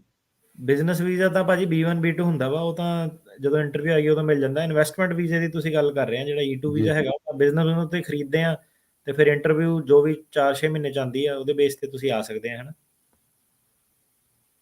ਠੀਕ ਹੈ ਜੀ। ਤੇ ਇੱਕ ਉਹਨਾਂ ਦੀ ਬੇਟੀ ਜਿਹੜੀ ਹੈ ਜੀ ਉਹ 10 ਸਾਲ ਦੀ ਹੈ ਜੀ, ਤੇ ਜੇ ਮੈਂ ਉਹਨਾਂ ਦੀ ਬੇਟੀ ਦਾ ਵੀ ਕਰਾਂ ਤੇ ਉਹ ਆ ਜਾਣ, ਉਦੋਂ ਤੱਕ ਉਹਨਾਂ ਦਾ ਬਣ ਜਾਏਗਾ? E2 ਵੀਜ਼ੇ 'ਚ ਡਿਪੈਂਡੈਂਟ ਫੈਮਿਲੀ ਮੈਂਬਰ ਵੀ ਆ ਸਕਦੇ ਆ ਜੀ। ਅਗਲੇ ਕਾਲਰ ਆ ਕੁਲਵੰਤ ਕੌਰ ਜੀ। ਹਾਂਜੀ, ਸਤਿ ਸ਼੍ਰੀ ਅਕਾਲ ਜੀ। ਮੇਰਾ ਨਾ ਭਤੀਜਾ ਆਇਆ 2 ਨੰਬਰ 'ਚ ਤੇ ਉਹਦੀ ਏਜ ਹੈਗੀ ਆ 19 ਸਾਲ। ਕੀ ਮੈਂ ਉਹਦਾ ਗਾਰਡੀਅਨ ਜਾਂ ਅਡਾਪਟ ਦਾ ਕੇਸ ਅਪਲਾਈ ਕਰ ਸਕਦੀ ਹਾਂ? ਕਰ ਸਕਦੇ ਆ। ਸਾਲ ਦੇ ਅੰਦਰ ਅਸਾਈਲਮ ਵੀ ਲਾਣੀ ਹੈ ਜੇ ਕੇਸ ਹੈਗਾ, ਤੇ ਗਾਰਡੀਅਨ ਦਾ ਵੀ ਤੁਸੀਂ ਜਿਹੜਾ ਉਹ ਕਰ ਸਕਦੇ ਆ। ਤੇ ਦੋਨੋਂ ਕੇਸ ਇਕੱਠੇ ਜਿਹੜੇ ਹਾਂਜੀ ਸਾਡੇ ਦਫ਼ਤਰ ਕੰਟੈਕਟ ਕਰ ਲਓ। ਹਾਂ 2 ਮਹੀਨੇ ਹੋਏ ਉਹਨੂੰ ਹਜੇ ਆਏ ਨੂੰ। 19 ਸਾਲ ਉਹਦੀ ਏਜ ਹੋ ਚੁੱਕੀ ਆ। ਹਾਂਜੀ ਉਹ ਕੋਈ ਨਹੀਂ, ਤੁਸੀਂ ਸਾਡੇ ਆਫਿਸ ਕੰਟੈਕਟ ਕਰ ਲਓ। ਤੇ ਜੀ ਬਿਲਕੁਲ, ਆਫਿਸ ਦਾ ਨੰਬਰ 415 909 0503। ਹਾਂਜੀ, ਤੇ ਅਗਲੇ ਸਾਡੇ ਕਾਲਰ ਆ ਗੁਰਧਿਆਨ ਜੀ। ਹਾਂਜੀ, ਸਤਿ ਸ਼੍ਰੀ ਅਕਾਲ ਭਾਜੀ। ਸਤਿ ਸ਼੍ਰੀ ਅਕਾਲ ਜੀ। ਹਾਂਜੀ ਭਾਜੀ, ਆਪਣਾ ਐਫੀਡੇਵਿਟ ਮੰਗਾਇਆ ਸੀ ਮੈਂਬਰ ਤੋਂ ਪਿੰਡ ਦੇ, ਤੇ ਉਹ ਉੱਥੇ ਮੋਹਰ ਜਿਹੜੀ ਉਹਨੇ ਲਾਈ ਪੰਜਾਬੀ 'ਚ ਲਾਈ, ਉਹ ਕੋਈ ਇਸ਼ੂ ਤਾਂ ਨਹੀਂ ਹੈਗਾ? ਮੋਹਰ ਕਿੰਨੇ ਮੈਂਬਰ ਨੇ ਕਿ ਟਰਾਂਸਲੇਟਰ ਨੇ? ਮੈਂਬਰ ਨੇ। ਨਹੀਂ, ਉਹ ਤਾਂ ਭਾਵੇਂ ਪੂਰਾ ਪੰਜਾਬੀ 'ਚ ਲਿਖ ਦੇਵੇ, ਉਹਦਾ ਵੀ ਇਸ਼ੂ ਨਹੀਂ ਹੈਗਾ। ਇਸ਼ੂ ਇਹ ਹੈਗਾ ਕਿ ਨਾਲ ਜਿਹੜਾ ਟਰਾਂਸਲੇਟ ਕਰਾਉਣਾ ਉਹਦੇ ਨਾਲ ਟਰਾਂਸਲੇਟਰ ਦਾ ਸਰਟੀਫਿਕੇਟ ਹੋਣਾ ਚਾਹੀਦਾ। ਹਾਂਜੀ ਉਹ ਹੈਗਾ ਜੀ। ਮੋਹਰ ਮੈਂ ਉਹਦੀ ਮੋਹਰ ਦੀ ਗੱਲ ਕਰਨਾ ਜਿਹੜੀ ਮੈਂਬਰ ਦੀ ਆਪਣੀ ਮੋਹਰ ਹੈ। ਮੇਰਾ ਵੀਰ, ਜਿਹੜੀ ਹੁਣ ਦੇਸ਼ 'ਚੋਂ ਬੰਦਾ ਹੈਗਾ ਉਹਨੇ ਆਪਣੀ ਜ਼ੁਬਾਨ 'ਚ ਹੀ ਲਿਖਣਾ ਸਾਰਾ। ਉਹਦੀ ਕੋਈ ਇੰਗਲਿਸ਼ ਦੀ ਥੋੜਾ ਰਿਕੁਆਇਰਮੈਂਟ ਹੈਗੀ। ਹੁਣ ਮੋਹਰ ਥੋੜਾ ਲੋਕਾਂ ਨੇ ਚੇਂਜ ਕਰ ਦੇਣੀ, ਪਰ ਜਿਹੜਾ ਮੇਰਾ ਵੀਰ ਤੇਰੀ ਟਰਾਂਸਲੇਸ਼ਨ ਹੋਣੀ ਹੈ ਨਾ, ਉਹਦੇ ਵਿੱਚ ਜਿਹੜੀ ਮੋਹਰ ਦੀ ਟਰਾਂਸਲੇਸ਼ਨ ਹੋਣੀ ਆ ਉਹ ਇੰਗਲਿਸ਼ 'ਚ ਹੋਣੀ ਆ, ਤੇ ਨਾਲ ਟਰਾਂਸਲੇਟਰ ਦਾ ਸਰਟੀਫਿਕੇਟ ਲੱਗਣਾ। ਉੱਤੇ ਜਿਹੜਾ ਠੱਪਾ ਲੱਗਦਾ ਉਹ ਇੰਗਲਿਸ਼ 'ਚ ਹੋਣਾ ਚਾਹੀਦਾ। ਧੰਨਵਾਦ ਜੀ। ਅਗਲੇ ਸਾਡੇ ਕਾਲਰ ਆ ਰਮਨ ਜੀ। ਹੈਲੋ। ਹਾਂਜੀ ਹਾਂਜੀ, ਸਤਿ ਸ਼੍ਰੀ ਅਕਾਲ ਜੀ। ਜੀ ਸਤਿ ਸ਼੍ਰੀ ਅਕਾਲ। ਮੈਂ ਏਦਾਂ ਪੁੱਛਣਾ ਸੀਗਾ, ਮੇਰੇ ਨਾ ਬ੍ਰਦਰ ਦਾ ਕੇਸ ਸੈਨ ਫਰਾਂਸਿਸਕੋ ਕੋਰਟ ਆ, ਤੇ ਉਹਨਾਂ ਦਾ ਪਹਿਲਾਂ ਇਮੀਗ੍ਰੇਸ਼ਨ ਜੱਜ ਕੋਈ ਹੋਰ ਸੀ, ਤੇ ਹੁਣ ਸਟੈਂਡਰ ਜੇਕਬ ਜਿਹੜੇ ਨਵੇਂ ਇਮੀਗ੍ਰੇਸ਼ਨ ਜੱਜ ਆਏ ਆ ਉਹ ਹੋ ਗਿਆ। ਤੇ ਉਹ ਕਹਿੰਦੇ ਵੀ ਉਹਨਾਂ ਦੀ ਰੇਟਿੰਗ ਵਧੀਆ ਨਹੀਂ ਹੈਗੀ, ਵੀ ਉਹ ਸੋਚਦੇ ਆ ਕਿ ਮੂਵ ਕਰਾ ਲਵਾਂ ਕੇਸ ਜਾਂ ਨਾ ਕਰਾਵਾਂ। ਮੂਵ ਤਾਂ ਪਹਿਲਾਂ ਹੀ ਹਟੇ ਆ ਕਿ ਫੋਰਮ ਸ਼ਾਪਿੰਗ ਤਾਂ ਨਹੀਂ ਤੁਸੀਂ ਕਰ ਸਕਦੇ ਆ, ਉਹ ਇਲੀਗਲ ਆ। ਜੇ ਵਾਕਈ ਬੰਦਾ ਕਿਤੇ ਮੂਵ ਹੁੰਦਾ ਉੱਥੇ ਕੇਸ ਮੂਵ ਹੋ ਸਕਦਾ। ਗਰੰਟੀ ਤੇ ਉੱਥੇ ਵੀ ਕੋਈ ਨਹੀਂ ਹੈਗੀ ਕਿ ਕਿਹੜੇ ਜੱਜ ਦੀ ਕਿੱਦਾਂ ਦੀ ਰੇਟਿੰਗ ਹੋਊਗੀ। ਧੰਨਵਾਦ। ਸੰਤ ਸਿੰਘ ਢਿੱਲੋਂ ਹੋਣੀ ਕਹਿੰਦੇ ਜਾਂਦੇ ਸਾਨੂੰ ਦੱਸ ਜਾਣਾ ਭਈ ਵੀਜ਼ਾ ਬੁਲੇਟਿਨ ਕੀ ਆ, ਤਦ ਤੱਕ ਆਪਾਂ ਕੁਝ ਕਾਲ ਲੈ ਲੈਂਦੇ ਆ, ਤੁਸੀਂ ਉਹ ਦੇਖ ਲਓ ਜੇ ਖੋਲ ਸਕਦੇ ਆ। ਤੇ ਸਾਡੇ ਅਗਲੇ ਕਾਲਰ ਆ ਮੋਹਨ ਚੰਦਰ ਜੀ। ਸਤਿ ਸ਼੍ਰੀ ਅਕਾਲ ਜਨਾਬ ਜੀ। ਜੀ ਸਰ ਜੀ, ਮੇਰੀ ਵਾਈਫ ਦਾ ਕੇਸ ਡਿਨਾਈਲ ਹੋ ਗਿਆ ਸੀ ਨਾ, ਤੇ ਮੈਨੂੰ ਉਹਦੀ ਵੀਜ਼ਾ ਇੰਟਰਵਿਊ ਕਾਪੀ ਚਾਹੀਦੀ, ਉਹ ਕਿੱਥੋਂ ਮਿਲੇਗੀ? ਜਿਹੜਾ ਮੈਸੇਜ ਦੇ ਵਿੱਚ ਡਿਨਾਈ ਹੋਇਆ, ਹਾਂਜੀ ਤੁਸੀਂ ਫੋਇਆ ਫਾਈਲ ਕਰ ਸਕਦੇ ਆ। ਕੋਈ ਗਾਰੰਟੀ ਨਹੀਂ ਕਿ ਉਹਨਾਂ ਨੇ ਉਹ ਫਾਈਲ ਦੇ ਵਿੱਚ ਪਾਣੀ, ਉਹ ਡਿਪਾਰਟਮੈਂਟ ਆਫ ਸਟੇਟ ਦੇ ਥੱਲੇ ਆਉਂਦਾ, ਕੋਈ ਉਹਨਾਂ ਦੀ ਗਾਰੰਟੀ ਨਹੀਂ ਕਿ ਉਹਨਾਂ ਨੇ ਪੂਰੀ ਫਾਈਲ ਦੀ ਕਾਪੀ ਪਾਣੀ ਹੈ। ਜੀ ਇੱਕ ਸਾਡਾ ਕੁਐਸਚਨ ਹੈਗਾ YouTube ਤੋਂ ਗੁਰਵਿੰਦਰ ਸਿੰਘ ਉਹਨਾਂ ਦਾ, ਕਹਿੰਦੇ ਵੀ ਮੈਂ work permit the category C0A to A5 ਕਿੱਦਾਂ ਚੇਂਜ ਕਰ ਸਕਦਾ ਹੈਗਾ? I have to file a renewal or apply new application with A5। ਜਿਹੜਾ ਅਸਾਈਲਮ ਅਪਰੂਵ ਹੋ ਗਿਆ ਨਾ, ਉਸ ਤੋਂ ਬਾਅਦ ਤੁਸੀਂ ਨਵਾਂ ਵਰਕ ਪਰਮਿਟ ਫਾਈਲ ਕਰ ਸਕਦੇ ਆ ਜੇ ਤੁਹਾਨੂੰ ਸਬੂਤ ਚਾਹੀਦਾ। ਪਰ ਜਿਹੜਾ ਅਸਾਈਲਮ ਵਾਲਾ ਹੈਗਾ ਉਹ ਸਿੱਧੇ ਵੀ ਕੰਮ ਜਿਹੜਾ ਉਹ ਕਰ ਸਕਦਾ ਆਪਣਾ, ਮਤਲਬ ਜਿਹਦਾ ਗ੍ਰਾਂਟ ਹੋ ਗਿਆ ਤੇ ਜਿਹੜੇ ਚੇਂਜ ਕੈਟਾਗਰੀ ਕੋਈ ਨਹੀਂ ਹੋਣੀ, ਤੁਹਾਨੂੰ ਨਵਾਂ ਜਿਹੜਾ ਆਪਣਾ ਵਰਕ ਪਰਮਿਟ ਉਹ ਫਾਈਲ ਕਰਨਾ ਪੈਣਾ ਕੈਟਾਗਰੀ ਦੇ ਥੱਲੇ ਜੇ ਤੁਸੀਂ ਚਾਹੁੰਦੇ ਆ। ਇੱਕ ਸਾਡਾ ਕੁਐਸਚਨ ਹੈ ਅਦਿੱਤੀ ਅਰੋੜਾ ਜੀ, ਕਹਿੰਦੇ ਵੀ ਮੇਰੇ ਹਸਬੈਂਡ ਦਾ ਪਾਸਪੋਰਟ ਤੇ ਫਸਟ ਨਾਮ ਮੀਕਾ ਸਿੰਘ ਹੈ ਤੇ ਲਾਸਟ ਨੇਮ ਹੈ ਨਹੀਂ, ਪਰ ਮੈਂ I-30 ਤੇ ਫਸਟ ਨੇਮ ਮੀਕਾ ਤੇ ਲਾਸਟ ਨੇਮ ਸਿੰਘ ਪਾ ਦਿੱਤਾ ਹੈ ਤੇ ਅਪਰੂਵ ਹੋ ਗਿਆ। ਹੁਣ DS-260 ਫਾਰਮ ਵਿੱਚ ਕਿੱਦਾਂ ਪਾਉਣਾ ਨਾਮ? DS-260 ਜੇ ਇਹ ਹੁਣ ਮੈਨੂੰ ਪਤਾ ਨਹੀਂ ਸਵਾਲ ਪੂਰਾ ਕੀ ਹੈ। ਜੇ ਤਾਂ ਇਹ ਕਹਿ ਰਿਹਾ ਕਿ ਬੰਦੇ ਦਾ ਇੱਥੇ ਸਵਾਲ ਨਹੀਂ ਮੈਨੂੰ ਸਮਝ ਆਇਆ ਕਿਹੜਾ ਵਰਕ ਉਹਨਾਂ ਦਾ ਇਹ ਆ ਵੀ ਨਾਂ ਕਹਿੰਦੇ ਮੀਕਾ ਸਿੰਘ ਆ ਤੇ ਉਹ ਗਲਤ ਨਾਂ ਪੈ ਗਿਆ, ਉਹਨਾਂ ਦਾ ਲਾਸਟ ਨੇਮ ਹੈ ਨਹੀਂ ਤੇ ਜਦੋਂ ਉਹਨੇ I-30 ਤੇ ਪਾਇਆ ਪਹਿਲਾ ਨਾਮ ਮੀਕਾ ਲਿਖਤਾ, ਲਾਸਟ ਨੇਮ ਸਿੰਘ ਲਿਖਤਾ। ਕਈਆਂ ਦਾ ਲਾਸਟ ਨੇਮ ਜਿਹੜਾ ਸਹੀ ਲਿਖਣਾ ਵਾ ਨਾਮ, ਤੇ ਅਦਰ ਨੇਮ ਯੂਜ਼ ਦੇ ਵਿੱਚ ਤੁਸੀਂ ਸਾਰੇ ਜਿਹੜੇ ਕੰਬੀਨੇਸ਼ਨ ਹੈਗੇ ਆ ਨਾਮ ਦੇ ਉਹ ਲਿਖ ਦੇਣੇ ਆ, ਤੇ ਇਹਦੇ ਵਿੱਚ ਕੋਈ ਪ੍ਰੋਬਲਮ ਨਹੀਂ ਹੋਣੀ ਚਾਹੀਦੀ ਜੀ। ਤੇ ਸਾਡੇ ਅਗਲੇ ਕਾਲਰ ਆ ਮਨਪ੍ਰੀਤ ਜੀ। ਹਾਂਜੀ, ਮੇਰਾ ਕੁਐਸਚਨ ਇਹ ਆ ਕਿ ਮੇਰੇ ਨਾ ਡੈਡ ਨੇ ਅਪਲਾਈ ਕੀਤਾ ਸੀ ਮੇਰੇ ਬ੍ਰਦਰ ਦਾ 2017 ਦੇ ਵਿੱਚ, ਅਗਸਤ ਦੇ ਵਿੱਚ, ਗ੍ਰੀਨ ਕਾਰਡ ਹੋਲਡ ਦੇ ਥਰੂ, ਤੇ ਮੈਨੂੰ ਮਤਲਬ ਅਪਰੂਵਲ ਲੈਟਰ ਵੀ ਆ ਗਈ। ਉਸ ਤੋਂ ਬਾਅਦ ਮੈਨੂੰ ਉਹਨਾਂ ਦੀ ਲੈਟਰ ਵੀ ਆ ਗਈ ਕਿ ਤੁਹਾਡਾ ਕੇਸ NVC ਵਾਲਿਆਂ ਕੋਲ ਚਲਿਆ ਗਿਆ ਹੈ, ਨੈਸ਼ਨਲ ਵੀਜ਼ਾ ਸੈਂਟਰ ਵਾਲਿਆਂ ਕੋਲ। ਹਾਂਜੀ, ਉਸ ਤੋਂ ਬਾਅਦ ਮੈਂ ਇਨਕੁਆਇਰੀ ਪਾਈ ਸੀ, ਫਿਰ ਮੈਨੂੰ ਕੋਈ ਰਿਪਲਾਈ ਨਹੀਂ ਆਇਆ ਅਜੇ ਤੱਕ। 1.5 ਸਾਲ ਹੋ ਗਿਆ, ਹੁਣ ਕੋਈ ਰਿਪਲਾਈ ਨਹੀਂ ਆਇਆ। ਇਹ ਤਾਂ ਹੁਣ ਜਿੱਦਾਂ ਜਿਹੜੇ ਉਹਨਾਂ ਦੇ ਕੈਟਾਗਰੀ ਦੇ ਨੰਬਰ ਜਦੋਂ ਚੱਲਦੇ ਆ ਨਾ, ਪ੍ਰਾਇੋਰਟੀ ਡੇਟ ਕਿਉਂਕਿ ਕਰੰਟ ਨਹੀਂ ਹੈਗੀ, ਉਹ ਜ਼ਰੂਰੀ ਨਹੀਂ ਸਮਝਦੇ ਕਿ ਜਵਾਬ ਦੇਣਾ, ਕਿਉਂਕਿ ਜਿਹੜੇ ਕਰੰਟ ਵਾਲੇ ਲੋਕ ਆ ਉਹਨਾਂ ਦਾ ਨਹੀਂ ਜਵਾਬ ਦੇ ਰਹੇ ਹੋ, ਜਿਹਨਾਂ ਦੀ ਆਲਰੇਡੀ ਇੰਟਰਵਿਊ ਹੋਈ ਹੈ, ਤੁਸੀਂ ਸੁਣਿਆ ਕਾਲਰ ਨੂੰ। ਸੋ ਇਹ ਹੁਣ ਜਿੱਦਾਂ ਐਸ ਸੱਚ ਉਹਨਾਂ ਨੇ ਕੋਈ ਕਸਟਮਰ ਸਰਵਿਸ ਦਾ ਐਂਗਲ ਨਹੀਂ ਉਹਨਾਂ ਦਾ ਹੈਗਾ ਕਿ ਹਰੇਕ ਬੰਦੇ ਨੂੰ ਉਹਨਾਂ ਨੇ ਜਵਾਬ ਦੇਣਾ, ਤੇ ਜਿਹਨਾਂ ਦੇ ਹੁਣ ਕੇਸ ਕਰੰਟ ਨਹੀਂ ਹੈਗੇ ਉਹਨਾਂ ਨੂੰ ਕੋਈ ਜਵਾਬ ਨਹੀਂ ਦੇਣਾ, ਤੁਹਾਨੂੰ ਵੇਟ ਕਰਨੀ ਪੈਣੀ ਹੈ। ਤੇ ਗੋਲਡੀ ਤਪਲਨ ਹੁਣੀ ਕਹਿੰਦੇ ਆ ਵੀ ਮੇਰਾ ਕੇਸ ਸੈਨ ਫਰਾਂਸਿਸਕੋ ਚ ਆ, ਜੱਜ ਚੇਂਜ ਹੋ ਗਿਆ ਸਟੈਂਡਰ ਜੈਕਬ, ਉਹਨਾਂ ਦੀ ਰੇਟਿੰਗ ਕਿੱਦਾਂ ਆ, ਜਾਂ ਵੀ ਮੈਨੂੰ ਕੇਸ ਹੋਰ ਜੱਜ ਕੋ ਮੂਵ ਕਰਨਾ ਚਾਹੀਦਾ? ਇਹ ਤਾਂ ਹੁਣੇ ਭਾਜੀ ਜਵਾਬ ਦੇ ਕੇ ਹਟੇ ਆ ਕਿ ਜੀ ਜਿੱਥੇ ਰਹਿੰਦੇ ਉਹਦੇ ਹਿਸਾਬ ਨਹੀਂ ਆ, ਫੋਰਨ ਸਾਹਿਬ ਨਹੀਂ ਕਰ ਨਹੀਂ ਸਕਦੇ ਜੀ। ਅਗਲੇ ਸਾਡੇ ਕਾਲਰ ਆ, ਲਾਸਟ ਕਾਲਰ ਆ ਸ਼ਰਨਜੀਤ ਜੀ। ਹੈਲੋ ਸਰ, ਸਤਿ ਸ਼੍ਰੀ ਅਕਾਲ ਜੀ। ਸਤਿ ਸ਼੍ਰੀ ਅਕਾਲ ਜੀ। ਸਰ, ਤੁਹਾਡੇ ਨਾਲ ਗੱਲ ਹੋਈ ਸੀ ਮਾਰਚ ਦੇ ਵਿੱਚ। ਐਕਚੁਅਲੀ ਮੈਂ ਨਾ ਆਪਣੇ ਜੱਜ ਰੇਟਿੰਗ ਦਾ ਆਲਰੇਡੀ ਮੈਨੂੰ ਪਤਾ ਸੀ, ਬਟ ਮੈਂ ਤੁਹਾਨੂੰ ਪੁੱਛਣਾ ਹੈ ਕਿ ਜਦੋਂ ਤੁਸੀਂ ਕਹੇ ਜੂਨ ਦੇ ਵਿੱਚ ਨਾ ਤੁਹਾਡੇ ਕਾਫੀ ਕੇਸ ਹੈਗੇ ਨੇ ਉਹਦੇ ਨਾਲ, ਉਹਦਾ ਨਾਮ ਹੈ ਸਲੇਟਨ ਮਿਸ਼ਲ ਏ, ਉਹ ਮੂਵ ਹੋਈ ਐਕਚੁਅਲ ਦੇ ਵਿੱਚ ਪੋਲੈਂਡ ਤੋਂ। ਤੁਸੀਂ ਕਹੇ ਕਿ ਜੂਨ ਜਦੋਂ ਖਤਮ ਹੋ ਜਾਏਗਾ ਤੇ ਉਦੋਂ ਤੁਸੀਂ ਕੰਟੈਕਟ ਕਰਿਓ, ਫਿਰ ਅਸੀਂ ਦੱਸ ਦਾਂਗੇ ਕਿ ਕਿੱਦਾਂ ਦਾ ਰਿਵਿਊ ਹੈ ਜਾਂ ਕਿੱਦਾਂ ਹੈ। ਮੈਨੂੰ ਭਾਜੀ ਇਸ ਵੇਲੇ ਤਾਂ ਨਹੀਂ ਮੈਂ ਇਹਦਾ ਜਵਾਬ ਦੇ ਸਕਦਾ ਕਿ ਕਿਉਂਕਿ ਹੁਣ ਕੋਰਟ ਸਾਡੇ ਸਾਹ ਕਿਹੜੇ ਕੋਰਟ ਦੀ ਜੱਜ ਆ ਇਹ? ਉਹ ਕਾਲ ਕੱਟ ਹੋ ਗਈ ਉਹਨਾਂ ਦੀ ਅਸਲ ਚ ਨਾ। ਅੱਛਾ, ਮੇਰਾ ਇਹਦਾ ਜਵਾਬ ਨਹੀਂ ਹੈਗਾ ਹੁਣ। ਇਹਦੇ ਨਾ ਹੁਣ ਕਈ ਵਾਰੀ ਕੀ ਹੁੰਦਾ ਕਿ ਜਿਹੜੇ ਜੱਜ ਆ ਨਾ, ਉਹ ਸਾਨੂੰ ਕੋਈ ਇਦਾਂ ਨਹੀਂ ਕਿ ਉਹਦਾ ਰੂਟਿੰਗ ਕਿੱਦਾਂ ਦੀ ਆ।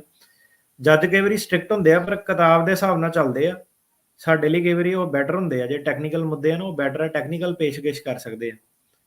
ਤੇ ਕਈ ਵਾਰੀ ਜੱਜ ਦੀ ਰੇਟਿੰਗ ਵਧੀਆ ਹੁੰਦੀ ਆ, ਪਰ ਉਹ ਦੋਨੋਂ ਪਾਰਟੀਆਂ ਨੂੰ ਕਿ ਉਹ ਤੁਹਾਡੇ ਵੱਲ ਵੀ ਵਧੀਆ ਵਾ, ਉਹ ਸਰਕਾਰੀ ਵਕੀਲ ਵੱਲ ਵੀ ਵਧੀਆ, ਪਰ ਇਦਾਂ ਕਿ ਤੁਸੀਂ ਦੇਖਣਾ ਜੱਜਾਂ ਨੇ ਸਰਕਾਰੀ ਵਕੀਲ ਨੂੰ ਪੁੱਛਣਾ ਤੇਰਾ ਕੀ ਅਪਰੋਚ ਆ, ਤੇਰੀ ਕੀ ਓਪੀਨੀਅਨ ਆ, ਤੇ ਉਹ ਕਈ ਵਾਰੀ ਜਿਹੜਾ ਹੈਗਾ ਸਰਕਾਰੀ ਵਕੀਲ ਤੋਂ ਵੀ ਇਨਫਲੂਐਂਸ ਹੋ ਜਾਂਦੇ ਆ। ਸੋ ਜੱਜ ਸਾਨੂੰ ਚਾਹੀਦਾ ਹੁੰਦਾ ਥੋੜਾ ਜਿਹਾ ਖੁੰਘ ਹੋਵੇ, 40-50% ਉਹਦੀ ਰੇਟਿੰਗ ਹੋਵੇ, ਤੇ ਉਹ ਜਿਹੜਾ ਜੇ ਤਾਂ ਵਕੀਲ ਨੇ ਤਿਆਰੀ ਕੀਤੀ ਆ ਤੇ ਵਕੀਲ ਦਾ ਸਾਥ ਦੇਵੇ, ਤੇ ਸਰਕਾਰੀ ਵਕੀਲ ਨੇ ਜਿੱਥੇ ਤਿਆਰੀ ਨਹੀਂ ਕੀਤੀ ਸਰਕਾਰੀ ਵਕੀਲ ਦੀ ਨਿੰਦਿਆ ਕਰੇ, ਜਿੱਥੇ ਵਕੀਲ ਨੇ ਤਿਆਰੀ ਨਹੀਂ ਕੀਤੀ ਵਕੀਲ ਦੀ ਨਿੰਦਿਆ ਕਰੇ। ਸੋ ਸਾਨੂੰ ਲਾਅ ਰੈਗੂਲੇਸ਼ਨ ਵਾਲਾ ਜਿਹੜਾ ਜੱਜ ਉਹ ਚਾਹੀਦਾ, ਬਾਇਸਡ ਜੱਜ ਨਾ ਬਸ ਹੋਵੇ। 40-50% ਰੇਟਿੰਗ ਵਾਲਾ ਜੱਜ ਮੇਰੇ ਹਿਸਾਬ ਨਾਲ ਸਹੀ ਹੁੰਦਾ ਵਾ ਬਿਲਕੁਲ, ਕਿ ਉਹ ਦੇਖ ਕੇ ਫੈਸਲੇ ਕਰਦਾ ਹੈ ਨਾ। ਤੇ ਜਿਹੜਾ ਹੁਣ ਹੈਗਾ 10-15% ਵਾਲਾ 20% ਵਾਲਾ, ਉਹਦੇ ਬਾਰੇ ਕੁਝ ਕਿਹਾ ਨਹੀਂ ਜਾ ਸਕਦਾ, ਉਹ ਹੈਗਾ ਸਟ੍ਰਿਕਟ ਜੱਜ। ਤੇ ਸਾਨੂੰ ਜਿਹੜੇ ਸਟ੍ਰਿਕਟ ਜੱਜ, ਬਾਇਸਡ ਜੱਜ, ਉਹ ਸਾਨੂੰ ਪ੍ਰੋਬਲਮ ਦੇ ਸਕਦੇ ਆ। ਤੇ 40-50% ਜਾਂ ਉਹ ਤੋਂ ਉੱਤੇ ਵਾਲੇ ਜਿਹੜੇ ਹੈਗੇ ਆ ਉਹ ਸਹੀ ਆ। ਤੇ ਜਿਹੜੇ ਨਵੇਂ ਇਹ ਜਿਹੜਾ ਹੁਣ ਬਾਈ ਨੇ ਨਾਂ ਲਿਆ ਜਿਹੜੀ ਜੱਜ ਦਾ, ਮੇਰੇ ਜ਼ਿਹਨ 'ਚ ਨਹੀਂ ਹੈਗਾ ਕਿ ਕੀ ਇਹਦਾ ਹਿਸਾਬ ਕਿਤਾਬ ਆ, ਕਿੱਦਾਂ ਕਿੰਨੇ ਇਹਨੇ ਕੇਸ ਡਿਸਾਈਡ ਕੀਤੇ ਆ। ਤੇ ਇਹਦੇ ਬਾਰੇ ਮੈਂ ਜਵਾਬ ਅੱਜ ਨਹੀਂ ਦੇ ਸਕਦਾ ਕਿ ਕਿੱਦਾਂ। ਤੇ ਵੀਜ਼ਾ ਬੁਲੇਟਿਨ ਦਾ ਜਾਂਦੇ ਤੁਸੀਂ ਚੈੱਕ ਕੀਤਾ ਜੀ? ਵੀਜ਼ਾ ਬੁਲੇਟਿਨ ਦਾ ਹੁਣੇ ਕਰ ਲੈਂਦੇ ਆ ਜੀ। ਤੇ ਜਾਂਦੇ ਜ਼ਰੂਰ ਬੇਨਤੀ ਮੈਂ ਪੰਜਾਬੀ ਰੇਡੀਓ USA ਵੱਲੋਂ ਕਰ ਰਿਹਾ, 4 ਜੁਲਾਈ ਆ ਰਹੀ ਆ, ਇੰਡੀਪੈਂਡੈਂਸ ਡੇ ਆ। ਤੇ ਜਿੰਨੇ ਵੀ ਸਰੋਤੇ, ਚਾਹੇ ਤੁਸੀਂ ਪੋਲੀਟੀਕਲ ਅਸਾਈਲਮ ਤੇ ਵੀ ਆ, ਜਿਹੜੇ ਏਰੀਏ ਦੇ ਵਿੱਚ ਰਹਿੰਦੇ ਆ, ਲਗਭਗ ਵੱਡੇ ਸ਼ਹਿਰਾਂ 'ਚ ਪਰੇਡ ਹੁੰਦੀ ਆ, ਸੋ ਉੱਦਾਂ ਦੀ ਪਰੇਡ ਦੇ ਵਿੱਚ ਹਿੱਸਾ ਜ਼ਰੂਰ ਲਿਆ ਕਰੋ। ਬਹੁਤ ਸਾਰੇ ਜਿਹੜੇ ਏਰੀਏ ਆ ਜਿੱਦਾਂ ਫਰੀਮਾਉਂਟ ਜਾਂ ਹੋਰ, ਉੱਥੇ ਆਪਣੀ ਸਿੱਖ ਕਮਿਊਨਿਟੀ ਪਾਣੀ ਦੀਆਂ 10-10 ਹਜ਼ਾਰ ਫ੍ਰੀ ਬੋਤਲਾਂ ਵੀ ਦਿੰਦੇ ਆ, ਕਿਉਂਕਿ ਪਰੇਡ ਹੁੰਦੀ ਆ, ਸੇਵਾ ਵੀ ਕਰਦੇ ਹੈਗੇ ਆ। ਸੋ ਜਿੱਥੇ ਤੁਸੀਂ ਕੇਸ ਲਈ ਅਪਲਾਈ ਕਰਨ ਲਈ ਹੋਰ ਜਗ੍ਹਾ ਨਗਰ ਕੀਰਤਨਾਂ ਤੇ ਜਾਂ ਹੋਰ ਫੋਟੋਆਂ ਖਿੱਚਦੇ ਆ, ਤੇ ਜਿਸ ਮੁਲਕ 'ਚ ਆਪਾਂ ਰਹਿਣਾ ਆ, ਜਿੱਥੇ ਦੇ ਆਪਾਂ ਹੌਲੀ-ਹੌਲੀ ਪੋਲੀਟੀਕਲ ਅਸਾਈਲਮ ਤੋਂ work permit, green card, citizen ਬਣਨਾ ਆ, ਉਹਦੇ 'ਚ ਆਪਾਂ ਪਾਰਟੀਸਿਪੇਟ ਕਰੀਏ। ਕੋਸ਼ਿਸ਼ ਕਰਿਆ ਕਰੋ, ਜੇ ਆਪਾਂ ਹੈਗੇ ਆ ਸਰਦਾਰ ਆ, ਪੱਗ ਬੰਨ੍ਹ ਕੇ ਜਾਇਆ ਕਰੋ, ਤੇ ਵੱਧ ਤੋਂ ਵੱਧ, ਤਾਂ ਕਿ ਇੱਥੇ ਦੀ ਕਮਿਊਨਿਟੀ ਨੂੰ ਵੀ ਪਤਾ ਲੱਗੇ ਵੀ ਹਾਂ ਆਪਾਂ ਸਾਰੇ ਇਕੱਠੇ ਹੈਗੇ ਜੀ। ਸੋ ਭੈਣ ਭਰਾ ਵਾਲੇ ਕੇਸ ਜਿਹੜੇ ਆ ਸੈਪਟੰਬਰ 2005 ਦੇ ਚੱਲਦੇ ਆ। ਮਾਪੇ ਵਾਲੇ ਜਿਹੜੇ ਕੀਤੇ ਸੀਗੇ ਸਿਟੀਜ਼ਨ ਨੇ ਆਪਣੇ ਵਿਆਹੇ ਬੱਚਿਆਂ ਲਈ, F3 ਵਾਲੀ ਕੈਟਾਗਰੀ ਜਿਹੜੀ ਹੈਗੀ ਆ, ਉਹ ਚੱਲਦੇ ਆ ਦਸੰਬਰ 2008 ਵਾਲੇ। ਤੇ ਇਹ ਜਿਹੜੇ ਮੇਨ ਸਾਡੇ ਕੋਲ ਕੈਟਾਗਰੀ ਦੇ ਸਵਾਲ ਜਿਹੜੇ ਪੁੱਛੇ ਜਾਂਦੇ ਆ। ਜਿਹੜਾ ਵੀਜ਼ਾ ਬੁਲੇਟਿਨ ਆ, ਉਹ ਤੁਸੀਂ ਗੂਗਲ ਦੇ ਵਿੱਚ ਵੀਜ਼ਾ ਬੁਲੇਟਿਨ ਕਰੋ, ਤੁਹਾਨੂੰ ਚਾਰਟ ਸਾਰਾ ਜਿਹੜਾ ਮਿਲ ਜਾਣਾ, F1, F2A, F2B, F3, F4 ਹੈ ਨਾ। ਤੇ ਜਿਹੜੇ ਪੁੱਛਦੇ ਆ ਕਿੰਨਾ ਟਾਈਮ ਲੱਗਣਾ, ਉਹ ਵੀ USCIS.gov ਦੀ ਵੈਬਸਾਈਟ ਆ, ਉੱਥੇ ਤੁਸੀਂ ਪ੍ਰੋਸੈਸਿੰਗ ਟਾਈਮ ਚੈੱਕ ਕਰ ਸਕਦੇ ਆ, ਆਪਣਾ ਫਾਰਮ ਨੰਬਰ ਪਾ ਕੇ, ਤੇ ਕਿਹੜੇ ਸੈਂਟਰ ਦੇ ਮੂਹਰੇ ਕੇਸ ਤੁਹਾਡਾ ਪੈਂਡਿੰਗ ਆ। ਫਰੈਜ਼ਨੋ ਪੈਂਡਿੰਗ ਆ, ਸੈਨੋਜ਼ੇ ਪੈਂਡਿੰਗ ਆ, ਵਰਮੌਂਟ ਪੈਂਡਿੰਗ ਆ, ਹੈ ਨਾ। ਤੇ ਜੱਜਾਂ ਦੀ ਰੇਟਿੰਗ ਜਿਹੜੀ ਹੈਗੀ ਆ, ਤੁਸੀਂ ਆਨਲਾਈਨ ਜਿਹੜੀ ਹੈਗੀ ਆ ਚੈੱਕ ਕਰ ਸਕਦੇ ਆ, ਟਰੈਕ syracuse.edu ਦੀ ਵੈਬਸਾਈਟ ਆ, ਤੇ ਉੱਥੋਂ ਤੁਸੀਂ ਜਿਹੜਾ ਇਹ ਸਾਰਾ ਡੇਟਾ ਚੈੱਕ ਕਰ ਸਕਦੇ ਆ। ਮੈਂ ਵੀ ਜਿਹੜਾ ਇਹ ਡੇਟਾ ਹੈਗਾ, ਤੁਸੀਂ ਮੇਰੇ ਤੋਂ ਸਵਾਲ ਪੁੱਛਦੇ, ਮੈਂ ਵੀ ਉੱਥੋਂ ਪੜ੍ਹ ਕੇ ਦੱਸਣਾ ਹੈ ਨਾ। ਤੇ ਜਿਹੜੇ ਬਾਕੀ ਸੁਣਨ ਵਾਲੇ ਆ, ਉਹ ਸਾਰਿਆਂ ਦਾ ਆਪਾਂ ਟਾਈਮ ਨਹੀਂ ਖਰਾਬ ਕਰਨਾ ਚਾਹੁੰਦੇ ਕਿ ਕਿਹਦੀ ਕਿੰਨੀ ਰੇਟਿੰਗ ਆ, ਕਿੰਨਾ ਟਾਈਮ ਲੱਗੂਗਾ, ਇਹ ਸਾਰੀ ਜਿਹੜੀ ਇਨਫੋਰਮੇਸ਼ਨ ਆ, ਪਬਲਿਕ ਇਨਫੋਰਮੇਸ਼ਨ ਆ, ਮੈਨੂੰ ਵੀ ਉੱਥੇ ਪਤਾ ਲੱਗਣੀ ਹੈ ਨਾ। ਮੈਨੂੰ ਕੋਈ ਇਹਦੇ ਬਾਰੇ ਸਪੈਸ਼ਲ ਨੌਲੇਜ ਨਹੀਂ। ਤਾਂ ਸਾਡਾ ਜੇ ਟਾਈਮ ਇੱਥੇ ਹੈਗਾ, ਤਾਂ ਕੋਸ਼ਿਸ਼ ਕਰੋ ਕਿ ਇੱਦਾਂ ਦਾ ਸਵਾਲ ਪੁੱਛੋ ਜਿਹੜਾ ਤੁਹਾਨੂੰ ਆਪ ਇੰਟਰਨੈਟ ਤੋਂ ਪੜ੍ਹ ਕੇ ਨਹੀਂ ਲੱਭਣਾ, ਕਿ ਤੁਹਾਨੂੰ ਵਕੀਲ ਵਾਲਾ ਸਵਾਲ ਪੁੱਛੋ ਕਿ ਤੁਹਾਨੂੰ ਕੋਈ ਉਹਦਾ ਫਾਇਦਾ ਹੋਵੇ, ਹੈ ਨਾ, ਤੇ ਬਾਕੀ ਸੁਣਨ ਵਾਲਿਆਂ ਨੂੰ ਵੀ ਜਿਹੜਾ ਫਾਇਦਾ ਹੋਵੇ। ਬਿਲਕੁਲ। ਸੋ ਜਾਂਦੇ ਦੱਸਦੇ ਜਾਈਏ, ਜੇ ਢਿਰਕੀਆਣਾ ਉਹਨਾਂ ਦੇ ਆਫਿਸ ਦਾ ਟੈਲੀਫੋਨ ਨੰਬਰ 415-909-0503 ਆ, 4159090503। ਮੈਨੂੰ ਪਤਾ ਮੈਜੋਰਿਟੀ 'ਚ ਬਹੁਤ ਸਾਰੇ ਕੁਐਸਚਨ ਪੁੱਛਣ ਵਾਲੇ ਤੁਹਾਡੇ ਆਲਰੇਡੀ ਵਕੀਲ ਹੁੰਦੇ ਆ।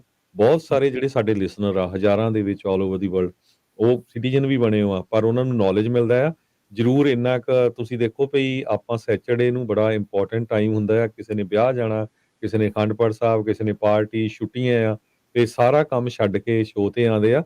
ਉਹਨਾਂ ਦੇ ਸੋਸ਼ਲ ਮੀਡੀਆ ਦੇ ਜਿੰਨੇ ਅਕਾਊਂਟ ਆ, YouTube, Facebook, ਕੋਸ਼ਿਸ਼ ਕਰਿਆ ਕਰੋ, ਰੇਟਿੰਗ ਜ਼ਰੂਰ ਦੇ ਦਿਆ ਕਰੋ, ਕਿ ਜੇ ਤੁਹਾਨੂੰ ਫ੍ਰੀ ਦੇ ਵਿੱਚ ਇੰਨਾ ਕੁਛ ਇਨਫੋਰਮੇਸ਼ਨ ਮਿਲਦੀ ਆ। ਆਹੋ, ਗੂਗਲ ਦਾ ਪੇਜ, ਫੇਸਬੁੱਕ ਦਾ ਪੇਜ, ਫੇਸਬੁੱਕ ਦਾ ਸਪੈਸ਼ਲੀ ਪੇਜ, ਇੱਥੇ ਥੋੜੇ ਤਾਰੇ ਤੂਰੇ ਛੱਡੋ 5 ਕੁ, ਤੇ ਸਾਡੀ ਫਿਰ ਜੀ। ਸੋ ਬਹੁਤ ਧੰਨਵਾਦ ਜੀ। ਸਤਿ ਸ਼੍ਰੀ ਅਕਾਲ ਜੀ ਸਾਰਿਆਂ ਸਤਿ ਸ਼੍ਰੀ ਅਕਾਲ ਜੀ। ਸੋ ਪੰਜਾਬੀ ਰੇਡੀਓ USA ਦੇ ਸਾਰੇ ਹੀ ਸਰੋਤਿਆਂ ਨੂੰ ਮੇਰੇ ਵੱਲੋਂ, ਹਰਜੋਤ ਸਿੰਘ ਵੱਲੋਂ ਬਹੁਤ ਹੀ ਪਿਆਰ ਤੇ ਸਤਿਕਾਰ ਭਰੀ ਸਤਿ ਸ਼੍ਰੀ ਅਕਾਲ। ਤੇ ਉਹਨਾਂ ਸਰੋਤਿਆਂ ਤੋਂ ਮਾਫੀ ਜਿਨ੍ਹਾਂ ਦੀ ਆਪਾਂ ਕਾਲਸ ਜਾਂ ਕੁਐਸਚਨ ਦੇ ਆਨਸਰ ਨਹੀਂ ਕਰ ਸਕੇ। ਧੰਨਵਾਦ ਜੀ।